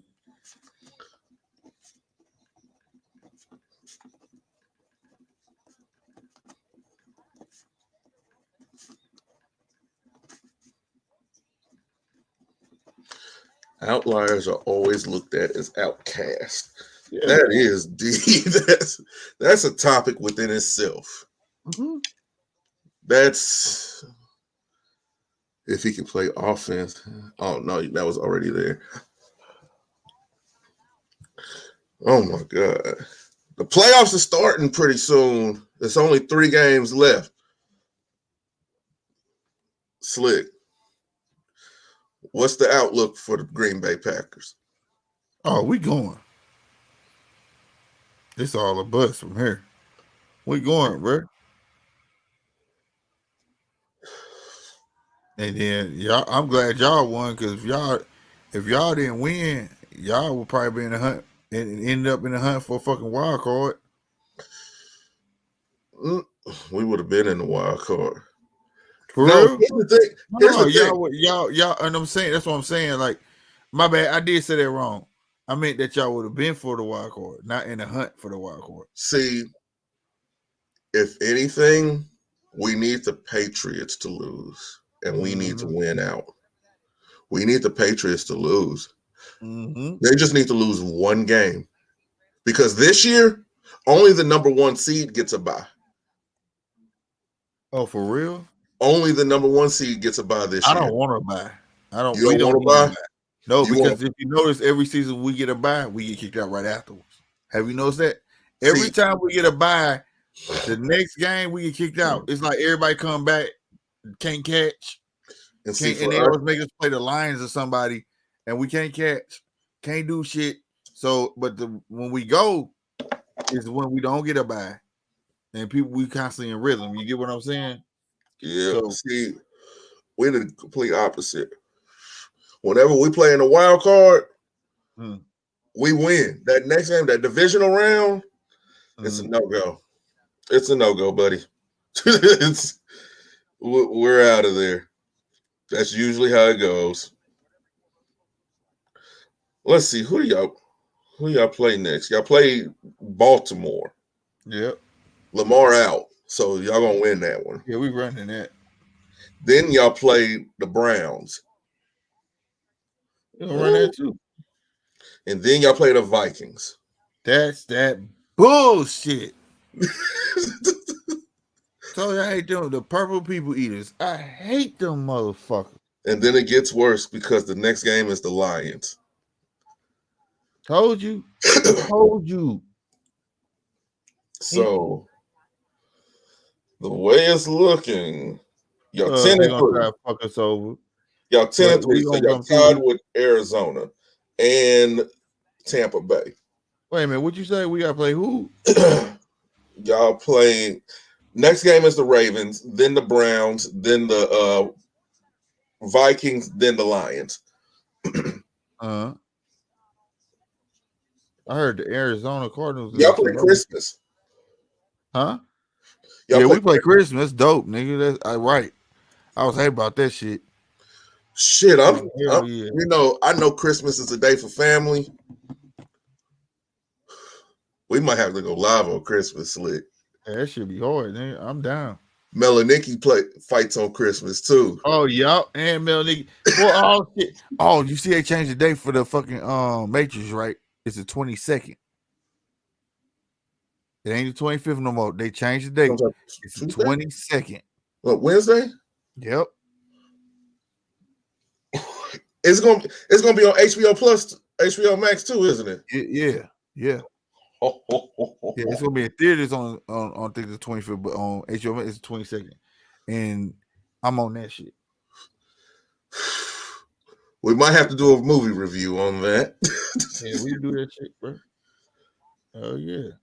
Hey, we have to have our hands in a little bit of everything. Yeah. There you go. You thinking like I'm thinking shit. We about to have look nigga, show reviews, all that shit, nigga. And Slick gonna have his wavy days back. Damn right, it's grown back. Look, it's black now. So that shit grew back, boy. And if I keep brushing, I'm gonna be in there with y'all. Your shit there, boy. I gotta catch up with your ass. You got the wave like my father, man. Them big ass waves. Yeah, I got riptides. Yeah, my dad had big ass waves like that. My waves ain't like that. I can widen them out, but it take time. Yours natural like that. My dad shit was natural like that. He had like 5 big ass waves. Nigga, like god damn, nigga. That's what it is. Like 1, 2, 3, 4. 4 big ass waves. Giant ass waves. Let's see. 1, 2, 3, 4. Yep, 4. That's how it is. Right. No specific pattern or nothing. Just big ass waves. Just laying down. Oh, you got good hair. Don't say that. Don't say that. That's bad hair. I got her. Colorism. We're gonna play colorism. Thank you, Floyd. Right. Colorism. Oh, you saw that? Colorism. He probably want to say, trust me, because I know a lot about this. Like nobody else know. Y'all gonna start putting some respect on Floyd outside of the ring. The man is very knowledgeable. He's very he fucked me up with that shit. He said, Trust me, because I know a lot about this. I'm like, everybody know about that, dog. You sure? He's very intellectually inclined.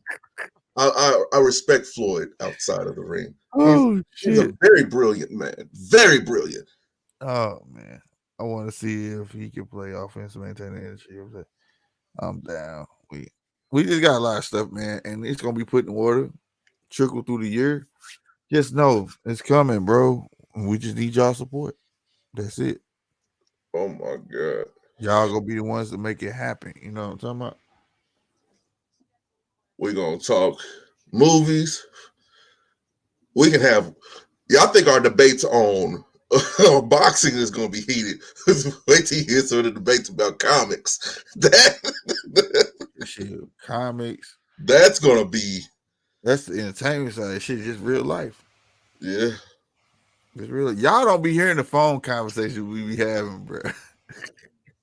Bro, we be going. It's just how we talk. But y'all probably think we was mad. This is how we talk, bro. But like, it be some real shit. Like, we will go at it. Swear to God. And then at the end, we just agree to disagree, or it's just what it is. I understand. Somebody can prove their point. I get where you come from. Like, yeah. You know, and it's no bragging. It's no bragging. No. Just two brothers helping each other grow. That's all it is. Oh my God. We play the Steelers next. Then you all gonna whoop their ass. Oh my God. It was a threat. Ain't no threat. And then we play Cincinnati. There ain't no threat neither. And then the Broncos. Them hoes. That might be a luck shot. They might get some luck out of their belt somehow. We can't lose to them. We got to win out. We got to win out. We can't lose the number 1 seed. You know what? It might actually do us some good to play in the wild card round. Nah. Nope. I don't want to see y'all going through that. But think about it like this. Think about it like this. Just heaven forbid, Green Bay has to play through the wild card round 2. Y'all knock off, because I doubt y'all play. Y'all probably play San Francisco in the wild card. Okay, get past that. The next round, you guaranteed to either face Tampa or Arizona. I would rather y'all would you rather play Tampa or Arizona? Arizona, and then save Tampa for last. Yep. See, with us, it's not going to be that damn easy. We will probably have to play the Chargers again. Think so? I think so. We would probably have to. Fuck no, we have to play Tennessee, and they talking about getting Derrick Henry back for the playoffs. I think that if y'all did pay Chargers, then it would be the same. See, and I'm a firm believer in experience matters. Playoff games, that's when buttholes get tight, hands get sweaty. Any little mistake can cost you. True. I think certain teams are not going to perform well in this year's playoffs. And I think there's going to be so much pressure on certain teams to beat who they're playing against. Like, you've seen that last night. It was so much pressure on San Diego, LA Chargers to win that they played out of character. Right. Imagine that magnified in a win and go home situation. That can cost you. Those little tip passes that Herbert was throwing, those could just as easily be interceptions too. Like the one that Dan Sorensen had at the 1. That could have been a pick 6 real quick. That could have, and when you get all tight like that, we've seen this with Chris Paul in the NBA. Things get tight, you get injured. He's reading shit. He done fucking with you. So some policy.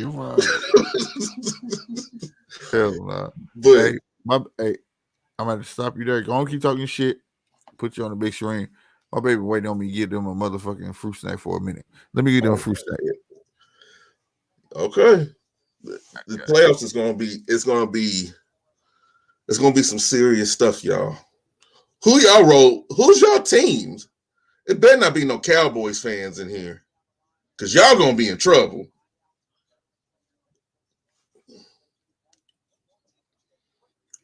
I pray for whoever's a Cowboys fan. Either who you rolling with. Say what? Who you roll? Oh damn, that was a foul. Oh, excuse me.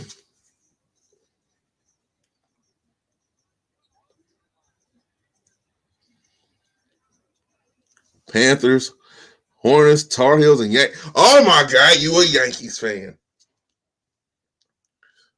Look, man. Say what? What are y'all gonna do about y'all pitching situation? What are y'all gonna do about y'all pitching situation? Because y'all got problems. This isn't the old days with George, to where you could just spend money and just get a quality starting pitcher, reliever, and setup pitcher. It ain't them days no more. These dudes, they ain't what they used to be. And the old guard is leaving. So what are y'all going to do about y'all pitchers? As far as the Tar Heels, how long y'all going to hold Roy hostage? Because I guarantee once Roy makes the decision that he's done, y'all going to be in trouble. Michael Jordan can only support so much. And the Hornets, y'all going to be cool. Y'all need a better coach. Y'all need a younger coach.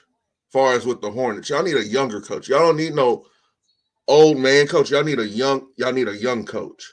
Somebody who's going to understand, Gordon Hayward and Ball and all of them. I don't know why y'all got rid of Devontae Graham. I don't know why. I don't know why y'all kept Terry Rozier. Scary Terry, he's overpaid just for like 2 good seasons that he had, and he's riding the bench. That's what he is. You overpaid a bench player. And then the Panthers, sweet Jesus. Sweet Jesus. It must be hard being a Panthers fan. Because I've been trying to tell people for months now, since last year, and they don't want to believe it. But now y'all see it. Cam Newton is washed. Cam Newton is washed. Team's horrible. No, y'all teams are not horrible. The Hornets have a chance. The Yankees I don't know what the hell is going on with it. Like there's no, on the Yankees, what made the Yankees special in the past is that the fact that they had a bunch of people who could hit for average. They had people who could hit for average. And then they had people who could also knock out the long ball. All you have is home run hitters. There's nobody who can hit for average. Nobody. You got Aaron Judge, Giancarlo Stanton, and a few other guys. Damn.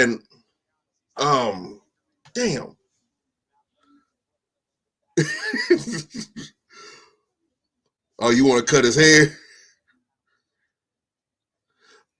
Cam ain't been right since the Super Bowl. Honestly, Cam ain't been right since the Super Bowl. He has not been right since the Super Bowl. And I hope that Cam he understands that it's over. I hope Cam realizes that it's over. That's all. That's all I want him to understand. It's okay to be a backup now, but his personality won't let it happen.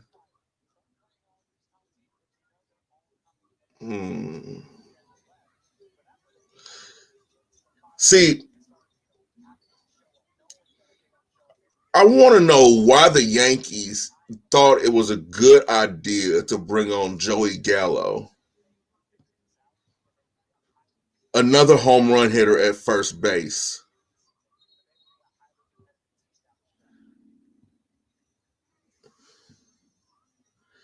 It's not his hair, it's his mental. Cam is washed. Come on, say what you. Cam is done. He's a steak that's been on the stove too long. He's done.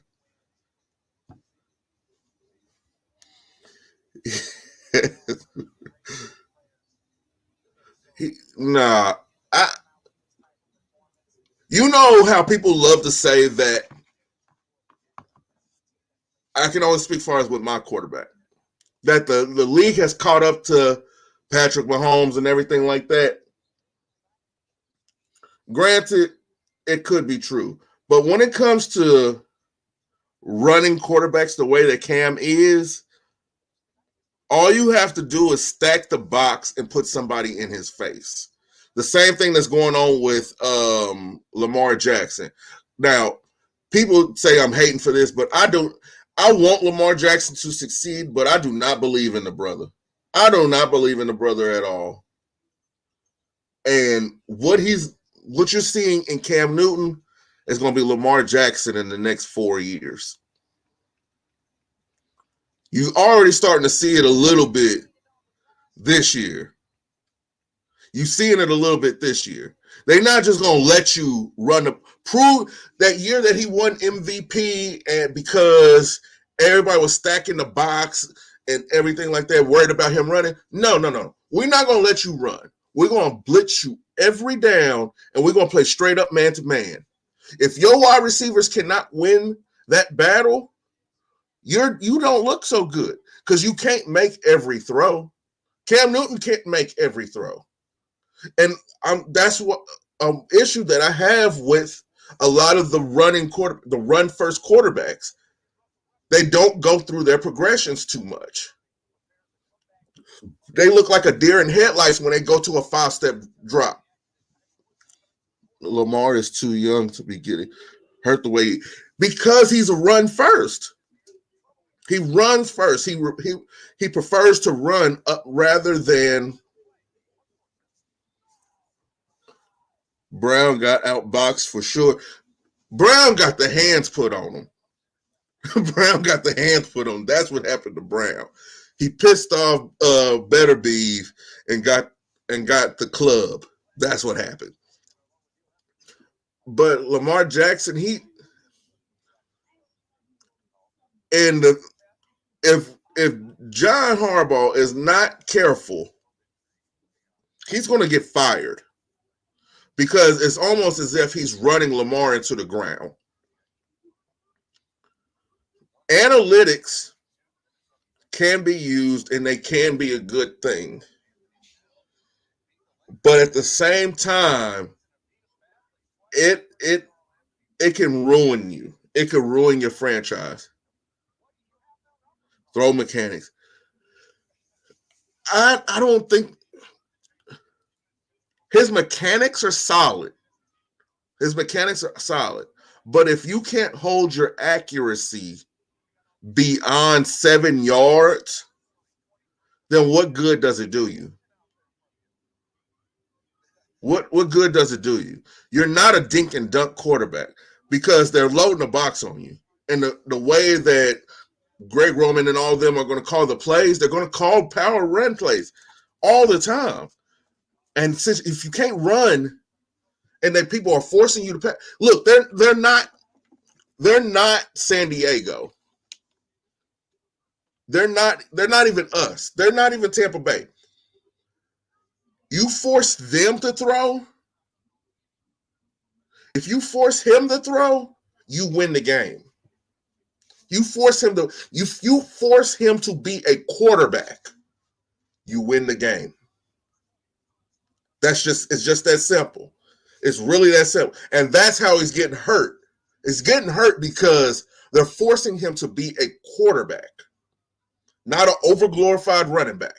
And yes, he won an MVP. They said that he had the most throwing yards. Yes, but that was the year that nobody could really catch on to what the hell they was doing. The defense wasn't built for that. The teams that he was playing against, the defenses weren't built for that. You see, they keep having the Ravens play the Chiefs and the Texans play the Chiefs every year. Now watch, they beat us this year. They're not going to be on the schedule next year. We're not going to play the Ravens next year because they finally got their win. We're not going to play the Ravens again for about another year. They do that. That's the way the NFL works for some dang reason. And I guarantee next year, we'll probably have Green Bay back on the schedule. We'll probably have Tampa on the schedule again. But as far as the Ravens are concerned, I would actually go into the draft looking for a quarterback. I would go into the draft looking for a quarterback, not so much to replace Lamar, but to force Lamar to work on his accuracy down the field. You have to see some quarterbacks like that. You have to light a fire under them to let them know the NFL actually stands for not for long. Because that's what happened to Cam. Everything that like I said earlier, everything that you're seeing happen to Cam is going to be Lamar in the next 2 to 3 years.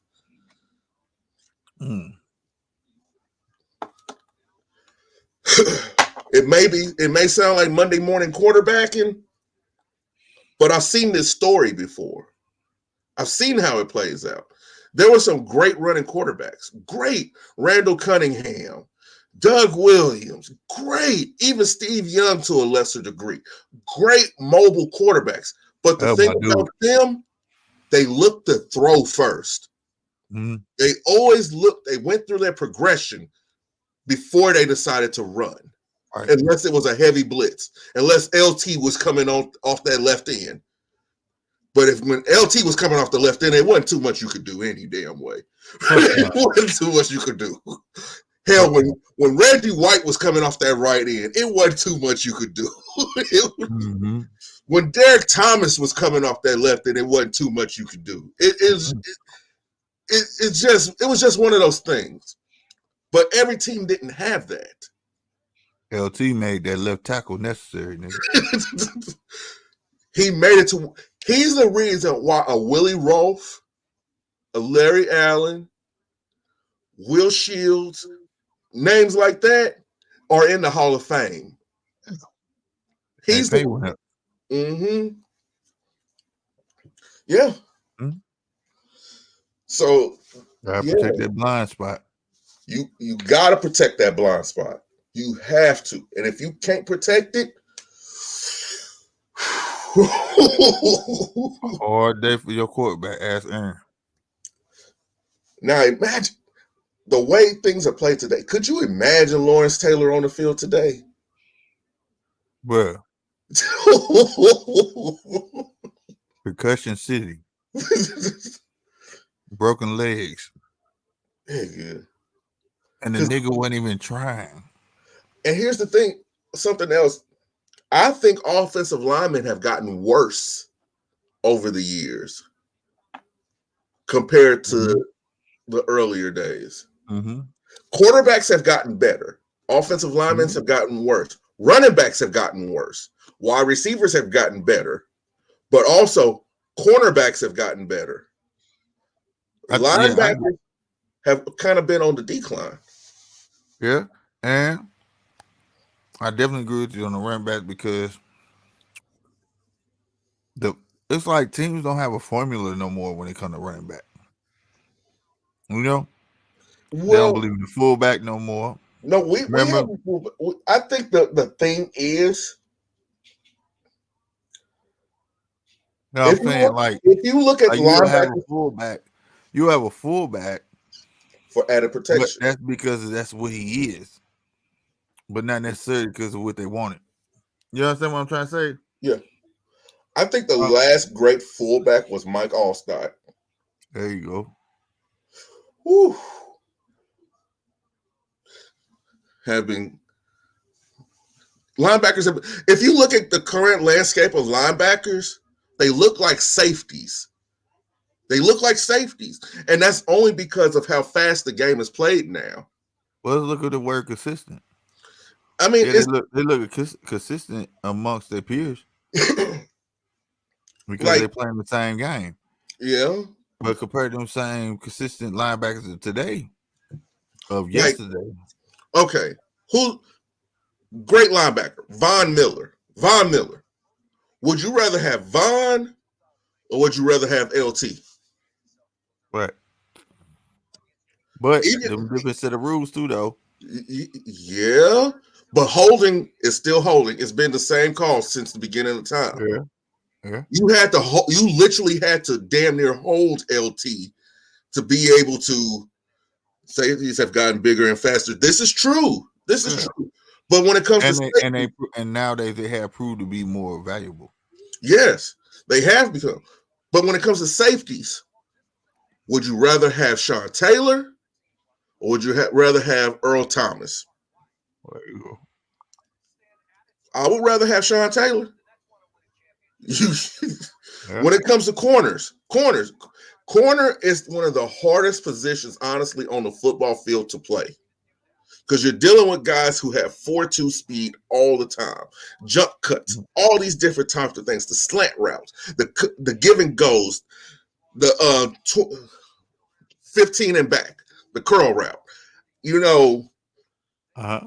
there's very few corners that you could say are in the Hall of Fame. Is there another prime time out here? Hell no.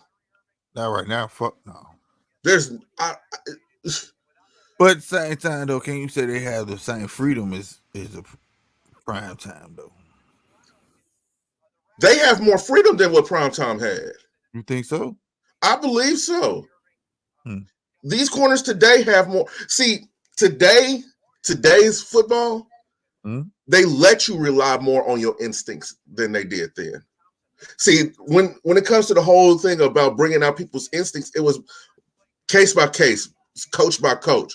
Jimmy Johnson was one of those coaches that had good instincts, so he wanted his players to have good instincts. That's why he brought on a Charles Haley. That's why he brought on a Dion. That's why he had Michael Irvin with his issues, Emmitt Smith, all these different players. Champ Bailey. Well, I would say Charles Woodson, but Champ Bailey is right there. Champ Bailey is right there. Charles Woodson until his ego kicked in. And Patrick Surtain, Ty Law. It's been a lot of corners, but when you hold them to the standard, because let's not bullshit. Dion is the standard. Yeah, hell yeah. Dion is the standard when it comes to corners. Are you 2 notches or 3 notches below that? I can accept 2. 3, you're just serviceable. 4, you're going to get replaced in the draft. You see where I'm going? Like when it comes to linebackers, there's Lawrence Taylor, there's Mike Singletary, there's Derek Thomas, there's Bill Romanesky, there's Ray Lewis, there's Terrell Suggs.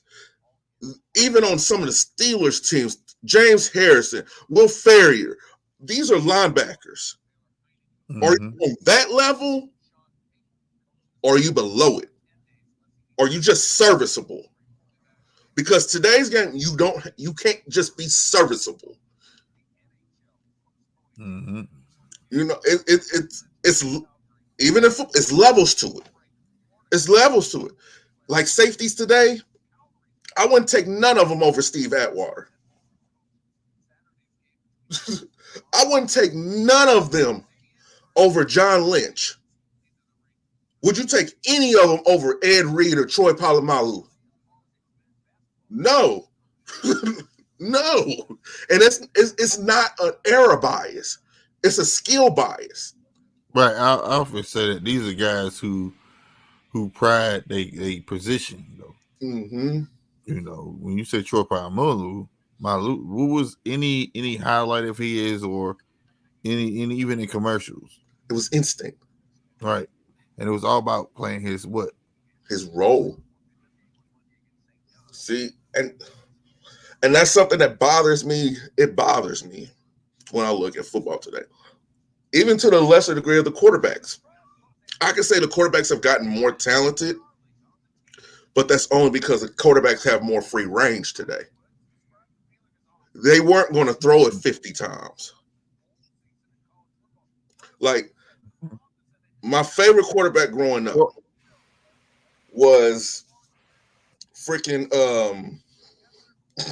Troy Aikman, honestly. Second was Cordell Stewart. Time my brother. No, that's no. What's the one that was on Denver? John Elway. Yeah, that's my brother. Real big Denver fan. Imagine if they got to run their offenses out of the shotgun 75% of the time, and you was only going to run the ball at least 6 times a game. Imagine some of the numbers they was going to be putting up. Imagine if they actually let track guys into the NFL back then. Imagine if Brett Favre had a Tyreek Hill. Oh my God. Imagine that would have been crazy. Imagine if they let tight ends show their full skills instead of just pass blocking and catching 2-yard passes. Right. Imagine if Brett Favre had a Travis Kelce. Imagine Brett Favre on the Kansas City Chiefs right now. Boy. Imagine John Elway on the Tampa Bay Buccaneers right now. That'd be nasty, bro. That'd be fucking nasty, bro. You talk about the cheap team now, man. Both of them trying to bomb the stadium so they can't play. Like imagine Troy Aikman on the LA Rams right now. It'd be crazy, bro. Not only that, imagine Dan Marino on the New Orleans Saints. God damn. Them type of squads would be crazy. No quarterbacks, that'd be crazy, bro. Better yet, somebody who could do it. Imagine Randall Cunningham on the Baltimore Ravens right now. Who could actually throw and go through his progression before taking off and had 4.3 speed. Yeah. These players would be nasty now. They would be so nasty. So nasty. The way holes are opened up. People think that Derrick Henry is a big running back. Imagine Thurman Thomas. He had them butterfingers early, though. Yeah. Yeah. But could you imagine that, though? Yeah. Still be nasty. It's hard to find, but that's because they don't want one, man. Like, they are pushing these cats. Believe it or not, I feel like they're pushing these cats to run. Then when they see that the run out, then they want them to play pocket. You know what I'm saying? Like, teach the guy to play pockets straight out of motherfucking high school. You know, because to be honest with you, Andrew Luck was a traditional quarterback. They didn't build a team around that motherfucker. I would have retired too. He came in a year where everybody was dismantled, and y'all didn't care. You got a guy that could throw from one end of the field to the other. And can make all the throws. And didn't care to build shit around that man. So it was he was one. But they don't want that. They feel like they want what's exciting. See, this is when we get beside the sport. They want to make money. You see what I'm saying? The scat quarterback, what they used to call it, it's just a quarterback. You see what I'm saying? They want a running ass quarterback. They used to call them scat quarterbacks. Like they gonna get up and get out. You know what I'm saying? Everybody didn't have one, which made them unique, and they had their skills available for it. Now you're gonna have a dime a dozen of these motherfuckers because they want to mimic the last motherfucker who do it. That ain't how it's supposed to go. Mm-hmm. You know, that's not how it's supposed to go. Switching sports real quick. Charlie Woods, Tiger Woods' son, he gonna be a problem. I don't know nothing about it. Be honest with you, I really don't. They in a father-son tournament right now. Uh-huh. Charlie kicking ass. He kicking. Well, shit, look what daddy is. I don't expect nothing less. Shit. You ever hear Tiger Woods how he talk? That's an assertive motherfucker. He is. He's a very I can hear that man being a hose no bar bullshitting motherfucker. Like, I don't want to hear quit. I don't want to hear you what you don't want to do. This is what you gonna do type shit. You get what I'm saying? Uh-huh. If you listen how that man's voice is, bro, you tell a whole lot about that man. You know what I mean? He don't give a fuck what people think. He don't give a fuck what people think about him in his off time. It's a matter on our field, you know. Now the only thing I didn't like about Tiger was his father was buried up the road in Leavenworth. He didn't even go. Well, you could tell there was issues there when he told the world he was Asian. The whole world knew that was bullshit. But you know, there had to be issues there for him not to want to claim his father's side. Mm-hmm. You know, but I wouldn't bet all that assertiveness and all that shit come from where? His father. Exactly. Mm-hmm. Ain't no quitters. Ain't no none of that shit. You know what I'm saying? Fuck what everybody gonna say. This is what we do. Mm-hmm. Like, baseball. Speaking of errors and everything, the way people are hitting a home run now, could you imagine Ken Griffey Jr. playing right now?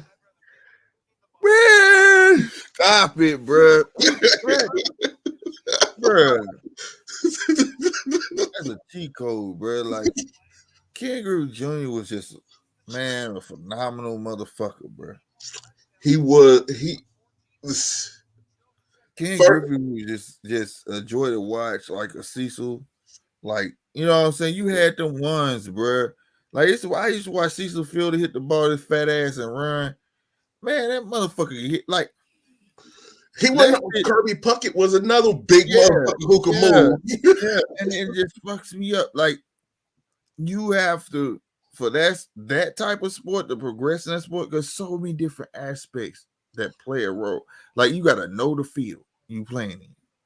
You got to know what direction you want to hit the ball because the field you playing in. You got to know all these things, bro. Mm-hmm. All these things. The pitcher you pitching against. Mm-hmm. Nigga, they'll pull a pitcher out because they know you ain't no good hit against this pitcher. You got to know, bruh, it's so many variables in baseball. It's fucking ridiculous, bruh. You got to know how to hit to the opposite side of the field. Do you know how to do that? I can tell you how to do that. No, see, I don't know this shit, man. I just know it, and then there's very few switch hitters in baseball and shit like that. All that shit fucks me up, man. Then like one side always has an advantage. You know, the DH ain't got a hit, and then he come on this side when it's like, bro, I'm telling you, in baseball, it's not easy to be great. Baseball is not easy. It's not an easy sport. It's not easy to be great. It's like science, bro. Like, they shit is like damn near science, bro. When they go to the Green Monster, they know which way to hit. When they come here, they know where to hit because they know which way the wind blow. Like, it's crazy as fuck, man.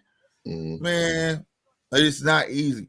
But the thing is, like I say, about selling tickets to fucking umps is the only way they make shit fly, and that be that bullshit. Yeah, like to hit to the opposite end, it takes a later swing.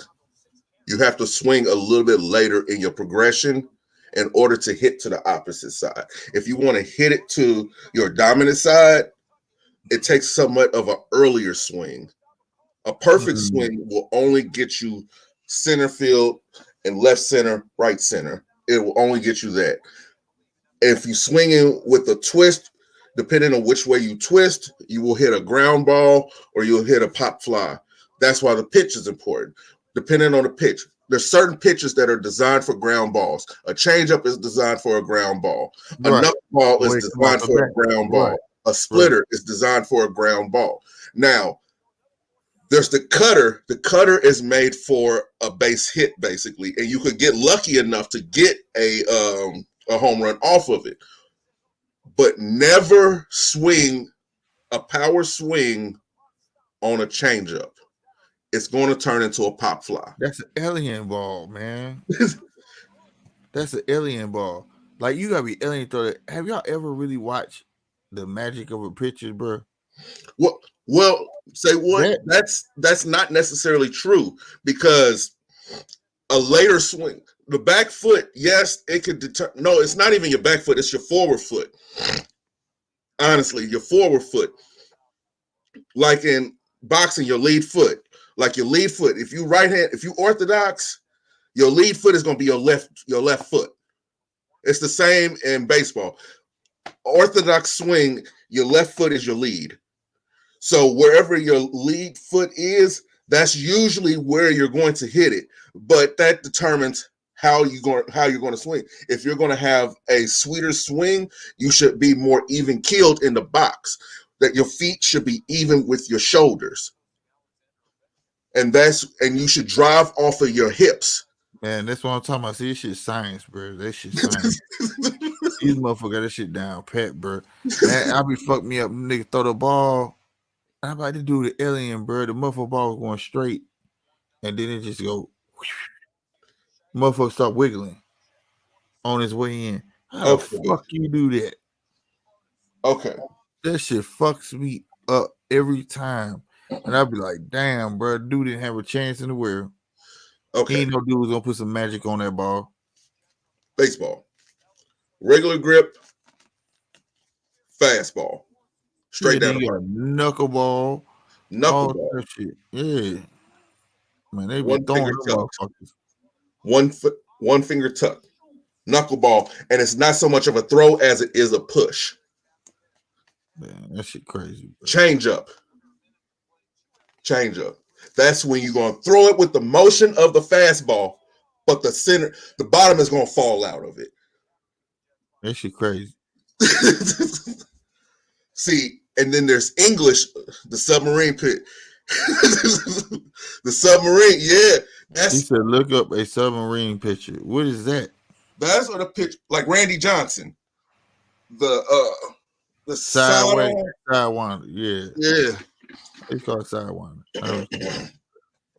And then let's see, cut fastball. It's the same grip as a fastball, but the thumb is underneath.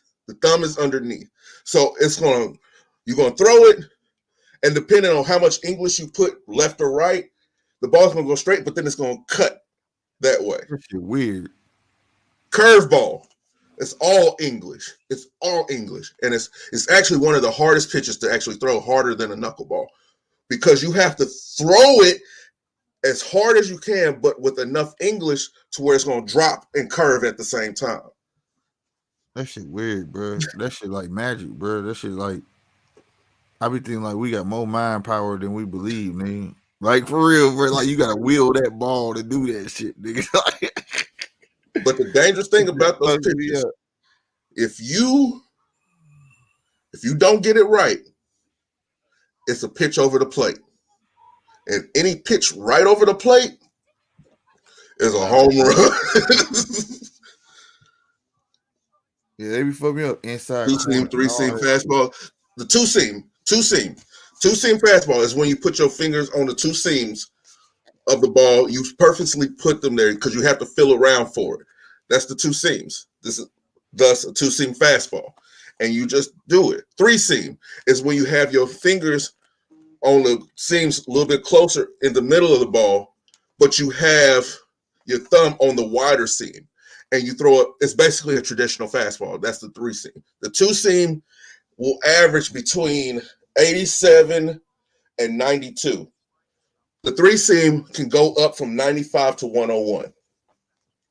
Fuck that. Greg Maddux was a bad dude, man. Greg Maddux, John Smoltz, Roger Clemens, Nolan Ryan. These are all Brett Saberhagen. These are some bad dudes, man. Yeah, Bad dudes. Lorraine was that dude. I remember he had got a deal where all he had to do was play at home. They go pick his ass up in the limo, bring him to the stadium. I mean, there That was shit some fucked me up. bad. But the baddest pitchers on the planet are the closers. Closers are some of the baddest dudes around, man. You gotta be. You You gotta be. You gotta take the game home, nigga. You gotta take the game home, nigga. see Nah, that? that's some real shit. Yeah, Polo knows. See, Polo knows. Yeah. Polo know his shit, man. Shit. I shut up, man. I be learning a lot from Polo, y'all believe it or not. Like I watch sports, man, but like I watch boxing. Like boxing, my number one shit. Green Bay, my number one team. Mhm. These niggas know that shit. They know all around. Like I know all around boxing, but they know all around sports. I give them their him and Mr. Z. I give them their respect, bro. Mm-hmm. You know, I watch baseball. You know what I'm saying, but I watch it for the enjoyment, just as a fan. I'll See, be and watching I'm watching to break it down. You know, he know all that. His mother just told you how fast fucking 2 different fastballs go. Goddamn me, I ain't even know that what it was. Hell yeah, Bo Jackson, nigga. Bo No, knows. he is not. Bo knows, nigga. Bo He Jackson the is best. not the He greatest the best. athlete of all. He the best 2 sports player. I'll give it to Dion. Better than Bo. Dion better than Bo. Man, I don't know, man. To play 2 sports. I'm not talking about just in one sport. Boom sport. Dion was in the World Series Oh well. and hit for average, and then went to go play a Super Bowl. Well, play a playoff game. I mean. All right, well, okay. But the greatest athlete of all time, I would have to say, is Wilt Chamberlain. Man, no, that's cheating, bro. That nigga was a coach. Bro, I'll be on a bone pit with Will. That nigga was a coach. He was every fucking thing, bro. Well, no, that was Bill Russell was the coach while playing. Oh, okay, I got mixed up. Will But Chamberlain would have had like 100 something in the key though, right? he scored 100 in a point. Yeah, he was sleeping all the women. Okay, yeah. Herschel Walker was serviceable for what he was. What ruined Herschel Walker was the NFL, honestly.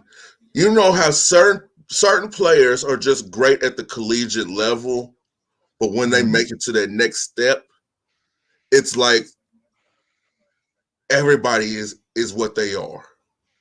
Mm-hmm. They're nothing special anymore. The same thing happened. It happened to Tim Tebow. Happened to Reggie Bush. You're not special. You're not. There's a dime a dozen of you. And if you want to be completely honest, in Herschel Walker's draft, there was at least 3 other running backs that were better. But Herschel's a good guy. Herschel is a good guy. Herschel had the Heisman, right? Yeah, he won the Heisman. That's why. That's why he was the star boy. But the Heisman does. See, I wish people would stop equating the Heisman to NFL success. Greatness, right? Like it's gonna be greatness. ESPN said it in what, 87, 88, 89? Just because they do a 30 for 30 on you doesn't mean that you're the greatest athlete. Because if you want to go greatest athlete by their 30 for 30s, have you seen Dion's 30 for 30? Dion's 30 for 30 was lit. Yeah, I had a Deion album, bro. It was late 90s. Late 90s. Dion was still playing. That's why they did that. But hey, I'm gonna be real with you. Deion was Terrell Owens before Terrell Owens. don't do that, man, like that. He was. He had a mouth. That's why Jerry Rice got his ass off San Fran. All that shit. But the only difference is he backed that shit up where you was undeniable, nigga. Chappelle would like us to drop the link or you to drop the link. Oh, okay. But you get what I'm saying though? Like he had a mouth, bro. He had a fucking I mouth. think, He went against star players on his own team. He did all that shit, bro. see, Deion did all that shit though. But the thing but see, was, the thing about he, it is, he it's not so produced. much of what you do; it's how you do it. Yeah, he produced, but he produced. But Dion Nah, still had respect for the game, yeah, I can say that's what I'm about to say. Like and it they wasn't did it. selfish. The initial part of it was the same, but Deion didn't whine. Mm-hmm. He ain't cry behind it. He showed you on the field about it. You get what I'm saying? Speaking of Dion, I want to send a huge congratulations to Mr. Deion Sanders for flipping one of the number one corners in the country to come to Jackson State University. He got a number one recruit to go to a HBCU. And honestly, I think that should be a number one option for all black kids, honestly. I No, really do. it shouldn't be. It shouldn't be get picked. None of that shit. Real talk. I said that too. It should be HBCU should be a number one option for each African American child. That's just my opinion. You don't have to agree with it or not, but It should just be open. It should be open. Given that's not nothing to disagree with. Those schools were created for black folks to be able to get an education. get an education and play sports and why everything. not open it up for like automatically you can come here? Like and straight it's up. not like you can't make it going to one. Look, Right, you know Shannon Sharp, Eddie George, Jerry. Oh, you talking about they wanted to coach at the HBCUs. Yeah, no, these are players that went to HBCUs too. No, Eddie George went to Ohio State. Eddie Yeah. George went to Ohio State. My bad. But make HBCUs great for these kids who want to go. McNair with the Alcorn. Yep, McNair with the Alcorn. Steve McNair. Yeah. Yeah, let them know, man. But they're HBCUs. Like we talk about HBCUs and all this stuff like that. But at the same time, HBCUs have become one of the same as other colleges. They hold that stature as a HBCU because of the name, but they're not ran as like a HBCU. They're ran as like a regular college now. You know what I'm saying? Yeah, that is true. Because my cousin go to Texas Southern. And he said, "Man, it's totally different." It's like they lost their values along the way. You feel me? Yeah. But the values changed with the times. It changed with the times, but you know, there's some traditions that you should hold on to. Hold on to, bro, because the other colleges do. Yeah. This is true. But is it a situation where you blame the youth or you blame society? You blame the schools because it's the times, right? Notre Dame has not lost one tradition they do. Not one Ivy League school has let go. Not one tradition they do. That is true. One. That's true. Yeah. I mean, Harvard has. Harvard has put actually a stipulation on the amount of Asian students that they'll allow in. Well, I mean, yeah, but what I'm saying is their core audience, their core values. Don't keep your grades up. Don't keep your shit up and see what happens. They're gonna put you out. Exactly. A certain standard, yeah. They have standards. Yeah. HBCUs pride themselves having black folks and this and the third. Black excellence. It didn't change, bro. Like it used to be some pride in saying I went to Howard. Yeah, that's true. It used to be pride in something like that. Yeah. I went to Langston. Morehouse used to produce black doctors. Mm-hmm. Langston would produce lawyers down there in Oklahoma. Lincoln right here would play. What does Lincoln really produce? I don't know, but they all used to have things. And now it's different. And they let go of them values, bro. Like I was watching Revolt. Say what? It's the federal government, unfortunately. And it's our fault. The major funding. That's because the hand is out because the big dollar's there. But I'm gonna tell you something though. That's just a way to fucking keep them under what's the word? Under control. Under the thumb. Under the thumb. Yeah, there you go. Like under the thumb. Huh? Spoon feeding them. Spoon feeding them under the thumb when that money should already be there. That's historical, bro. Yeah. They should be national landmarks at this point. Right. When you say historical on the front of it, right, they should be labeled as landmarks and they should be preserved. It's already proven. I watched the news, man. Went back in the day when they was talking about Harvard, Notre Dame, about how many black students they let in. Do you hear what I'm saying? How many? Right. Come on, bro. Right. And they want to say racism ain't alive. When anytime I you don't say think on the news, no, anytime you say on the news, how many? I think that's affirmative counting. action. That's affirmative action. That's not racism. No, you can't. Okay. If it was racism, Education. it wouldn't be any in there. If it was not for affirmative action, it wouldn't be any.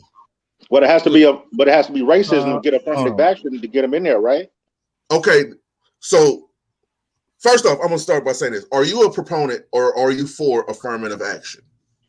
I'm for it. Why? Because it gets the let me think. Let me see. It gets the less fortunate like to where they need to be in some cases. You know what I'm saying? Like it helps us out a lot though in ways. In different ways. Okay. Do you want to be hired because of your resume, or do you want to be hired because you're black? I want to be hired because of my resume, but affirmative action. Then you don't want affirmative action. You want your work to speak for itself. But it helps to a certain extent too. Then it's a handout. It's not a handout. It's a plus because they ain't gonna give us. They ain't gonna help us out no way, Paulo. Okay. I mean, okay. In the corporate field, whoever they is, in the private sector and in the corporate fields, still can attest to this. Right. They have Cultural Appreciation Day, which is basically bring a nigga to work day. In so many words. In so many words.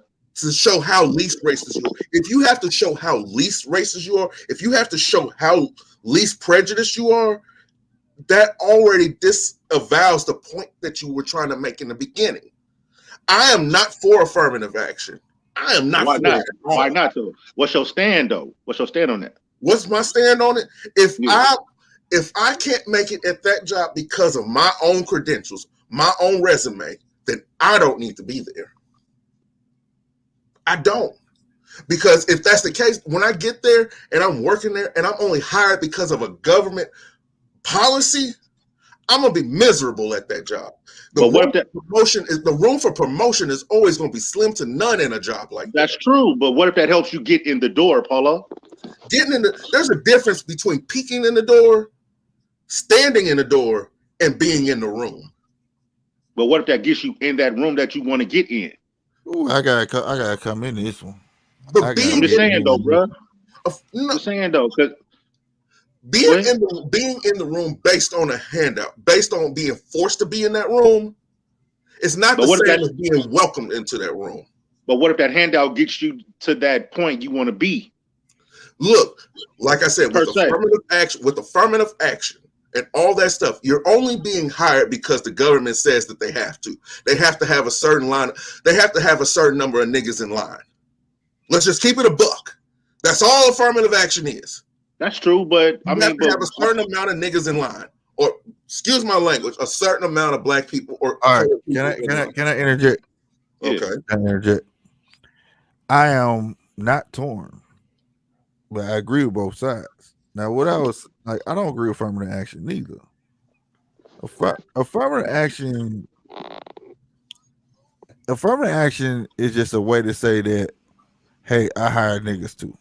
Right. I hire people of color. But when you do that, that tokenizes you. Mm-hmm. They don't have no respect for you. And you are a write-off. But they ain't got no respect for us anyway, though. Right. If that's the case. And we got to stop with the they. It's not everybody. No, not everybody's like the majority, pretty much, Paulo. I say a minority. The powers that be, whoever not a majority, but a minority. I mean, I could be agreed to be to disagree on, but okay. Yeah. Because I didn't experience it, bro. Like I'm quite sure y'all have too in different ways. I didn't been. We'll keep it subtle on here, because I don't want to offend nobody. But at the end of the day, I just want to say that it was really meant. Affirmative action was really meant to just shut people up. and you Yeah, fall for the pretty much. okie doke, and they kept it going on, right? But for its HBCUs and then other colleges, they don't have to wait for a handout. They're guaranteed funds every year, whereas HBCUs are starving. Okay, and that's not cool. You know what I'm saying? Which make it unappealing for young black males to go play football at these schools or basketball. All right, because they have the resources to put them out there or even be seen or anything like that to be great because they're not publicized on TV or any of that. You know what I'm saying? That in itself, you know, can't be taken as a form of prejudice. All right. Now, not necessarily racism, but prejudice. Just because you don't mess with somebody doesn't make you racist. It makes you prejudiced, right? But we all But have when our you take prejudices. right, that's what I just said. Yeah. I don't think nothing wrong with. I don't think nothing wrong with being prejudiced because as long as you're upfront with it, don't be a snake about it. You know what I'm saying?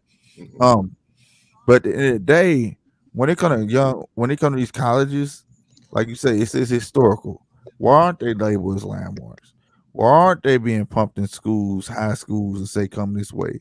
Why aren't they? Why are they not being well open arms because they let go of their core values.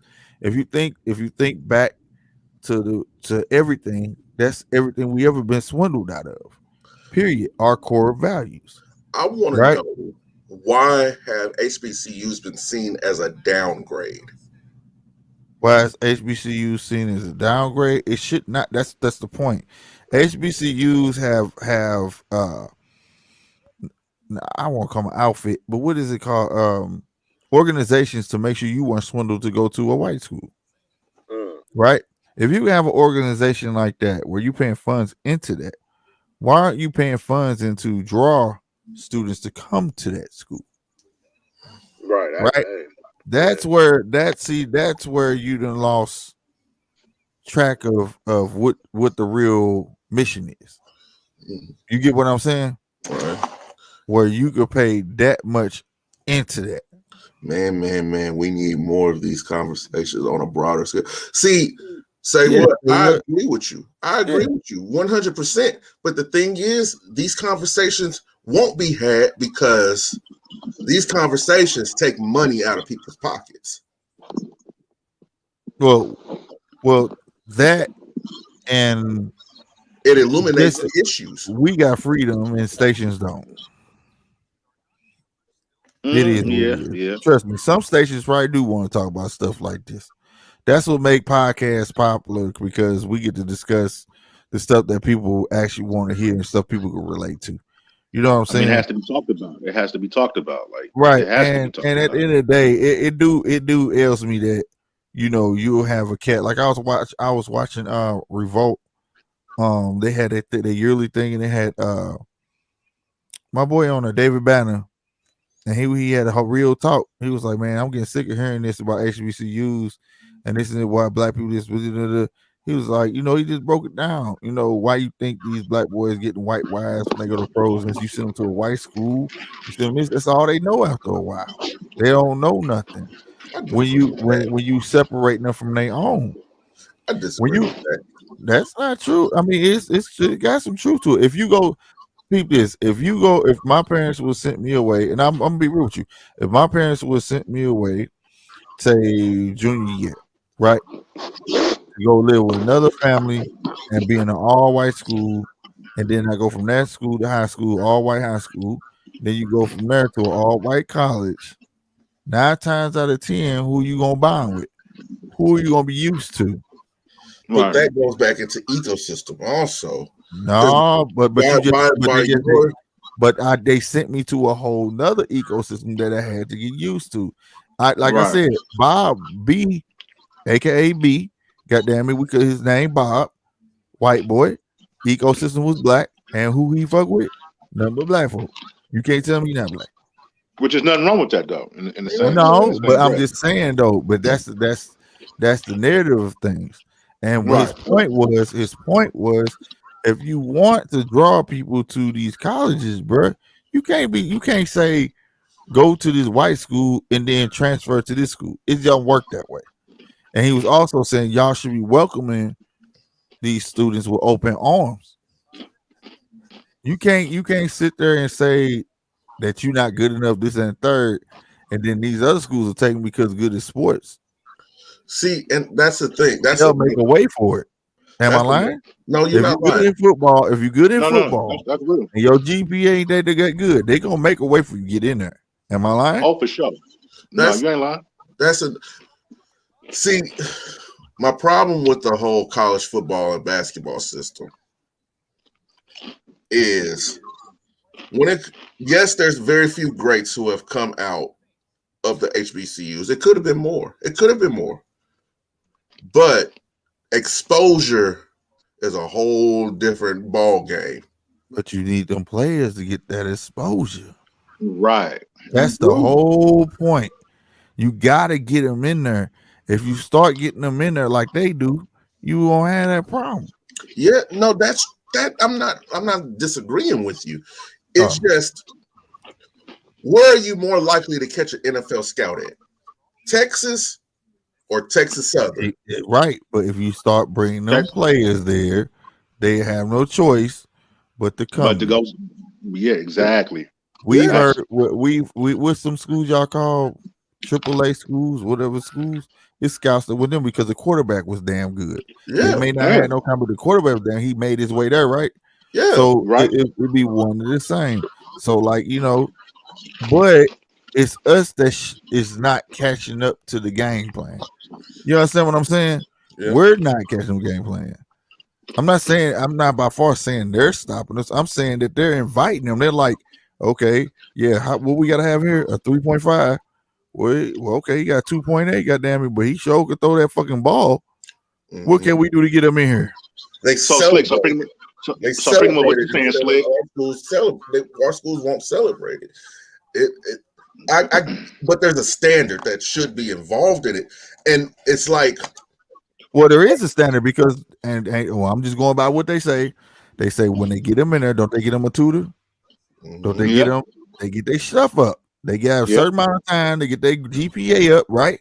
Right. So why can't our schools do the same? But they don't.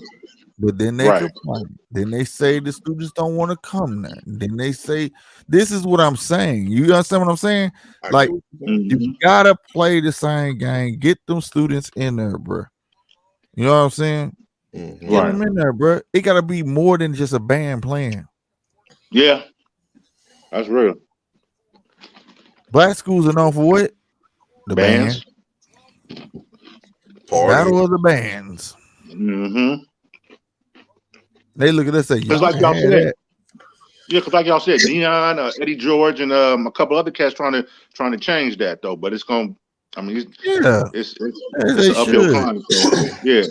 I would say everything ain't about racism. Like, let's say prejudice is totally different. You know what I'm saying? But like, at the end of the day, you gotta be able to play the game. Like Paul said, it changed. And you got to be able to adapt. You got to be able to play the game the way the game is meant to be played at the time.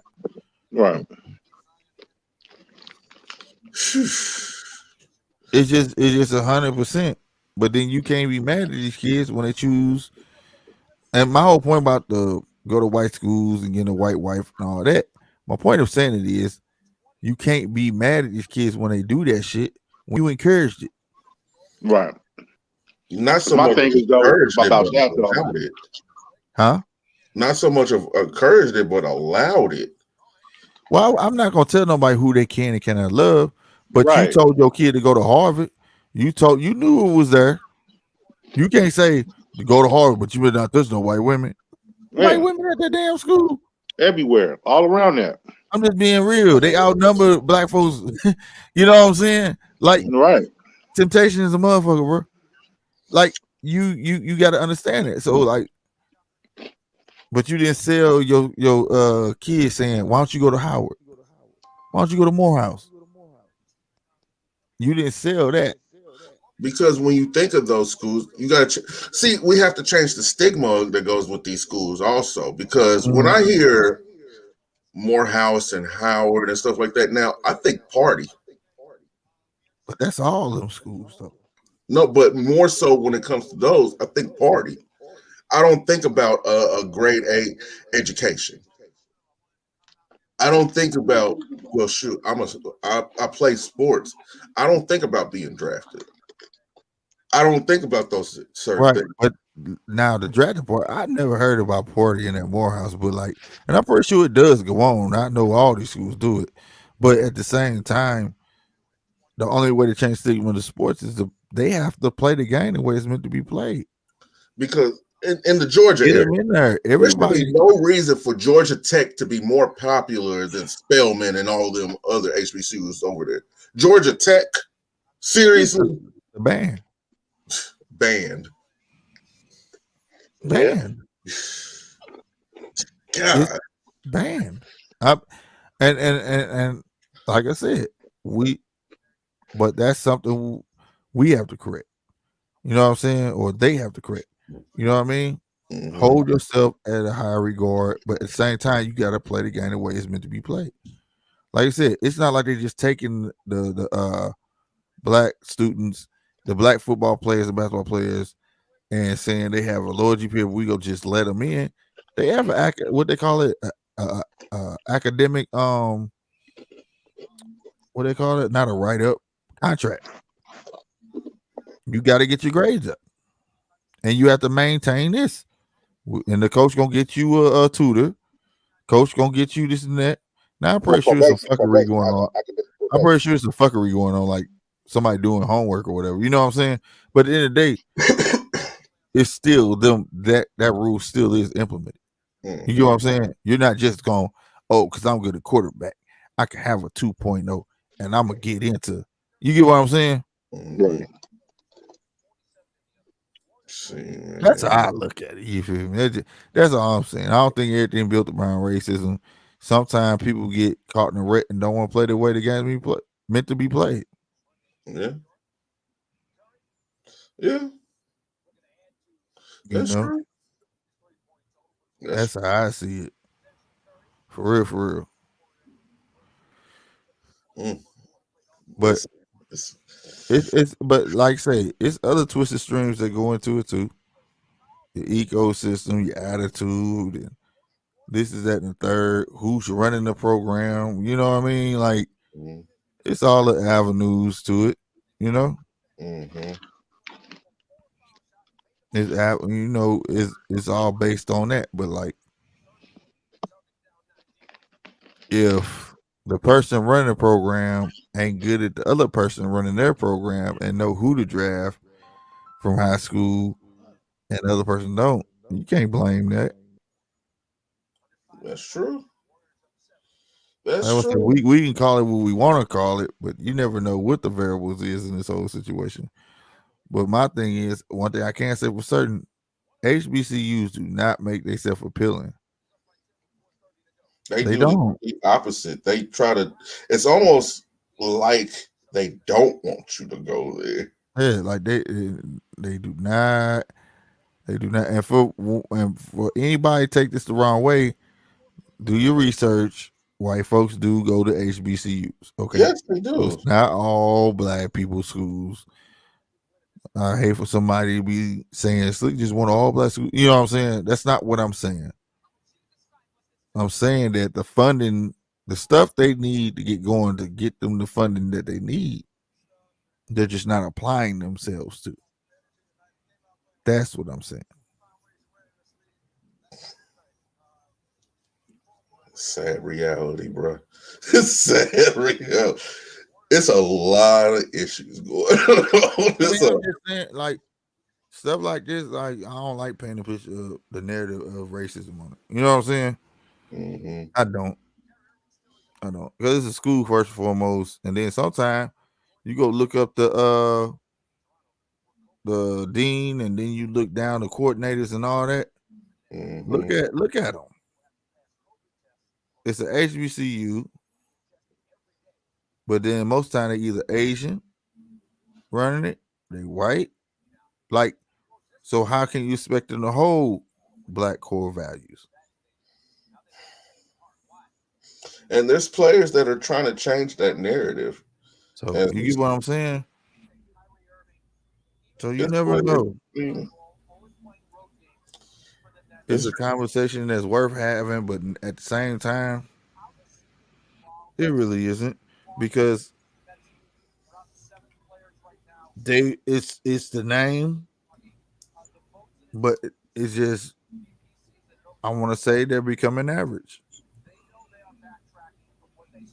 because they don't see a value. When people don't see value, that's what it becomes unvaluable, right? Right.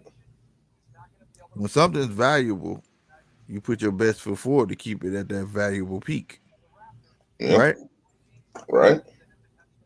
So, goddamn me, that's what I see.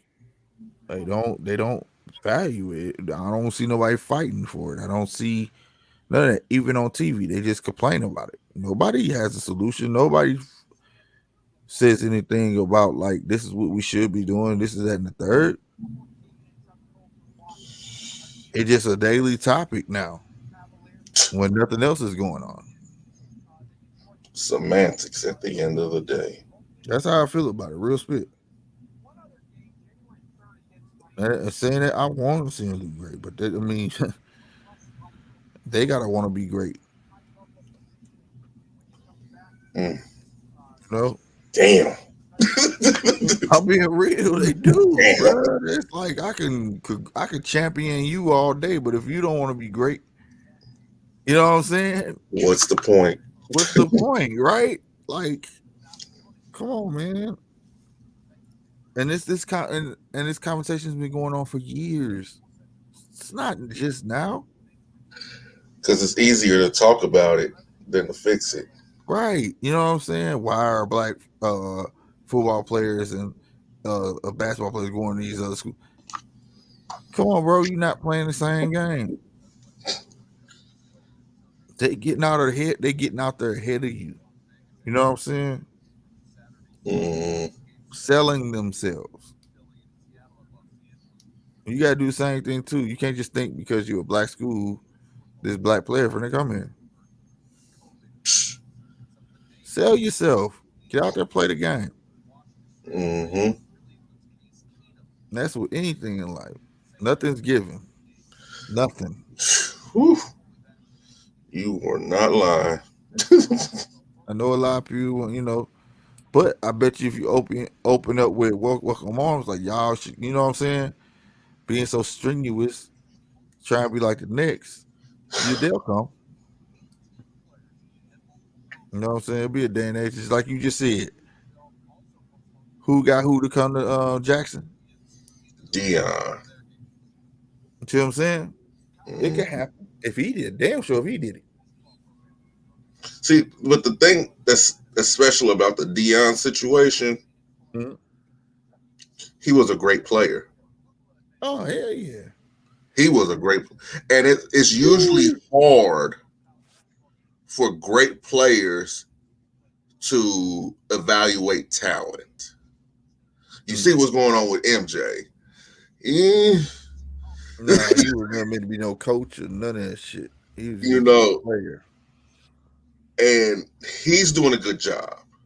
And Mhm. that's just opened the door for people like Eddie George, what he's doing right now.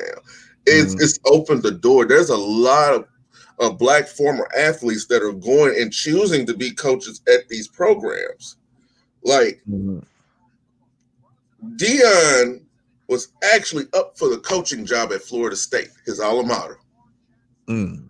He chose to stay at Jackson State because he truly loves them kids down there. And that's what it's going to take.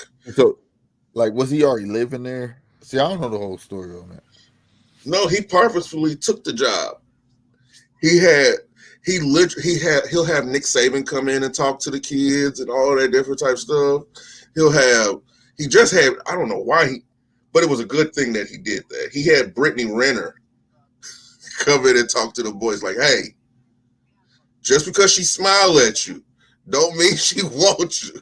You have something that she wants, and she sees the potential of you getting rich. And by you being rich, she thinks that she's going to be rich. Mm. Like, he had her come in. He's had a bunch of people come in just to talk to the kids, give them life lessons. Because football is not the end all be all. And that's one thing that he preaches to them. The NFL really does stand for not for long. Not for long. Especially now. So he's trying not only trying to build athletes, and I love what he said. He said, I'm trying to build men. I'm trying to build men. We need men. That's what you post. That's right. And when he said, I was like, golly, man, that's some of the most realest shit I've heard a coach or anybody say, and I appreciate it. Shout Dion and his new hair, his new career, my dude. You know what I'm saying? Coming to his own, man, because that's a guy that had all his own, you know what I'm saying, problems and worked through it and still was successful. So he got a lot of life lessons he can teach. Believe that. He got a lot of life lessons from prime time with the rap. And, man, that nigga had a whole album. Only nigga to show up to the draft and some velour shade. Jerry Curl on top of the cell phone. The black mullet. Oh my God. Dion was it. He put me in the prime time, boy. You gonna see me. If you was a basketball fan, you wanted to be like Mike. If you was in the football, you wanted to be prime time. You can't tell me if you wasn't outside playing football as a kid, high stepping. His album sold, bro. Everybody bought that shit, man. Doing his Dion shuffle in the end zone. Yeah. And they still doing it today. Man, it's only very, very few players who have transcended like that. Like, you hit somebody, you can't tell me you went out there doing that Ray Lewis shuffle. Right. For real. Everybody talk about the Iggy shuffle, all that. Nah, the Iggy shuffle was whack compared to Dion and Ray Lewis. You can't tell me, trendsetters, you can't tell me you didn't see King Griffey Jr. put his hat on backwards and be like, damn, you could do that? The smallest thing, right? The smallest thing, dog. Smallest thing, like that dude in G. You saw that? Did he really put his hat on backwards? Yeah, you can't tell me he ain't for this. And hit a home run. Right. Yep. Yep. You ain't never lied about that. That nigga good. He good. That boy sure get that ball, can't he? You can't tell me you didn't see Tiger. Nike made golf clothes. Right. That's what he wear Jordans. He wear Jordans on the golf club. Right. Like, and it's always us. It's always us. Chuck Berry doing a shuffle on stage. What? Trendsetting, man. That's what we do. Jimi Hendrix. I didn't know a guitar could sound like that. Yeah, trendsetting. God. That's what we do. Innovative, trendsetting. Need that to become back. That should be the goal. Louis Armstrong. I didn't know anybody could play like that, could sing like that. James Brown. How can you have that much activity and still hold your notes? Right. Oh, man, it'd be the name of the game. Be provocative, man. Don't let nobody tell you what you can't do. You know what I'm saying? Mm-hmm. Believe in yourself, first and foremost. Jeez. Then want people to believe in you. Not the other way around. You know what I'm saying? Just tell people you'll see. You know what I mean? You'll see. You're gonna see when it's too late though. You know what I mean? That's why I say. That's why I was taught. I've been here. Your eyes are just closed. You know what I'm saying? That's all. Mm-hmm. You know, it is what it is, man. But I'm finna get up off here, man.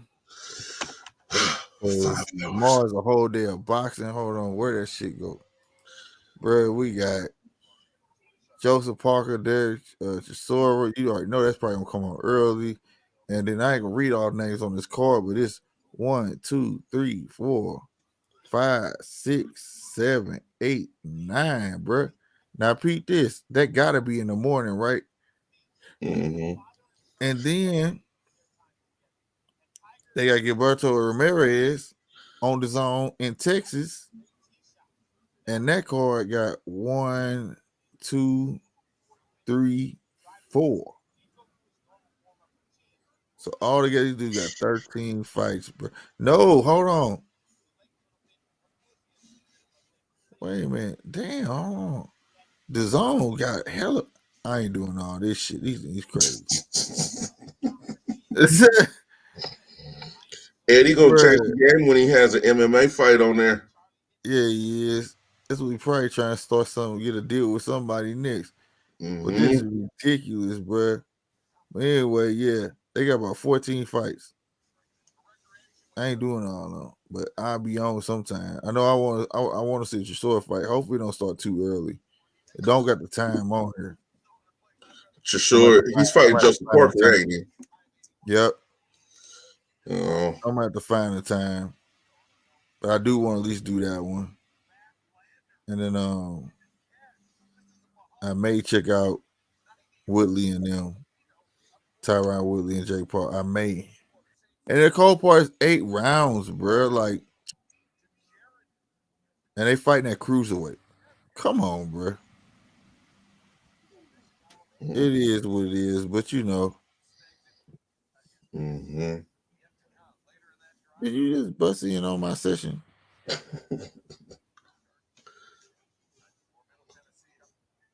Hi. Say hi. Say hi. Wait, Oh, man. You can't hear you say hi. don't be camera shy. She mad. She want to draw. No, what's going on?